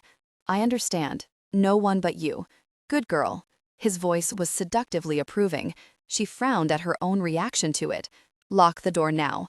He opened it slowly, moving with a smooth, graceful slide of his body that drove home the fact that he had lived his entire life enmeshed in danger. He was so used to it that he unconsciously moved with care no matter where he was or what he was doing. He slipped through the door, then held it open as the small, silent figure of his sister entered the room. Glancing at her one last time, Tabor closed the panel gently behind him. Roni turned the lock quickly, then slid the steel deadbolt into place. They locked their bedrooms here tighter than some people did their homes. She laid her head against the thick panel of wood and fought her tears at the thought. She couldn't hear anything or anyone outside the door. She knew the heavy carpeting would have muffled most things, but she also knew the number of men who slept in the house just for safety's sake. The Breeds weren't taking any chances with their leader's wife and the mother of the pride's first child. All precautions were taken to protect Marinus and Roni from any threat. "He'll be fine." Don Daniel's voice was a soft, gentle sound, almost purring as she spoke behind Roni. Roni drew in a deep breath, pushing herself away from the door as she turned to face the other woman. Tabor had told her that Dawn was a cougar breed, her DNA mixed with that of the reclusive, graceful mountain cats. She looked like she should have been from a tabby cat, though. She was slender, almost fragile, several inches shorter than Roni, and despite the fact she was at least several years older than Roni, she looked like a teenager, a very young teenager, until you saw the automatic rifle slung across her shoulder that she carried like an extension of herself, or looked into her haunted eyes. Dawn shifted uncomfortably as Roni gazed at her through the dim light that barely filtered from the other room. Shoulder-length, thick, tawny brown hair barely brushed the other girl's shoulders as it framed a small, heart-shaped face. "Thank you for staying with me," Roni said softly, moving to the couch, trying to still the nervous shaking of her hands. She laid the gun on the cushion beside her as she curled up in the corner, watching the other woman. Dawn followed suit, though she took the chair opposite her, propping the rifle against her knee as she watched Roni with shy curiosity. "Tabor's one of our best fighters," she said in that soft, melodic voice. "He won't let anyone get up here, and if they did, I wouldn't let them pass the door." A thread of steel ran beneath the last statement. There was barely enough light to see by, but Roni glimpsed the flash of rage in her eyes. Roni hadn't had a chance to really talk to Dawn, or any of the other family members she had known in Sandy Hook. Not that anyone could really have claimed to know Dawn. She was rarely seen in the small town, and when she was, she rarely talked. There was something too silent, too heartbreaking in the quiet features of her face, as though she carried a cloak of nightmares about her at all times. "The estate here is gorgeous," Roni finally said, desperate to keep the other woman talking. She needed to concentrate on something other than the possible dangers Tabor would face outside. "How did you find it?" A mocking little smile played about the lush fullness of Dawn's lips. "The estate was given to us, actually, along with a nice little lump sum of money to help aid the other breeds being found in various locations. Several of the council members were high-ranking heads of our government." Her voice sang with an earthy, haunting quality. "How many are there so far?" Roni asked her curiously. "So far, we have nearly 100 feline breeds on site working to secure our place in society in Washington. More come in monthly." Her voice trailed off, as though the thought of those coming in struck a chord of resounding pain within her soul. "I'm sorry." Roni didn't know what to say. A gentle smile crossed Dawn's lips, filled her expression. "Don't be sorry, Roni. We are alive, and isn't that what matters?" It was obvious that Dawn asked herself that question often. What was it about her? Roni had never understood the quiet aura that always surrounded the other woman. She had seen the men of the county when they were around her. Rough, hard-edged men suddenly softened, their smiles gentling. Men who would have often made lewd advances to any woman as beautiful as Dawn had cast their eyes to the floor, shame marking their expressions. Her looks weren't so unusually striking as to stop traffic. She was slender, delicate, with thick silken hair and large brown eyes that always seemed so haunted. And perhaps that was it, Roni thought. Her eyes seemed to tell a tale that Dawn never whispered. Everyone looks at me like that. Dawn shook her head in apparent confusion as Roni watched her. Roni sighed deeply. I'm sorry. You seem so sad. I guess before I never realized why. And you do now? There was no insult intended in her voice, just weary acceptance. I don't think so. Roni shook her head slowly. I think it's more than the situation, more than your entrance into society. How old were you when Callan brought you out of the labs? And there was the answer. Her eyes flashed. Nightmare, memory, and terror. I was 15. Shara was 18. That was more than 10 years ago. It seems only yesterday sometimes. She shook her head, a weary smile crossing her face. They made us tell them about the labs during the Senate hearings and the closed trials of some of the council members. Shara cried. Her voice dropped, like she did in the labs, before Callan took us out. She has never cried like that since our escape. Callan picked her up out of the witness stand and carried her out of the proceedings. It was weeks before she could awaken without screaming. What about you? Roni asked her gently. Dawn shook her head, lowering it before giving her a soft, broken smile. I just don't sleep, Roni. Not for long and not very deeply. What's the point when the monsters can take you again and again and again? She shuddered and came to her feet, her head tilting, her eyes suddenly narrowing as the gun fell naturally into her grasp. What? Shh, Dawn hissed softly. Listen. She heard it then. A scratch, a scrape at the balcony doors. Her eyes widened in horror as she grabbed the pistol, moving along the wall, careful to stay as far to the side of the glass doors as possible. Dawn moved like a shadow then. She jerked the comm link down from its position on the back of her head, adjusting the mic as she listened intently. The scratching came again, followed by a careful shuffle of the doors. Alpha 1, we have a breach. Dawn's voice was so soft, Roni barely heard it as the other woman moved to her, covering her as she motioned to the bedroom. Keeping her weapon at her shoulder, Roni moved quietly around the room, her breath nearly strangling her as she fought to keep the fear to a manageable level. She got as far as the bedroom door and stopped. The slow slide of the balcony door had her eyes flying to Dawn in alarm. Really, get up here. Dawn's voice was soft as she spoke into the comm link, carrying no further than Roni as the other woman motioned to her and they headed quickly to the bedroom door. We're evac? We're evac. She slid the locks free, opening the door as she checked outside quickly before moving from the room. Roni followed quickly, her finger caressing the trigger of the gun as she held it ready, checking behind them often, fighting to hear above the pounding of her heart. The hallway was dark, silent, as they moved quickly along the corridor. We're heading to Marina's room, Tabor. Get up here. They're right behind us now. Dawn opened another door, and they moved through it as a sudden curse echoed from the open door of Roni and Tabor's room. Dawn locked the door with a silent movement and turned back to the room.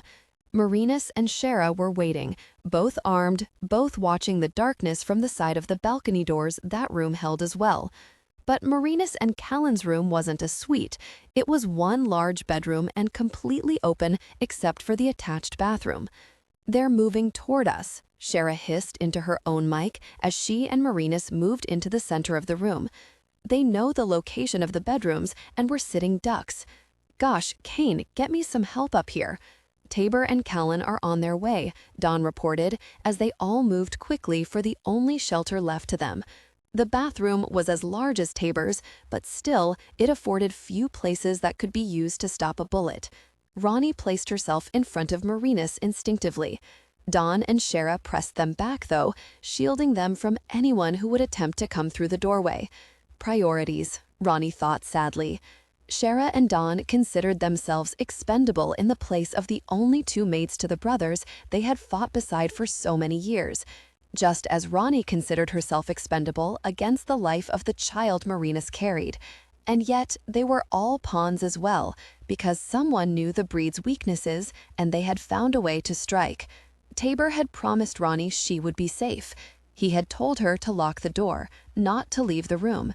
No one would get to her. The acrid taste of failure coated his mouth. He had been wrong. He entered the back of the house at a low crouch, his rifle held ready as he swept through the kitchen, then stood aside to allow the other half-dozen men who followed him entrance. His blood pumped with the demand that he rush upstairs, that he blow the bastards the hell and back, but he knew the risk to Roni would only be greater. Kane's men were moving on the balconies to trap the bastards. Now Tabor and his men would move up his stairs to catch them on this end. Rage burned low in his gut, making it a fight to maintain control and proceed, as he knew he had to. "We have a breach." Don's voice was low, steady, and calm, but Tabor could hear the horror that backed each word. "We're compromised, Tabor." Each man had received the same transmission. Silent as the night, as deadly as the animals their DNA mixed with, the men surged up the stairs. They caught the first 4 outside Callan's room as they were opening the door. The assassins never knew what hit them. Tabor wrapped his arm around the neck of one and twisted with a sharp, deadly move that resulted in the muted, satisfying crunch. The others fell the same way, only to be pushed aside as Tabor opened the door slowly. He went in at a crouch, throttling his roar of triumph as they met the other group of would-be assassins in the middle of the room. Their eyes widened in surprise at the force they met as they turned to make their escape. At the same time, Kane's men stepped through the balcony entrance. "Oh, look, Callan, they want to play," Tabor drawled as one raised his weapon. It was shot out of his hands before he could pull the trigger. "Keep the women in there, Shara." Callan's voice was cold, deadly, as he stepped farther into the room and smiled the cold smile of death Tabor had rarely seen on his face. "Hello, gentlemen. If you had knocked, we could have conversed civilly," he stated a bit too mildly. "Your entrance into my home has left much to be desired." Tabor lowered his weapon as Callan handed his off to him. "Tell me, Tabor, what should we do with such rude guests? Make nice, or have a late-night snack?" Tabor allowed the snarl curling his lips to rumble through his chest. There was no mistaking the wary looks the assassins were now giving them. "I missed dinner," Tabor said clearly. "How about a snack?" The 4 men jumped in startled surprise as 12 fully grown feline breed males growled in hungry menace. "Wait," one of them spoke nervously, holding his hands out, his gun held in a clearly non-threatening manner as he laid it on the floor. "No harm, no foul." "No harm, no foul?" Callan asked mildly as he eyed the gun on the floor before raising his head to stare at the man with brooding fury. "Wrong. You broke into my home, attempted to harm my woman, and you think you're just going to walk out of here? We're just doing our job." One shook his head desperately. "Come on, lions, you've always let us go before." Tabor recognized the voice. One of the mercenaries who had been sent home in defeat years before, smarting from the lazy, amused chase Callan had given him. "The rules changed, Brighton," Callan snapped. "You don't just walk away anymore." "Callan, we question them first." Kane moved into the room, watching the breeds warily. "You know the score. I know. They're dead." It was as though the very air itself stilled with that announcement. There was no mercy in Callan's voice, no weakness. "We'll send them back to their owners in pieces. Isn't that how they sent back our scout last month?" Tabor's jaw tightened at the memory of it. The 4 assassins shifted nervously within the room. "Come on, Callan," dared them. "Show me what you're made of. Personally, I smell the stink of a coward." Callan warned him carefully. "Step back, man. This is no time for mistakes." The mistake being an accidental death. "Think of Marinus and the babe.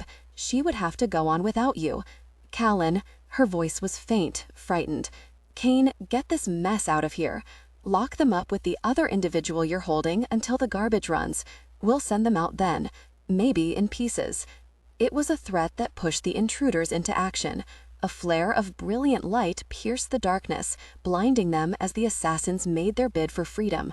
Weapons were dropped as the breeds used senses well honed from years in captivity. They couldn't see, but they could smell, hear, and taste the evil flowing around them.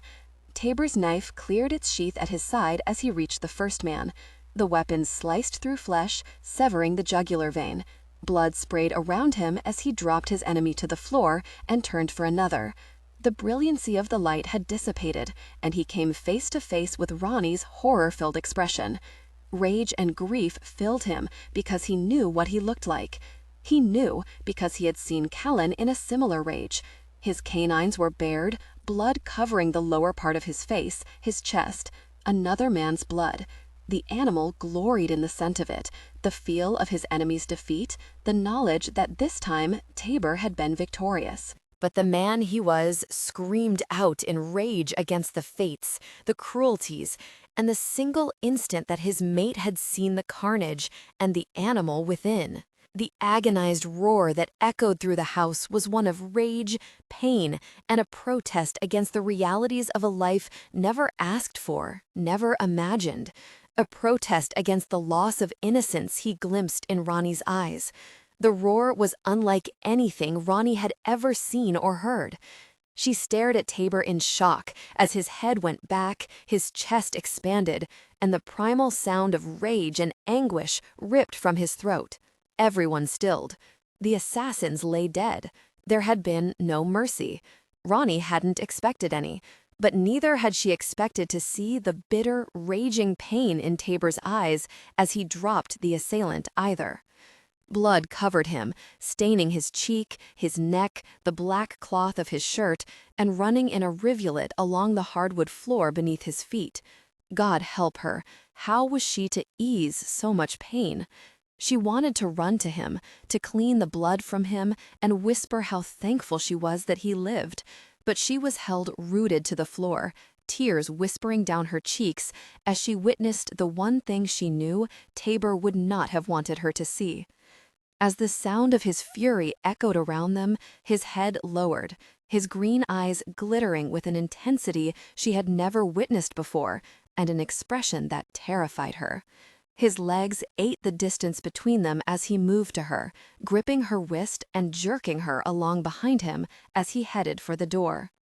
Tabor Callan's protest was cut off when Tabor turned back to him with a snarl so threatening, so demanding, that the other man stood back, shaking his head in regret. "Gosh, Callan, stop him!" Marinus's voice was filled with fear as Roni was pulled from the room. No one would stop Tabor. No one could stop him now if they wanted to. Violence and lust swirled around him, tightening his body as the animal surged ever closer to the surface. Roni didn't even try to stop him. She followed him, nearly running to keep from being dragged behind him, her heart thundering in her chest, shock ripping its way through her body. He had barely caught the assassin before the other man let loose on the trigger of the submachine gun he held. The bullets would have ripped through the bathroom at that angle, possibly killing them all. She remembered all too clearly watching the knife slice through human flesh, the hatred and surprise on the other man's face as his gaze locked with hers. Tabor pulled her into the bedroom, slamming the door behind them before he turned to her. She didn't have time to gasp before he removed her shirt, his movements urgent as he worked at the closure on his jeans. "Tabor?" She didn't know what to say, what to do. "Mine." He bared his teeth as he pushed his jeans over his hips, his desire evident.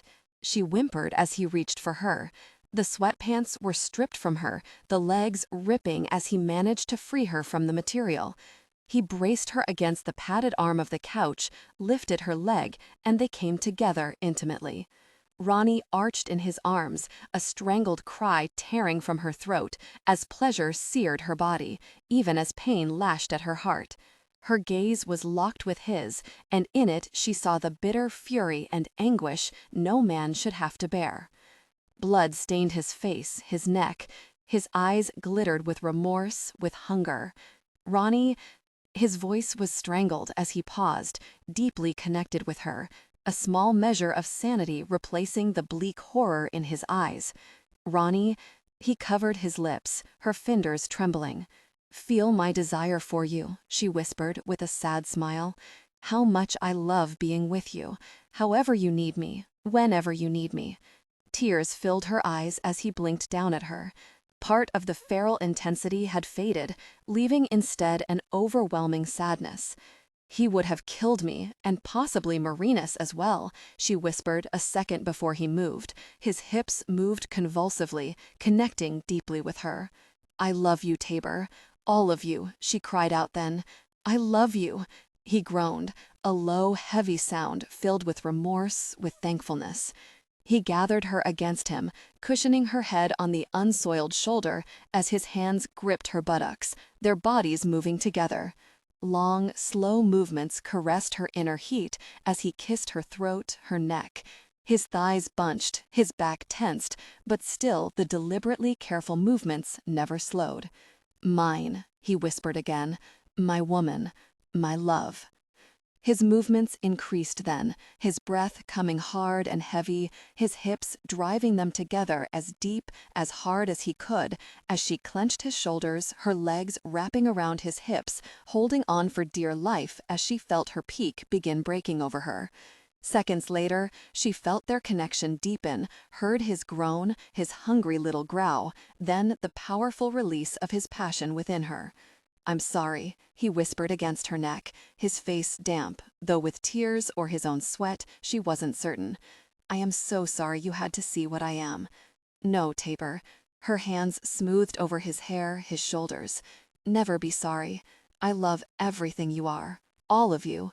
Such acceptance should not have been possible. Tabor stood under the hot spray of water, his eyes closed, his mind slowly clearing of the blood rage he had felt when he had seen that jerk ready to fire off a submachine gun in the women's direction. Helping to wash it away was Roni, her hands tender as she cleaned him thoroughly. She had washed the blood from his hair, his face, and had then proceeded to clean every inch of his body with the silken comfort of soap and cloth. Hot steam and the scent of soap filled the large shower cubicle. The sounds of water rushing over him and Roni's soft hum whispered over his mind. With each rinse and careful soaping of his body, he felt more of the rage rinsing from his soul as well. With it came an incredible dragging weariness. He wanted nothing more than to curl up beside her and sleep, but there was so much left to do.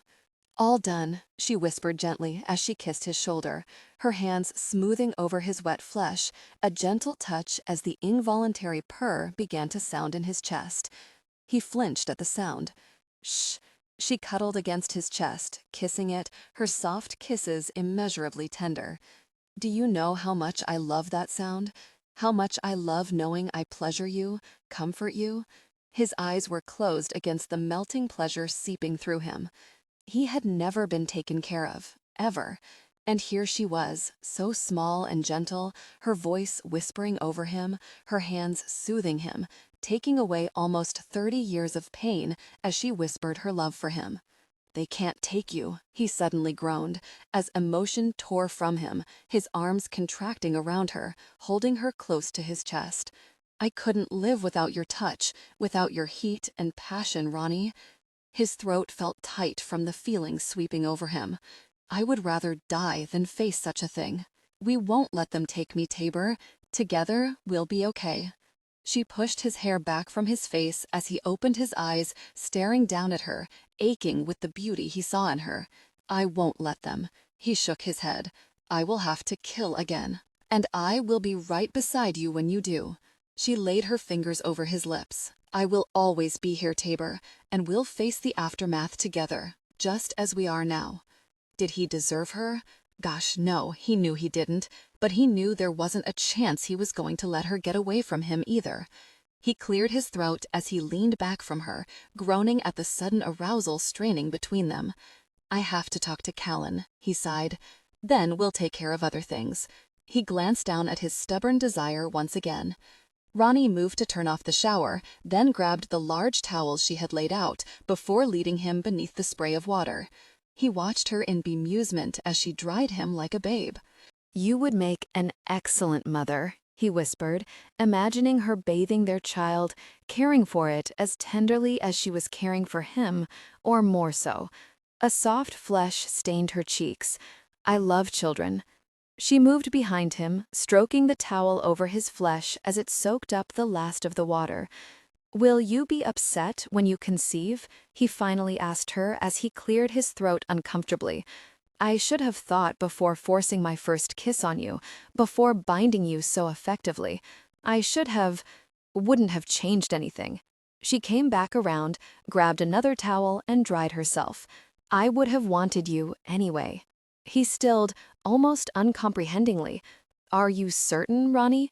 She paused, then breathed in deeply as wry amusement crossed her face. Tabor, your presence isn't the only thing I had on my mind when I saw you, you know? It was you I missed all those months. It was you I dreamed of before you ever touched me intimately. It was your babies I've always dreamed of having. Otherwise, you would have found my need driving you back when you did kiss me. Now are you satisfied? He winced. She wasn't above it. She had done just such a thing before. Understood. He nodded quickly. Good. Now I know Callan's waiting downstairs for you. I'm going to curl up on the couch until you get back. Kane and some others were bolting the glass doors in place earlier, so maybe I can still manage a few hours of sleep before this place gets crazy again. She looked exhausted. The constant worry, sexual needs, and physical danger were taking a toll on her. Sleep in the bed. She shook her head. I can't sleep there without you, so hurry up. I'm getting very tired. He dressed in clean clothes while she pulled on one of his large t-shirts, the hem nearly reaching her knees, before grabbing a spare blanket from the quilt rack in the bedroom and heading for the sofa. I'll be back soon. He bent and kissed her soft lips as she stared up at him drowsily. Hurry and come back. I'll need you soon. He could smell the need building in her. He nodded abruptly and turned and left the room.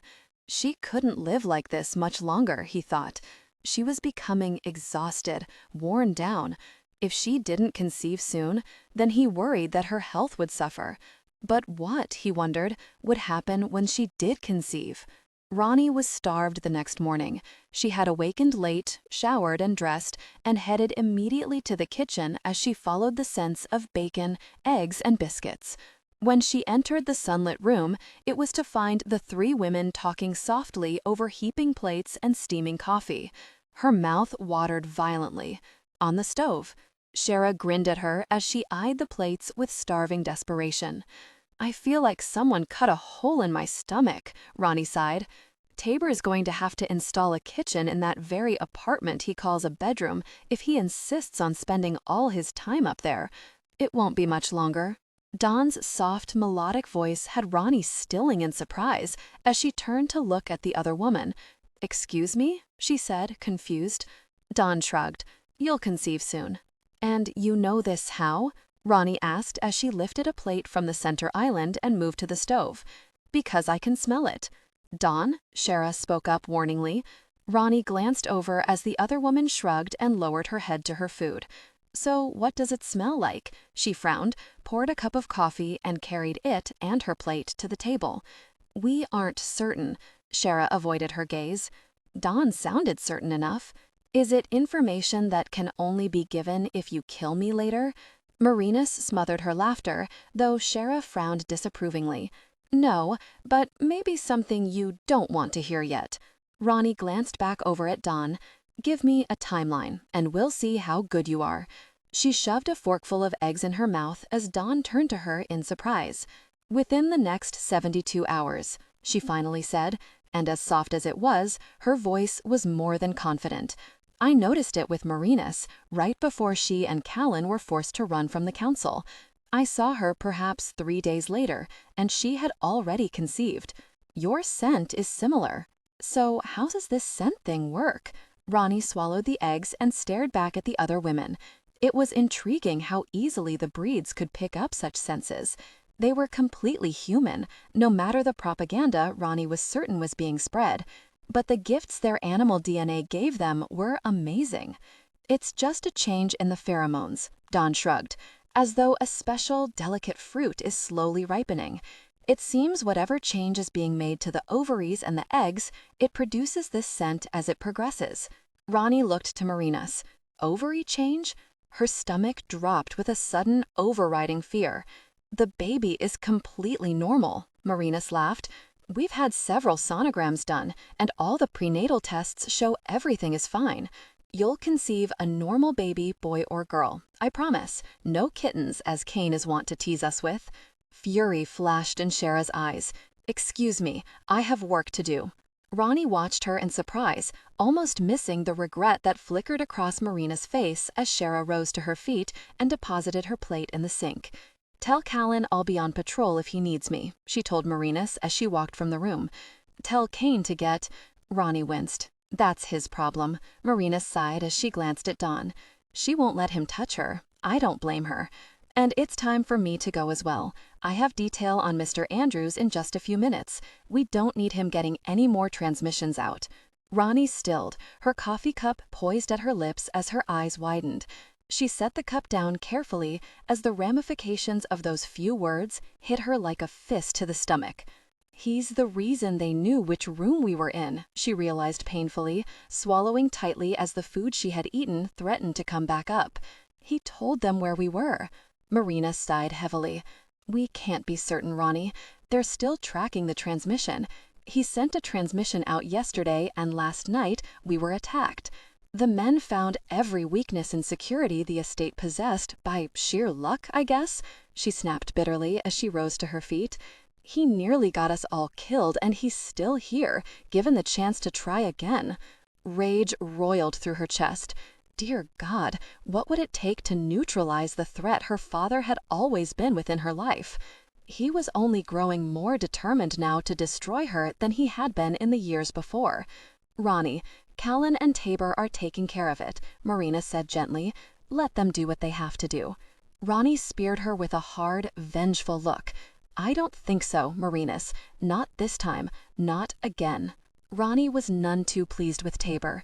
His refusal throughout the day to get rid of Reginald, or to allow her to find out what the Hind he wanted, only stroked her fear higher. He was dangerous to her and to Tabor. He had already proven that. The battle she had fought with Tabor earlier only drove home the fact that Reginald was growing more conniving, more evil than ever before. They couldn't prove he had made the transmission. They only suspected it. To effectively put a stop to any threat he represented, they had to be certain, just as they needed to know for certain who he was working with. The men who had attacked last night were no more than hired guns. Sometimes they worked for the council, sometimes they worked for other sources. There was more than one source popping up in the world that had decided the Breeds didn't deserve life. Reginald, if involved, was only one of many. He was her father. He was the man her mother had loved, her sweet, gentle mother. Roni laid her head against the cool glass of the balcony door and fought the pain ripping through her chest. Margie Andrews had been one of the kindest, gentlest souls. Roni barely remembered her, but she remembered how her mother sounded, the soft lullabies she sang to her, the whispered promises of a better life, and she remembered her mother crying. It was one of her strongest memories from childhood. Her mother's cries, muffled, pleading, as she begged Reginald for mercy. Please, Reggie, please don't hurt me. Roni flinched as the words echoed through her mind. It was her last memory of her mother, the last words she had heard Margie speak. The next morning, her mother left for work. An hour later, she was dead. Weak, difficult person, Reginald had muttered at the funeral. She didn't fight enough. Roni had never been certain what he meant by those words, but as she grew older, they had stayed with her. Had he been behind her mother's accident, or had it been another of his muttered ramblings in regards to her mother's frail health? She had been alone then, and she felt alone now. She stared into the darkness, fighting the old fears, the old wounds. She could feel the brink she stood on, and it terrified her, the knowledge slowly building inside her. Her mother had loved Reggie with a single, driving, obsessive emotion that had terrified the young Roni. It hadn't made sense to her how easily her mother would bow to his demands. She'd push aside her own wants and needs in deference to him. Even more than that, she pushed aside her daughters. How many nights had dinner been a meal of cornbread and the meager amount of potatoes her mother had grown in the backyard because Reggie had taken all the money for himself? Or the times she had watched him slap her, scream at her, because they had eaten the last of the groceries in the cupboard, leaving him to fend for himself. Her fists clenched. She had sworn she would never need a man so desperately, had sworn she would never let herself be used, broken because she loved. And here she was, unable to break away from the man who had that very power. Her fears raged inside her, hot and bleak, as desire pulsed through her. For some reason, nature had taken the choice away from her and Tabor both. He was a man, fully mature, who had faced unspeakable horrors, and beside him she felt like the child she feared she was, frightened, confused. She squared her shoulders and breathed in roughly. Okay, so she knew her problem. That was the first step to fixing it, right? Her emotions had terrified her months before, once she realized how deeply Tabor could hurt her. That letter she thought he had sent had destroyed her, broken a part of her fighting, trying to heal only now that she was with him again. When your heart loves, Roni, there's no fighting it. She remembered the saddened words her mother had whispered to her one night after another of Reginald's attacks. Sometimes, protecting those you love, no matter what it takes, is more important than your own heart. And Roni knew now that she had to find a way to protect Tabor. He didn't know how vicious, how cruel Reginald could be. He couldn't, or else he would have never allowed him to stay. Tabor knew loyalty, a need for freedom.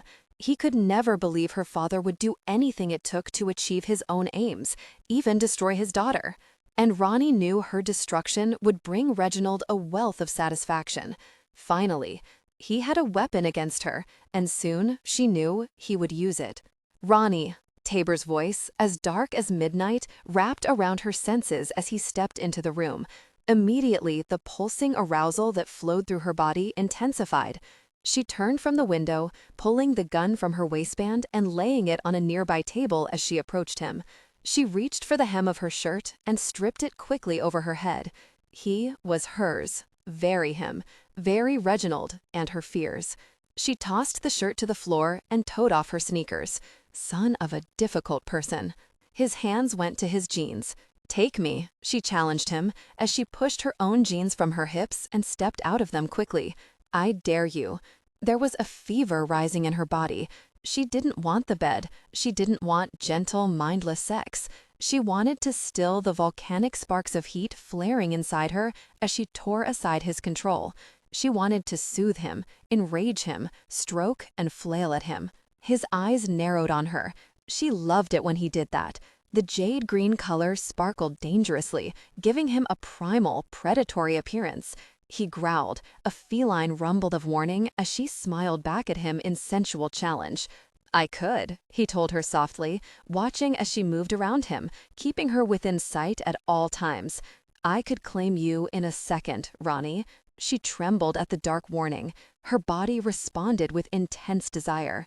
She watched him breathe in deeply and knew he could sense the incredible heat filling her.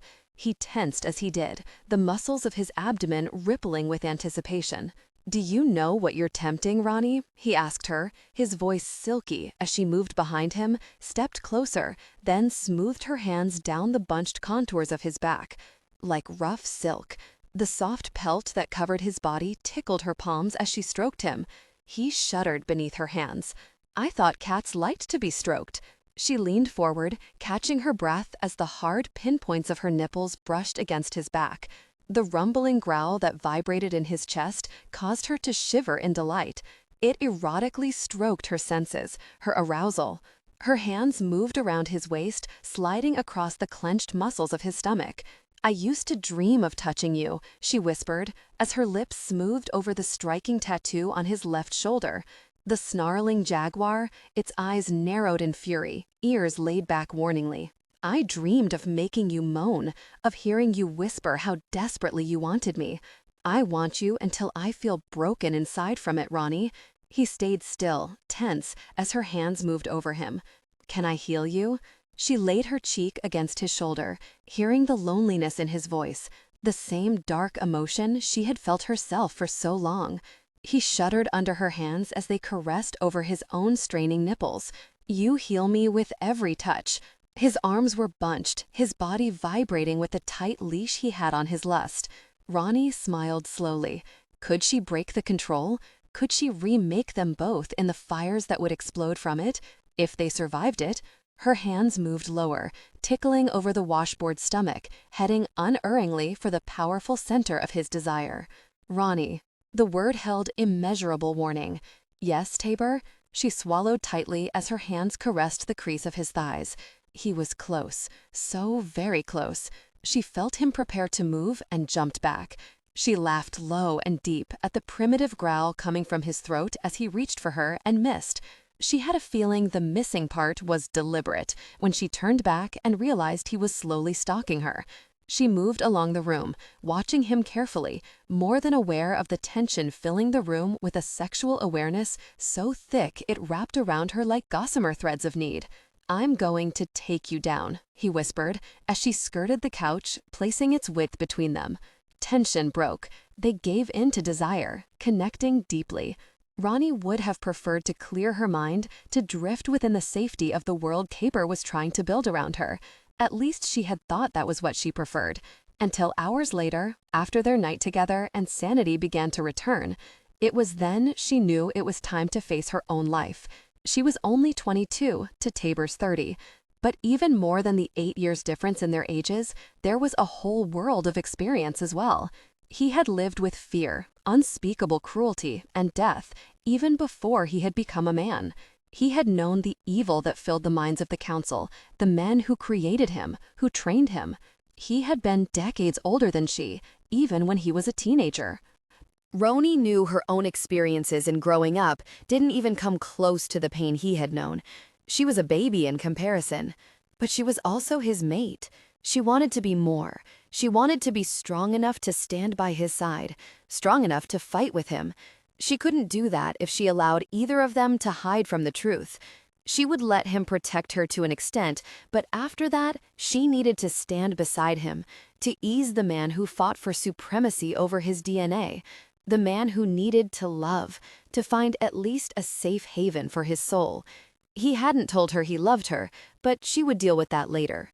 One step at a time, she thought. One growth at a time. She would get there eventually, but first things first. "Cats have barbs," Roni said lazily, her fingers playing gently through the long, silken strands of his hair. He had been purring. It amazed her. He had tried to stop, had even laughed at himself earlier because he couldn't, though she had seen the worry in his eyes that it would disgust her. Quite the opposite. She now knew how to tell if her lover was pleased, happy, content. Destroying that contentment for even a moment was something she hated to do, but it was something they needed to clear up. He tensed in her arms. His head still lay against her chest, but rather than the sated relaxation that had filled him, a watchful tension now moved over his body. The soft vibration in his chest had stopped, though her fingers had never ceased the slow caress through his hair. "Yeah, they do." His hold tightened only marginally. "People think because I'm young, I'm completely dumb." She laughed softly at this. "Even before you marked me, you always handled me with kid gloves, never doing or saying anything that you thought would upset me. Letting me face life isn't going to break me. It was never because I thought you were dumb, Roni." He sighed as he moved from her arms, sitting up so he could stare down at her thoughtfully. "I wanted to protect you. That's all I've ever wanted." And she realized how true that was. She had known it when she had been only a child, and she saw it now. A part of him had to protect her. Otherwise, he would never be content, never be secure. "I don't want to be protected from everything, Tabor." She turned on her side, moving into the embrace he created by opening his arms and pulling her close. Her head lay against his chest now as he breathed out roughly. She could feel the protest building in him and knew he would always try to protect not just her body, but her emotions as well. She didn't want to be protected from growth. "I don't want you hurt," he whispered against her hair. "Not in any way, Roni. It makes me crazy thinking of it. It always has. The world can be dark, baby, scary as anything. I never wanted you to see how bad it could be." The dark magic of his voice couldn't hide the bitter memories running through it. "That won't work, Tabor. How can I be anything to you if I can't understand the life you've lived? Do you think I don't know some of the evil out there? For God's sake, how many times did you have to come rescue me from Reginald's enemies, from men who called and told a teenager how many different ways they were going to harm her in exchange for her father's betrayal? She had never told him the full extent of the terror that had her running to him through the years, the true measure of the fear she had faced. She had known he would confront Reginald, and she had been terrified of the consequences. How could she have lived if he was harmed because of her? His arms flexed, bunched in anger. I would have killed him if I had known, Roni. I may kill him yet, he swore. You're better than he is, she sighed, and he's not worth the complications. He's not worth the stain on your soul. She rose up, staring him in the eye. I know what you are, Tabor. I know what happens when we are intimate. You don't have to hide me from life. All I need is to know you'll be beside me. I always have been. He shook his head in confusion. Why would I leave now, Roni? You're mine. I told you that. She rolled her eyes impatiently. Tabor, I don't belong to you. The heck you don't. Stubborn male arrogance lit every word. I warned you before, baby, and I'm telling you now. Once I had you, it was too late to rethink the issue. I won't play games with you. I won't lie to you. And I'll sure as anything never let you leave me. Good thing I'm content to stay. For now, she muttered, as she plopped back down on the bed, staring up at the ceiling with a frown. Must be the animal coming out in you. Though I never knew cats to be possessive. You're going against type, Tabor. He grunted mockingly as he stared down at her, a brow lifting with an expression of superiority. Really? He drawled, his voice deepening. Says who? Wild Kingdom, she snapped without heat. Wild Kingdom needs to research a bit more. He laughed as he settled down in the bed beside her, drawing her close to the warmth of his body as he pulled the sheet over them. I don't know, she yawned. They seemed pretty sure of it. You sure you can't mate anyone else? That one worried her, more than she wanted to admit. She would hate to have to kill him after getting used to this crazy situation he had thrown her in. Don't know, and I sure as gosh don't intend to find out, he grumped. Mating you is about to kill me. I doubt I'll be able to walk straight when I get up in the morning, which isn't far off. Go to sleep. He reached over, extinguishing the light on the small table by the bed. Silence filled the room. Weariness dragged at her body. You should make him leave, Tabor. She voiced the fear about Reginald that she couldn't seem to rid herself of. He's dangerous. Once again, silence stretched between them for long moments. We'll watch him, Roni, he promised her. Remember, keep your friends close, keep your enemies closer. Reginald will show his hand eventually. When he does, one of us will be there to stop him. She sighed wearily. She couldn't push the suspicion of her mother's death from her mind. Someone had killed her. She had known the mountainous roads in all conditions. She would have never gone over that cliff on a perfect summer day. I'll protect you, Roni. His confidence washed over her like a comforting wave of warmth. I don't doubt that, Tabor, she sighed. It's not my safety I worry about. It's yours. Go to sleep, baby. He tucked her closer, his arms strong and warm, sheltering her. Tomorrow is soon enough to deal with it. She closed her eyes, her hand moving from the bed to her abdomen. She could feel the change in her body.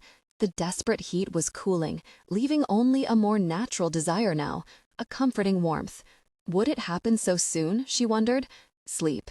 His hand covered hers. Tomorrow is soon enough. Okay, listen up, kiddies. Kane strode into the large kitchen like a hard wind, bent on shaking up whatever previous safe zone had been established.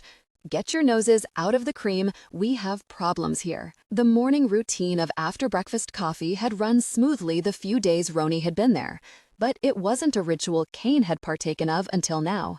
She had seen Marinus's older, taciturn brother only once in the past days since her arrival. He watched everything and everyone suspiciously. He was handsome, with his dark hair and striking blue eyes. He was tall, not as broad as the feline breed males, but exuding a powerful grace that drew the eye. This morning he was dressed in jeans that conformed to every muscle in his long legs and emphasized his tight, hard stomach. A black t-shirt was tucked into the waistband that was cinched with a plain leather belt. On that belt, he wore a holstered gun with such casual confidence that it seemed to be an extension of his body. He's going to call me a kitten one time too many, Shara muttered with low violence from beside Roni as she stared down at her coffee cup.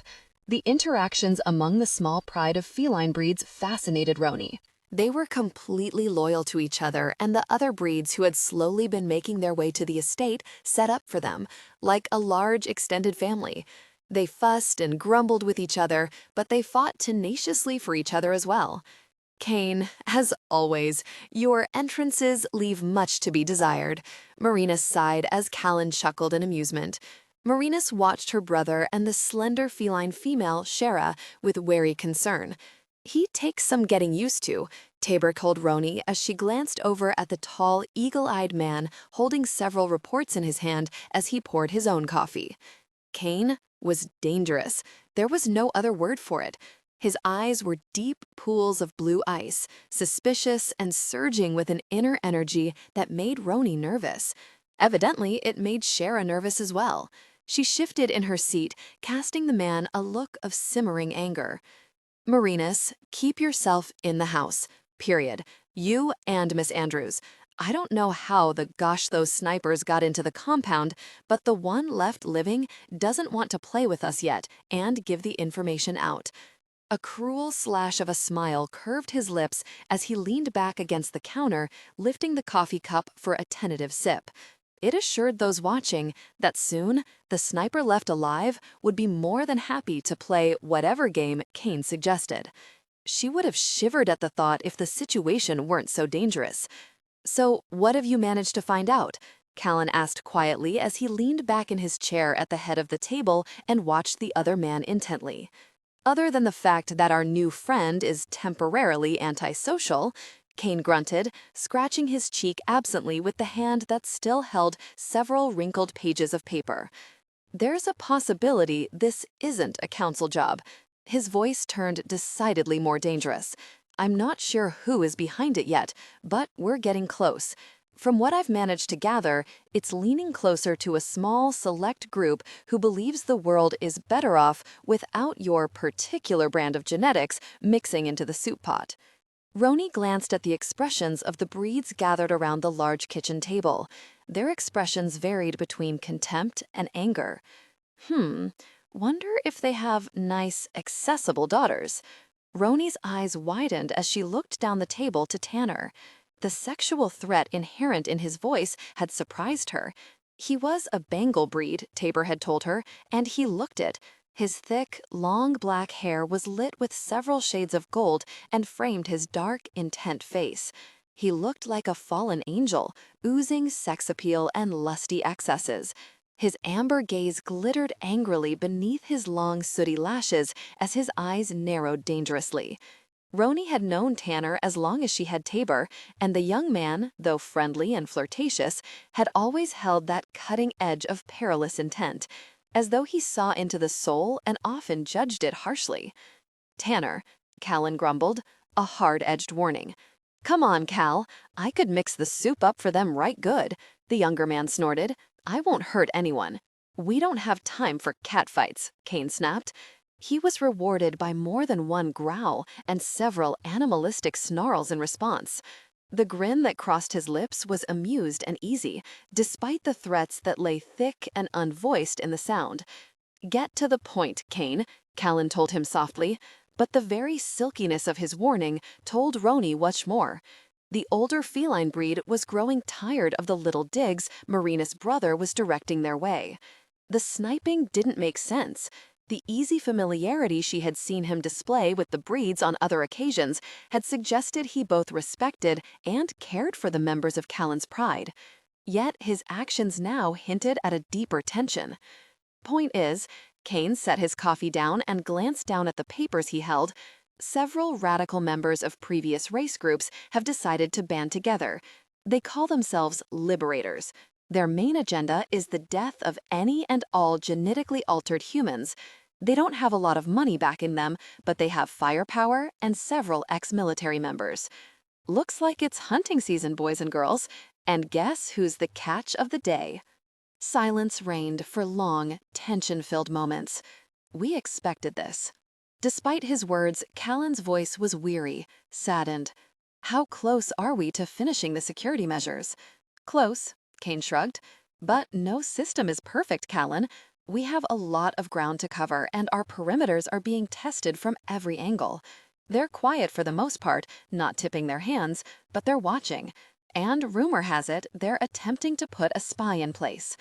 Roni stiffened, her fists clenching in her lap as she fought to deny her own suspicions now. "So, catch him," Shara snapped as she glanced over at Kane. "What are you here for anyway? You socialize in the house more than you actually get any work done." "At least I'm willing to be sociable." His smile was tight, hard. "Unlike some of us in this house, I can actually manage to remain civil for more than 5 minutes at a time." "Oh, really?" she drawled sarcastically. "Funny, I hadn't noticed amid all the little snipes and half-veiled insults. Forgive me, Kane. I'm sure you're doing your best." His eyes narrowed. The scene playing out before Ronnie's fascinated gaze was better than any soap opera ever invented. "Keep pushing me, Shara, and you might not like the consequences." Undercurrents of emotion thickened between the two of them. "I don't like you, period." She rose to her feet, glancing at Callan. "When you have real answers, Cal, let me know. All he has is his very conspiracy theories, and I've grown tired of them." She swept out of the room, her head held high, a mane of long, incredibly thick blonde hair swaying past her shoulders and catching the light as she passed through the doorway. "One of these days," Kane muttered. "Leave her alone, Kane." Marina's voice was flat and hard now. "You're pushing too hard." Her brother shot her a surprised look. "I'll push harder before it's over with," he snapped. "And you can watch it, or you can tell me what the gosh the deal is. Your choice, Mary. Either way, I'll get the answers I want." "Enough already," Callan ordered, his frustration level evidently reaching its breaking point as he stood to his feet and faced the other man. "Deal with your personal life off my time, Kane." Then he turned to the youngest of the breed males. "Tanner, get into town tonight. See what you can find out from those sources you have in place. I want to know who and what is involved in all this." "I'd start asking our new visitor first." The rough, grumbling voice that entered the fray came from the kitchen doorway. Roni recognized the breed from the night before. Merc, she thought they had called him. He stared at them with placid, deep brown eyes, but nothing could hide the aura of death surrounding him. "Meaning?" Callan asked him softly. "Meaning, I caught him trying to sneak around the weapons shed earlier. When I put a stop to that, one of the men assigned to watch him caught him trying to break into the communications offices. That boy has the Grim Reaper sitting on his shoulder, Callan, and I'm of a mind to set that dark visage free. I want you to make Reginald leave now." Roni turned to face Tabor as they entered the sheltered garden area outside the kitchen. It was the only outside area Tabor and the others would allow the women to go to when the house became too stifling. It was a large courtyard, but stretching overhead, from wall to wall, were thick wooden beams holding a multitude of sheltering vines. Even in the full heat of the day, it was a cool escape from the tension slowly filling the house. She moved deeper into the small grotto, brushing against the thick, sheltering shrubs and low-growing trees that had been placed around a central fountain. A variety of flowering bushes filled the air with the heady scent of their blooms. The fountain splashed playfully, infusing the area with moisture, lending to it an air of sensuality and relaxation, an atmosphere she fought desperately as she tried to convince Tabor to have her father escorted from the estate. She laid her palm against her abdomen, trying to still the nerves that roiled within her stomach. The severe heat that had afflicted her over the past days was steadily easing. She was pregnant, and she was terrified, more frightened than she had ever been in her life. "Roni, let us do our job," Tabor told her softly as she turned back to him, watching her with a warmth, a caring she couldn't face yet. "And what exactly is your job?" she asked him bitterly. "Standing around waiting on someone to kill you? Waiting for Reginald to do whatever he came here to do? My job is to contain any threat to this estate." His voice was pitched low, but she heard the rough grumble that echoed in his chest. "Do you think I can't protect you?" Roni rolled her eyes in frustration. "It has nothing to do with my faith in you, and everything to do with what I know Reginald is capable of." Her hand sliced through the air between them as she went nose to nose with him. She could feel the fear building in her, feel the sick, awful sensation in the pit of her stomach that warned her that Reginald was scheming at his worst. It had been in his gaze, in the calculating demand as he was pulled from the house the night before. He was neck-deep in trouble and determined to pull her into it as well. "You forget, I know him just as well as you do, Roni," he reminded her carefully. "I know what he's capable of." She hated that restrained sound to his voice, as though he was choosing each word, each move with her, as though he only gave her the parts of himself that he wanted her to see. Why give him the chance, Tabor? She wanted to scream at him, but she kept her voice to a careful hiss as she paced farther along the courtyard. Why? The risk is too great. What can he do? Tabor asked her logically. She hated logic. She hated his logic. So cool and confident. We need to know who hired him and what he wants. If we run him off, we may not know until it's too late to contain the threat. We can't risk that, Roni. You're risking your life instead. She shook her head, pushing her trembling hands into the pockets of her jeans as she sat down on one of the wide stone benches at the farthest edge of the courtyard. "My life is at risk every day, baby," he sighed roughly as he sat down beside her, pulling her into his arms. "You think I don't know what you're fighting so hard? That I don't know you're carrying my child, Roni? That I couldn't sense the change in your body as it happened?" She stiffened in his arms. "You can't be certain of that. Marinus went out of heat when she conceived. The desperate need isn't driving you insane now, Roni. It's easing." He nuzzled her neck, his warm breath blowing across her skin with such pleasure she shivered. "That doesn't mean anything." She tried to shrug him away, to keep her mind from becoming clouded with need as another, more intense heat began to fill her. "Just because Marinus is pregnant doesn't mean I am." The natural desire was something she thought she would never feel again, something she could have done without. She could have denied the hold Tabor had on her so much easier if he didn't make her crazy with just the feel of his breath on her neck. She arched involuntarily to the caress, her breath catching on a sigh of longing.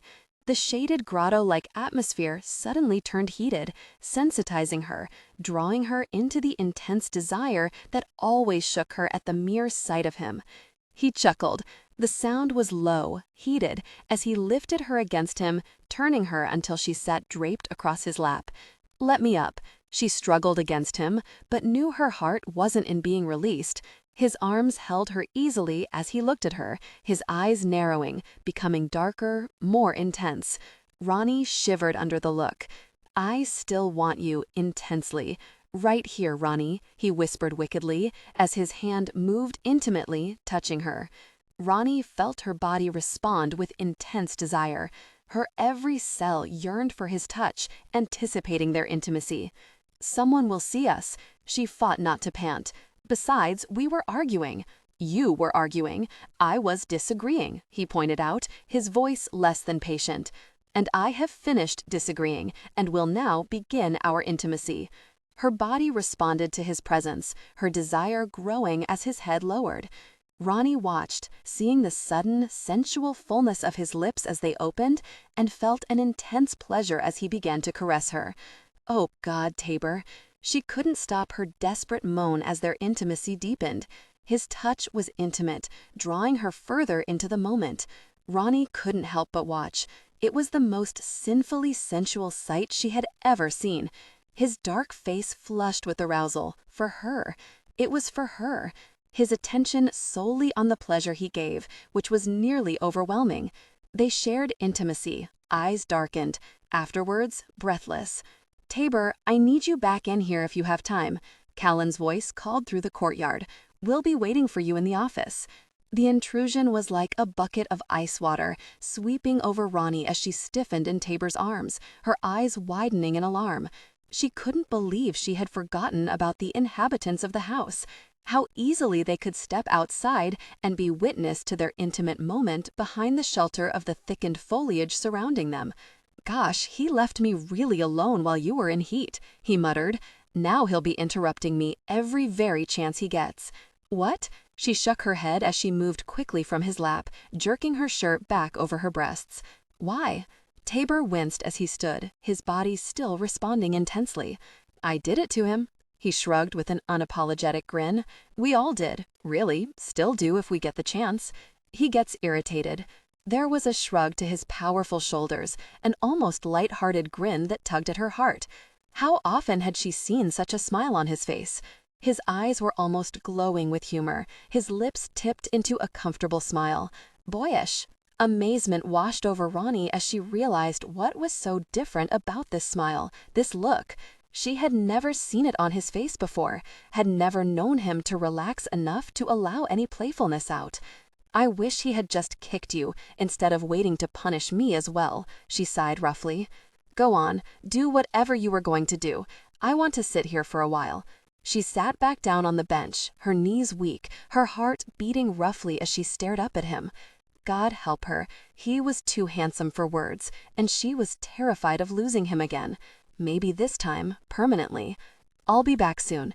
He knelt in front of her then, his gaze meeting hers, as he placed his palm against her lower stomach. Stay in the house, Roni, until I can get back. Take care of our baby. Static pleasure washed over her body at the sound of his voice.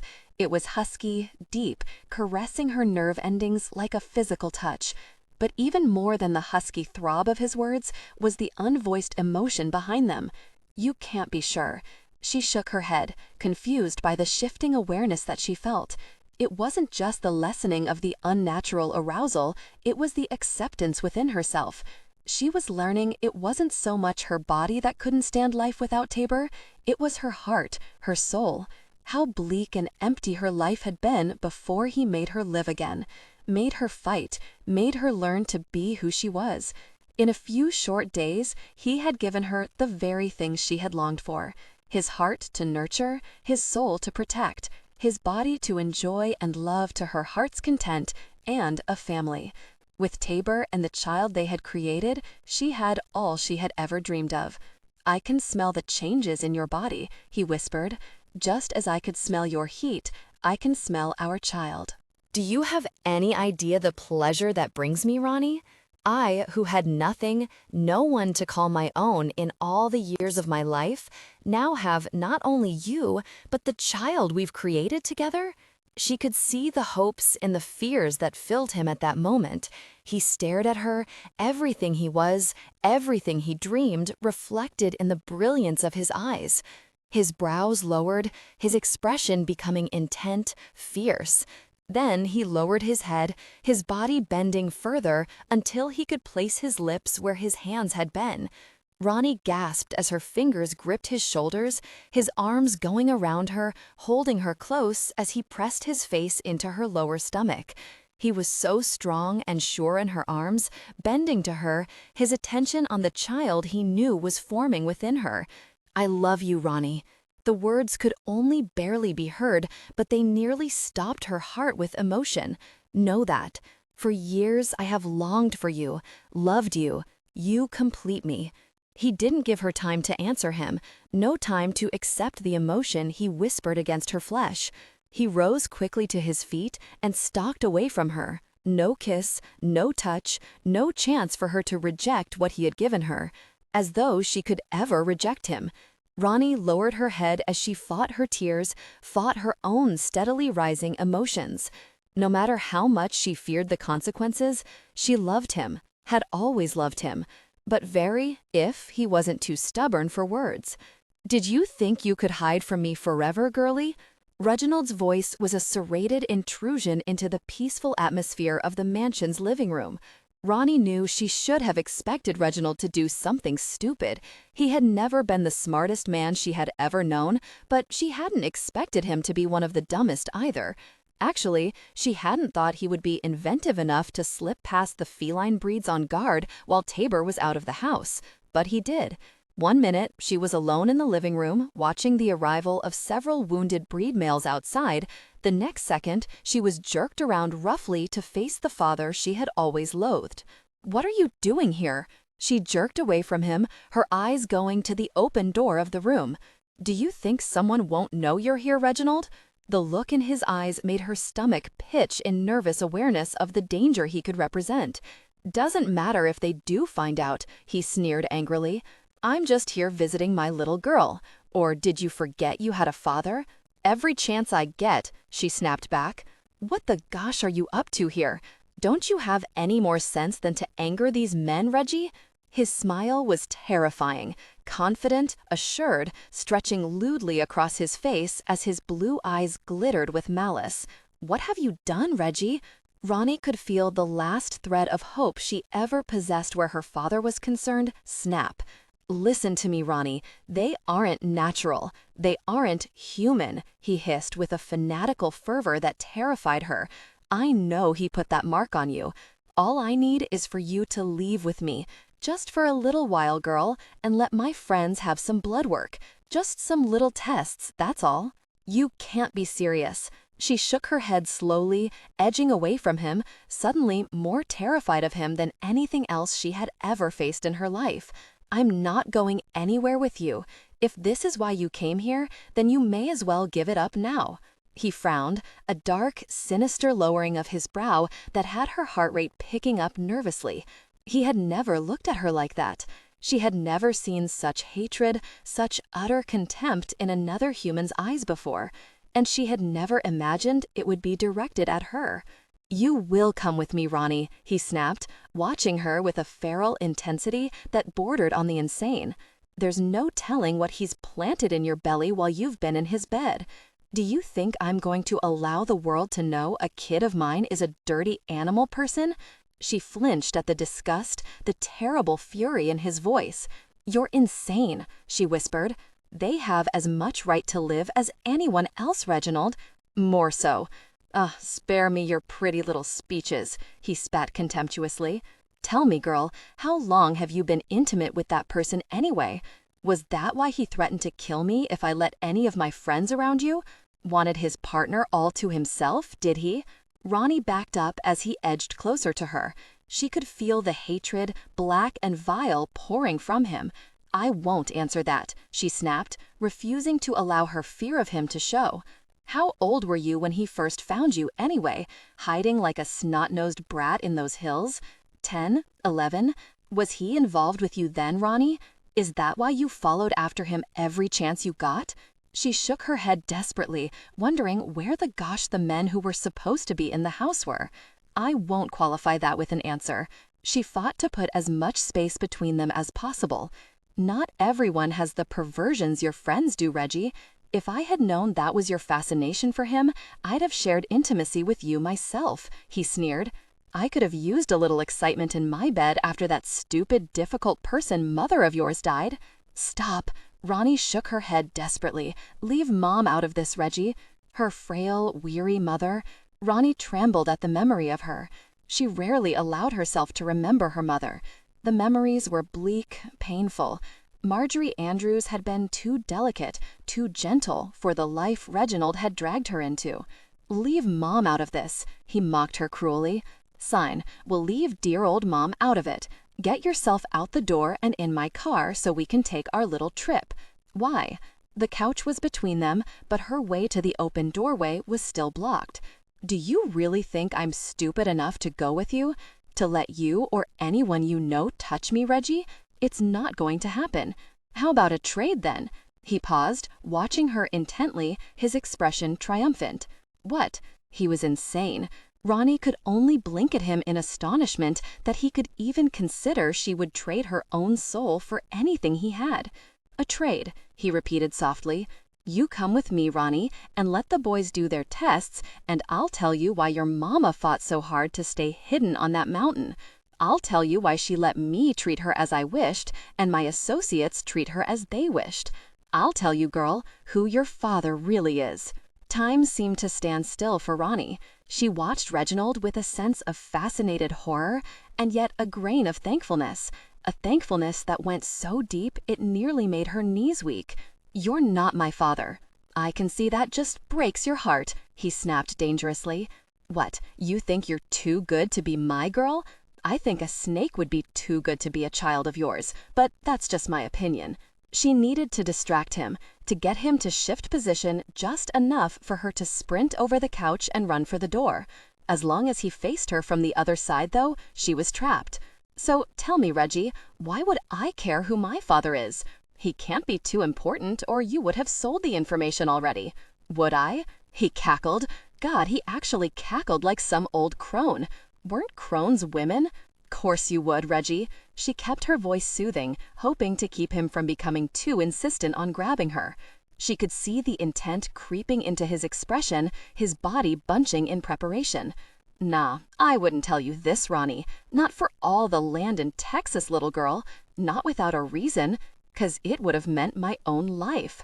But I'll tell you now if you come with me nice and peaceful like. Calculating and feral, his gaze reminded her of a rabid dog she had once seen. She couldn't let him get her out of the house. If she did, his advantage would be that much greater. I'm not leaving with you, she told him carefully, moving farther back, watching him, knowing he had to be insane. And Tabor won't let you take me, Reginald. You won't be able to leave the estate with me. You should leave while you can. His eyes narrowed. Your stinking little cat is too busy to worry about you, little girl, and I won't take no for an answer. He jumped for her then. Roni knew she would have only a second to evade him, only the slimmest chance to dart past him and run for the door. When his hand swiped for her hair, she moved. Anytime Reginald became furious with her, he would grab her hair first, hold her in place for whatever punishment he deemed necessary.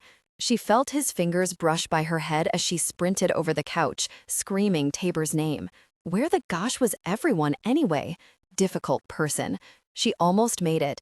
She was clearing the couch when he caught her ankle, jerking her back with enough force to take her breath as she fought to turn her body, to shield her abdomen and the fragile life growing there. She bounced against the cushions, kicking out with her other foot as he fought to retain his grip on her. There was no breath left to scream for help. She needed her strength, her wits about her, to try to escape. If no one had heard her screams, then no one was close enough to help her. She kicked for his groin and missed, but the force she landed on his thigh had him stumbling back. She jumped and rolled over the couch, her ankle an agonizing ache from the harsh twist he had given it. Stumbling, she bolted for the door, screaming out Tabor's name again as she heard Reginald curse viciously behind her. I said, "You're going with me." He caught her hair again, this time delivering a sharp blow to the side of her head that left her dazed and crumpling to the floor from the pain. Tabor! She tried to cry out his name again, to warn him, to warn someone, but darkness was closer around her, sweeping through her mind, and she knew she only imagined the bloodthirsty animal's roar that echoed in her head. Rage washed over Tabor in violent, nearly suffocating waves as he heard Roni's frantic screams echoing through the house. Marinus had come running for him and Callan when she had first seen Reginald sneaking into the mansion, terrified of his intent. He had been coming through the backyard when he first heard her screams. He entered the living room in time to see the bastard, fist closed, strike her temple in a blow that sent her to the floor. There was no question of mercy, no question of reining in the rage tearing through him. His roar echoed through the room as he threw himself at the other man, desperate to alleviate the threat to his woman. Reginald was faster and in better condition than Tabor had anticipated. They rolled across the floor, the older man grunting as he slugged Tabor in the ribs with enough force to nearly take his breath and knock him back for a second. But the animal he had kept carefully leashed all the years of his adult life was free now. There would be no escape, no mercy for the man who had dared to threaten all Tabor held dear. He was aware, only absently, of the men now moving into the room. Roni was pulled to safety as Callan barked out an order to one of the others to find the doctor. "She's alive, Tabor," Callan called out as Tabor faced off with Reginald. "Let it go. Let the men take him." Tabor's throttled roar had Reginald paling as he stumbled backward. He rushed the older man, his fist connected with the side of Reginald's head, blood spraying as flesh tore. He jerked him from the floor as he fell, shaking him remorselessly as the older man's eyes bulged from his head. "You kill me, and you know what happens," Reginald wheezed as he managed to tear himself from Tabor's grip. "It will be all over the news, boy. Everyone will know." "Ask me if I care," Tabor growled, pacing after him as he backed away. Reginald's mouth worked desperately. "I didn't hurt her." "You die." Come on, man, Reginald was pleading now. He edged back along the room, trying to evade Tabor as he stalked him relentlessly. You know I didn't hurt her. Tabor stilled. He would have eased the thirst, the fury for vengeance, in that second if the other man hadn't made the deciding move. Reginald pulled a small, deadly pistol from behind his back, aiming it at Tabor's chest. A smile of satisfaction washed over his face. His finger tightened on the trigger. Die, cat. Tabor threw himself to the side as the weapon discharged. Simultaneously, several others went off as well. Rolling to his feet, he watched Reginald's body jerk convulsively from the bullets slamming into his body. One in his heart, one dead center between his eyes. He fell almost in slow motion, the hollow thump of his body echoing around the room. Gosh it, Catboy, how many times do I have to tell you how to kill a rabid animal? Kane snapped as he walked into the room, nudging the body carefully with his foot. Yep, that's how you do it, one bullet at a time. Tabor turned to Marinus's brother, adrenaline still coursing through him, rage beating like a spike-edged hammer at his brain. You call me Catboy again, and I'm going to make you regret it and shoot you with your own freaking bullets, he snarled furiously as he went nose to nose with Marinus's brother. You don't like what you work with? Then get out. Kane blinked down at him. Blue eyes, nearly the color of Roni's, usually hard and cold, seemed to thaw marginally. His hands lifted to his shoulders. Truce? Kane suggested. Tabor breathed in harshly, shaking his head, fighting the rage that wouldn't seem to abate. How had that bastard get in the house? He turned to Callan then. I thought we had Merc on him. What in the world happened? Somehow he caught Merc unaware, laid him out pretty good. Callan shook his head as he motioned to two of his men to drag Reginald's body from the room. We caught him, Tabor. It's over. Callan slapped him on the shoulder as he sighed wearily. Go to your woman now. She'll need you when she wakes up. Roni was already awake when Tabor stepped into the bedroom. Marina sat beside her on the bed, talking to her softly as Roni held a damp cloth to the side of her face. Her shirt was torn, her shoulder scratched, the side of her face already bruising darkly. She was the most beautiful sight he had ever seen. Is he dead? He had expected tears, maybe regret, but her eyes shone with a bitter hope that he was. I'm sorry, he whispered to her, as Marinus rose to her feet and went to leave the room. Tabor, you did what you had to do. The other woman stopped beside him, her hand lifting to rub his shoulder consolingly. Don't beat yourself up over it. I'm sure there was no other choice. There was no other acceptable conclusion, Tabor thought. No man who raised a child and abused it should be allowed to live. He watched Roni as the door closed quietly behind Marinus, seeing the pain that she tried to hide, the fear. Had he finally crossed a line she couldn't accept? He wasn't my father. Her voice cracked then. Why didn't Mama tell me he wasn't my father, Tabor? Why did she hide it from me? It was as though something had finally broken loose inside her. Tabor moved quickly to the bed, pulling her into his embrace, his heart breaking for her. I don't know, baby, he whispered painfully. She loved my father. Her fists clenched in the material of his shirt. I know she did. She told me she did. Why was she with that bastard? Why did she let him hurt her?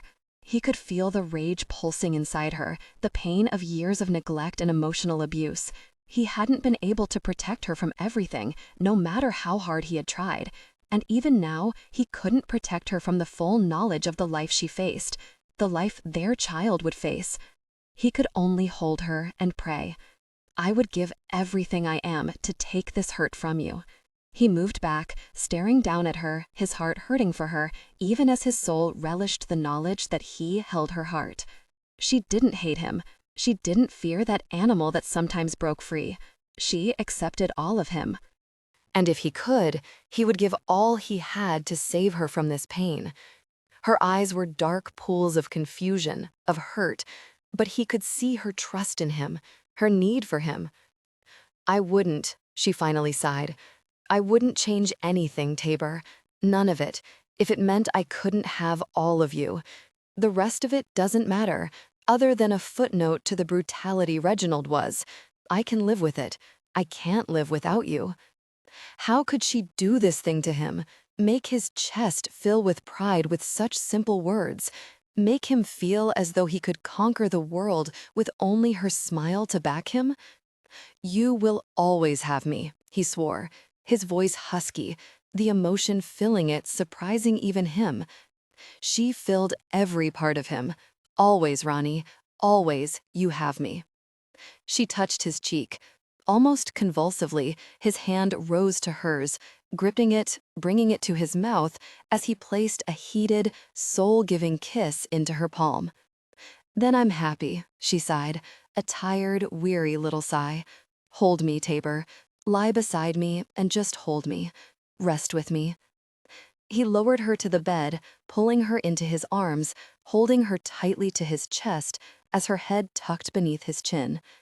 She settled against his body as naturally as breathing, comforting, warming. "Our child will be loved," she whispered drowsily. "Always, Roni. Our child will be adored." He knew, to the depths of his soul, that it would be no other way. She sighed heavily, relaxing against him as the events of the past days finally sapped her remaining strength. He heard her breathing deepen, felt her body go lax, and he allowed the single tear to fall slowly from his eye.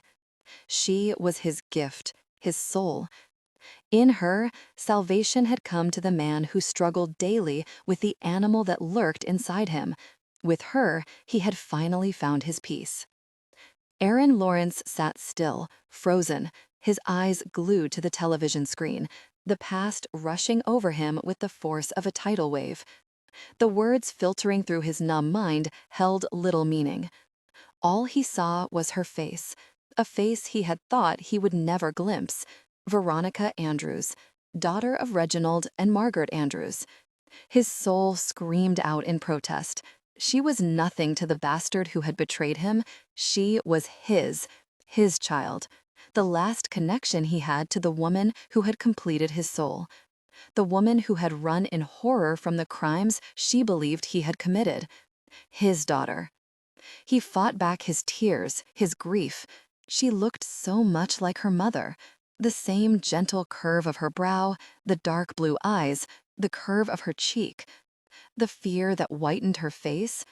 The reporters were like a pack of animals as they harassed her, tearing at her clothes, yelling at her. He watched the taped report, fury churning in his chest. Get their names.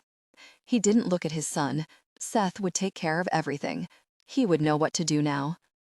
Aaron's jaw clenched as he fought the rage building inside him. The mark on her neck was an abomination, unnatural. For months, despite Seth's neutral stand on the breeds, Aaron had been funneling money into the attempted destruction of the animals. As he watched the news reports closer, saw the brief interview that came later after the small wedding ceremony between his daughter and her pet, he wearily acknowledged such support would have to end. If she was happy. He frowned. What if she wasn't? What if somehow she had been forced into this? If she had, he could bring her home. He could care for her, give her all the things he had been unable to give her throughout her life. He could be her father. That was it, he thought, hope rising within him. Seth could do this, of course.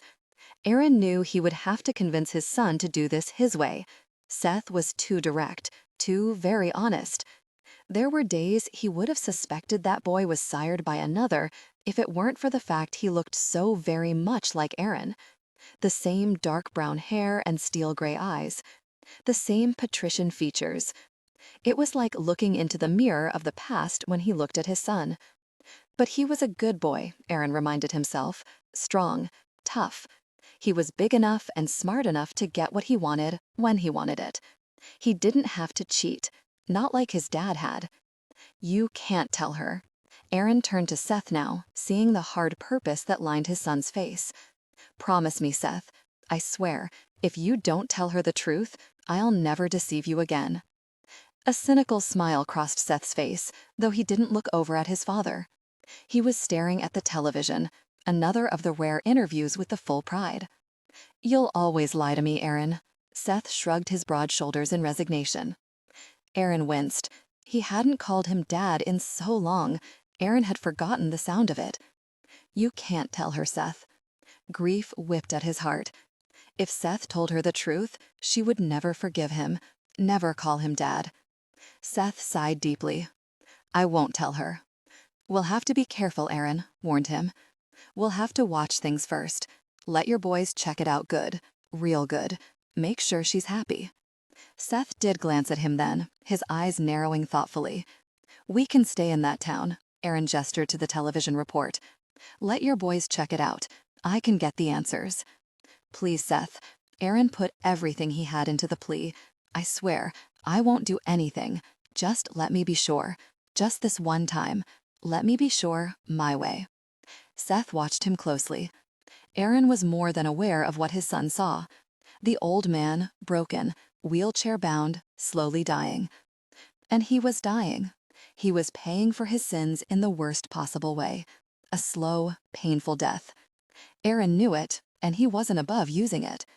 He wondered where Seth had found that wide streak of honor Aaron had cursed him for. Seth wiped his hand over his face tiredly.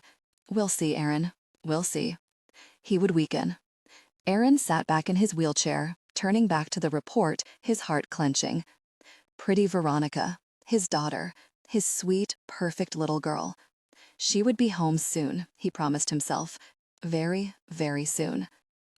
Shara watched Kane broodingly, unable to keep her eyes from him, unable to continue to deny what her body had been telling her for months. She was experiencing a powerful internal shift. She could feel a deep need stirring within her, demanding she acknowledge a primal instinct, demanding that she go to the man who had made her his woman, his mate, over a decade before. God, had it really been that long? Over 11 years. 11 long, torturous years she had suffered for that one night, for the fanatical plans of a brother who had been born as twisted and demented as his creators. Suffered for a man who had never loved her, had never truly needed her. If he had done either, then perhaps, just perhaps, so many other things would not have happened. Shara, baby. Yes, yes, baby, let me in. The remembered words were like a knife sinking into her soul. And yet, the more she fought the memories, the more vivid they became. Kane Tyler, tall, strong, his very presence had been enough to take her breath then, to fill her with a desire so strong it had nearly overwhelmed her. His touch had seared her senses. His kiss? She whimpered. She wouldn't remember the kiss. Wouldn't remember how her heart had clenched at the stroke of his tongue. A shiver worked over her body as she jerked to her feet, forcing herself away from the window, away from the sight of Kane, moving with confident, arrogant power across the yard. How much longer would Marinus hold her secret, she wondered, as she pushed her fingers through the long fall of hair that fell forward over her face. How much longer before the sister informed the brother of the child he had lost all those years ago? The child that had been murdered while still in her womb? Her hand moved to her abdomen, running over it with a ghost's touch as her body stirred with a deep need. How often had she dreamed of what that child could have been? Dreamed of a precocious son with his father's deep blue eyes, or a daughter with his long black hair. A child that would have been the best of both of them. Shara fought back her tears, fought back all the useless dreams, the hopes that had once filled her. Life had taught her that there was no chance to redeem the past, no sense in regretting what could not be undone. I love you, Shara, his remembered words whispered through her mind. I'll be back, baby, I swear it. I'll be back and I'll bring help. But he had never returned. He had never come back for her. The scientists had been ecstatic to learn she was breeding. Every precaution had been taken to ensure the life of the child. Every precaution except that of a mind bent on death, her baby's death. The whimper that echoed around her couldn't be hers, she assured herself. She had cried for that lost child years before, cried until her soul bled out with the salty moisture of her pain, cried until there had been nothing left inside her heart but an empty shell, until Kane had returned. And with him, so had the memories she had fought so desperately. She remembered the intense intimacy they had shared, the profound connection, and the overwhelming desire that had consumed them both. She recalled the powerful sensations of their union. "Stop," she whispered, her fingers pushing into her hair, gripping it, hoping the pain would tear through the veil of heartache. They had had only one night, only 8 stolen hours during a time when he was supposed to be training her. He had trained her, but not in the lessons he had been ordered to deliver. He had trained her to his touch instead, trained her to his kiss, to the touch of his hands, trained her to love, and then later, to hate. She couldn't seem to rid herself of the hatred, no matter the fact that he had been as powerless as she. Diane. He had been her brother, her confidant. He had been one of the few people she had trusted. His betrayal had been the worst. He had tried to kill Cain, Murinus had told her. It had been he who had slipped the drug into her food, the drug that forced the unwanted abortion on her already weak body. It had been her brother who had destroyed all that Shara was. And now here she was, 11 years later, her body tormented with a lust she couldn't seem to control, her heart breaking with memories she could no longer fight. She remembered the intense intimacy they had shared, the profound connection, and the overwhelming desire that had consumed them both. She recalled the powerful sensations of their union. "When are you going to tell him?" Merck stood at the doorway of the office, staring back at her with bitter, hollow eyes. He knew, she thought, knew well the pain of losing all that mattered in his life. "Who said I was going to?" There was no hiding from the fact that he knew she was experiencing a powerful internal shift. Hell, they all knew. Her scent was only undetectable by Cain. Only he was unaware of what her body was going through. You can't hide it from him forever. He's not a fool. He shook his head as he crossed his arms over his powerful chest. "It's time to let go of the past, Shara." She snarled. "Fine advice for you to be giving," she snapped. "When you're strong enough to accept your own past, Mercury, then you can complain at me for not accepting mine." It was a low blow. Shara shook her head as she groaned in misery. "Merc, I'm sorry." He signed wearily. "No more than the truth. But you have a chance now, Shara. Your mate still lives, and he's more than ready to ease the pain beginning to build within you. Why fight it? Don't you deserve more than this? Do any of us?" she whispered. "I can't, Merc. I can't." She couldn't face losing another child. She couldn't face losing Cain all over again. Too many years, too much anger. "He's your man," he said simply. "Soon he won't take no for an answer. What will you do then? What will you do when he learns the truth you've hidden from him since he found you?" A tired, bitter smile crossed her lips. "I don't know," she sighed bleakly. "I just don't know. And maybe that's the part that truly, truly terrifies me, Merc. I don't know if I can face his punishment." Merc shook his head slowly.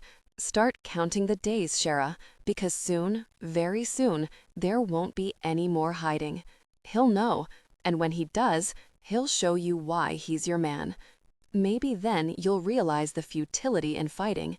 He turned and left the room, and in that moment she realized how right he was. Soon she wouldn't be able to hide her needs. They would invade every cell of her body, rendering her helpless, and in such heat she'd be screaming for relief. She knew. She knew because it was a cycle. Every year, every long, wasted year she had been apart from him, she had suffered. Suffered until death had seemed the only viable alternative. Suffered until she had cursed him, hated him, and finally, in a last desperate move, had assured herself and nature that no child would ever come of her body. She had tricked Doc into sterilizing her and destroying forever a chance at the child and the man stolen from her. She had done the unthinkable, and now she would suffer more. As always, alone.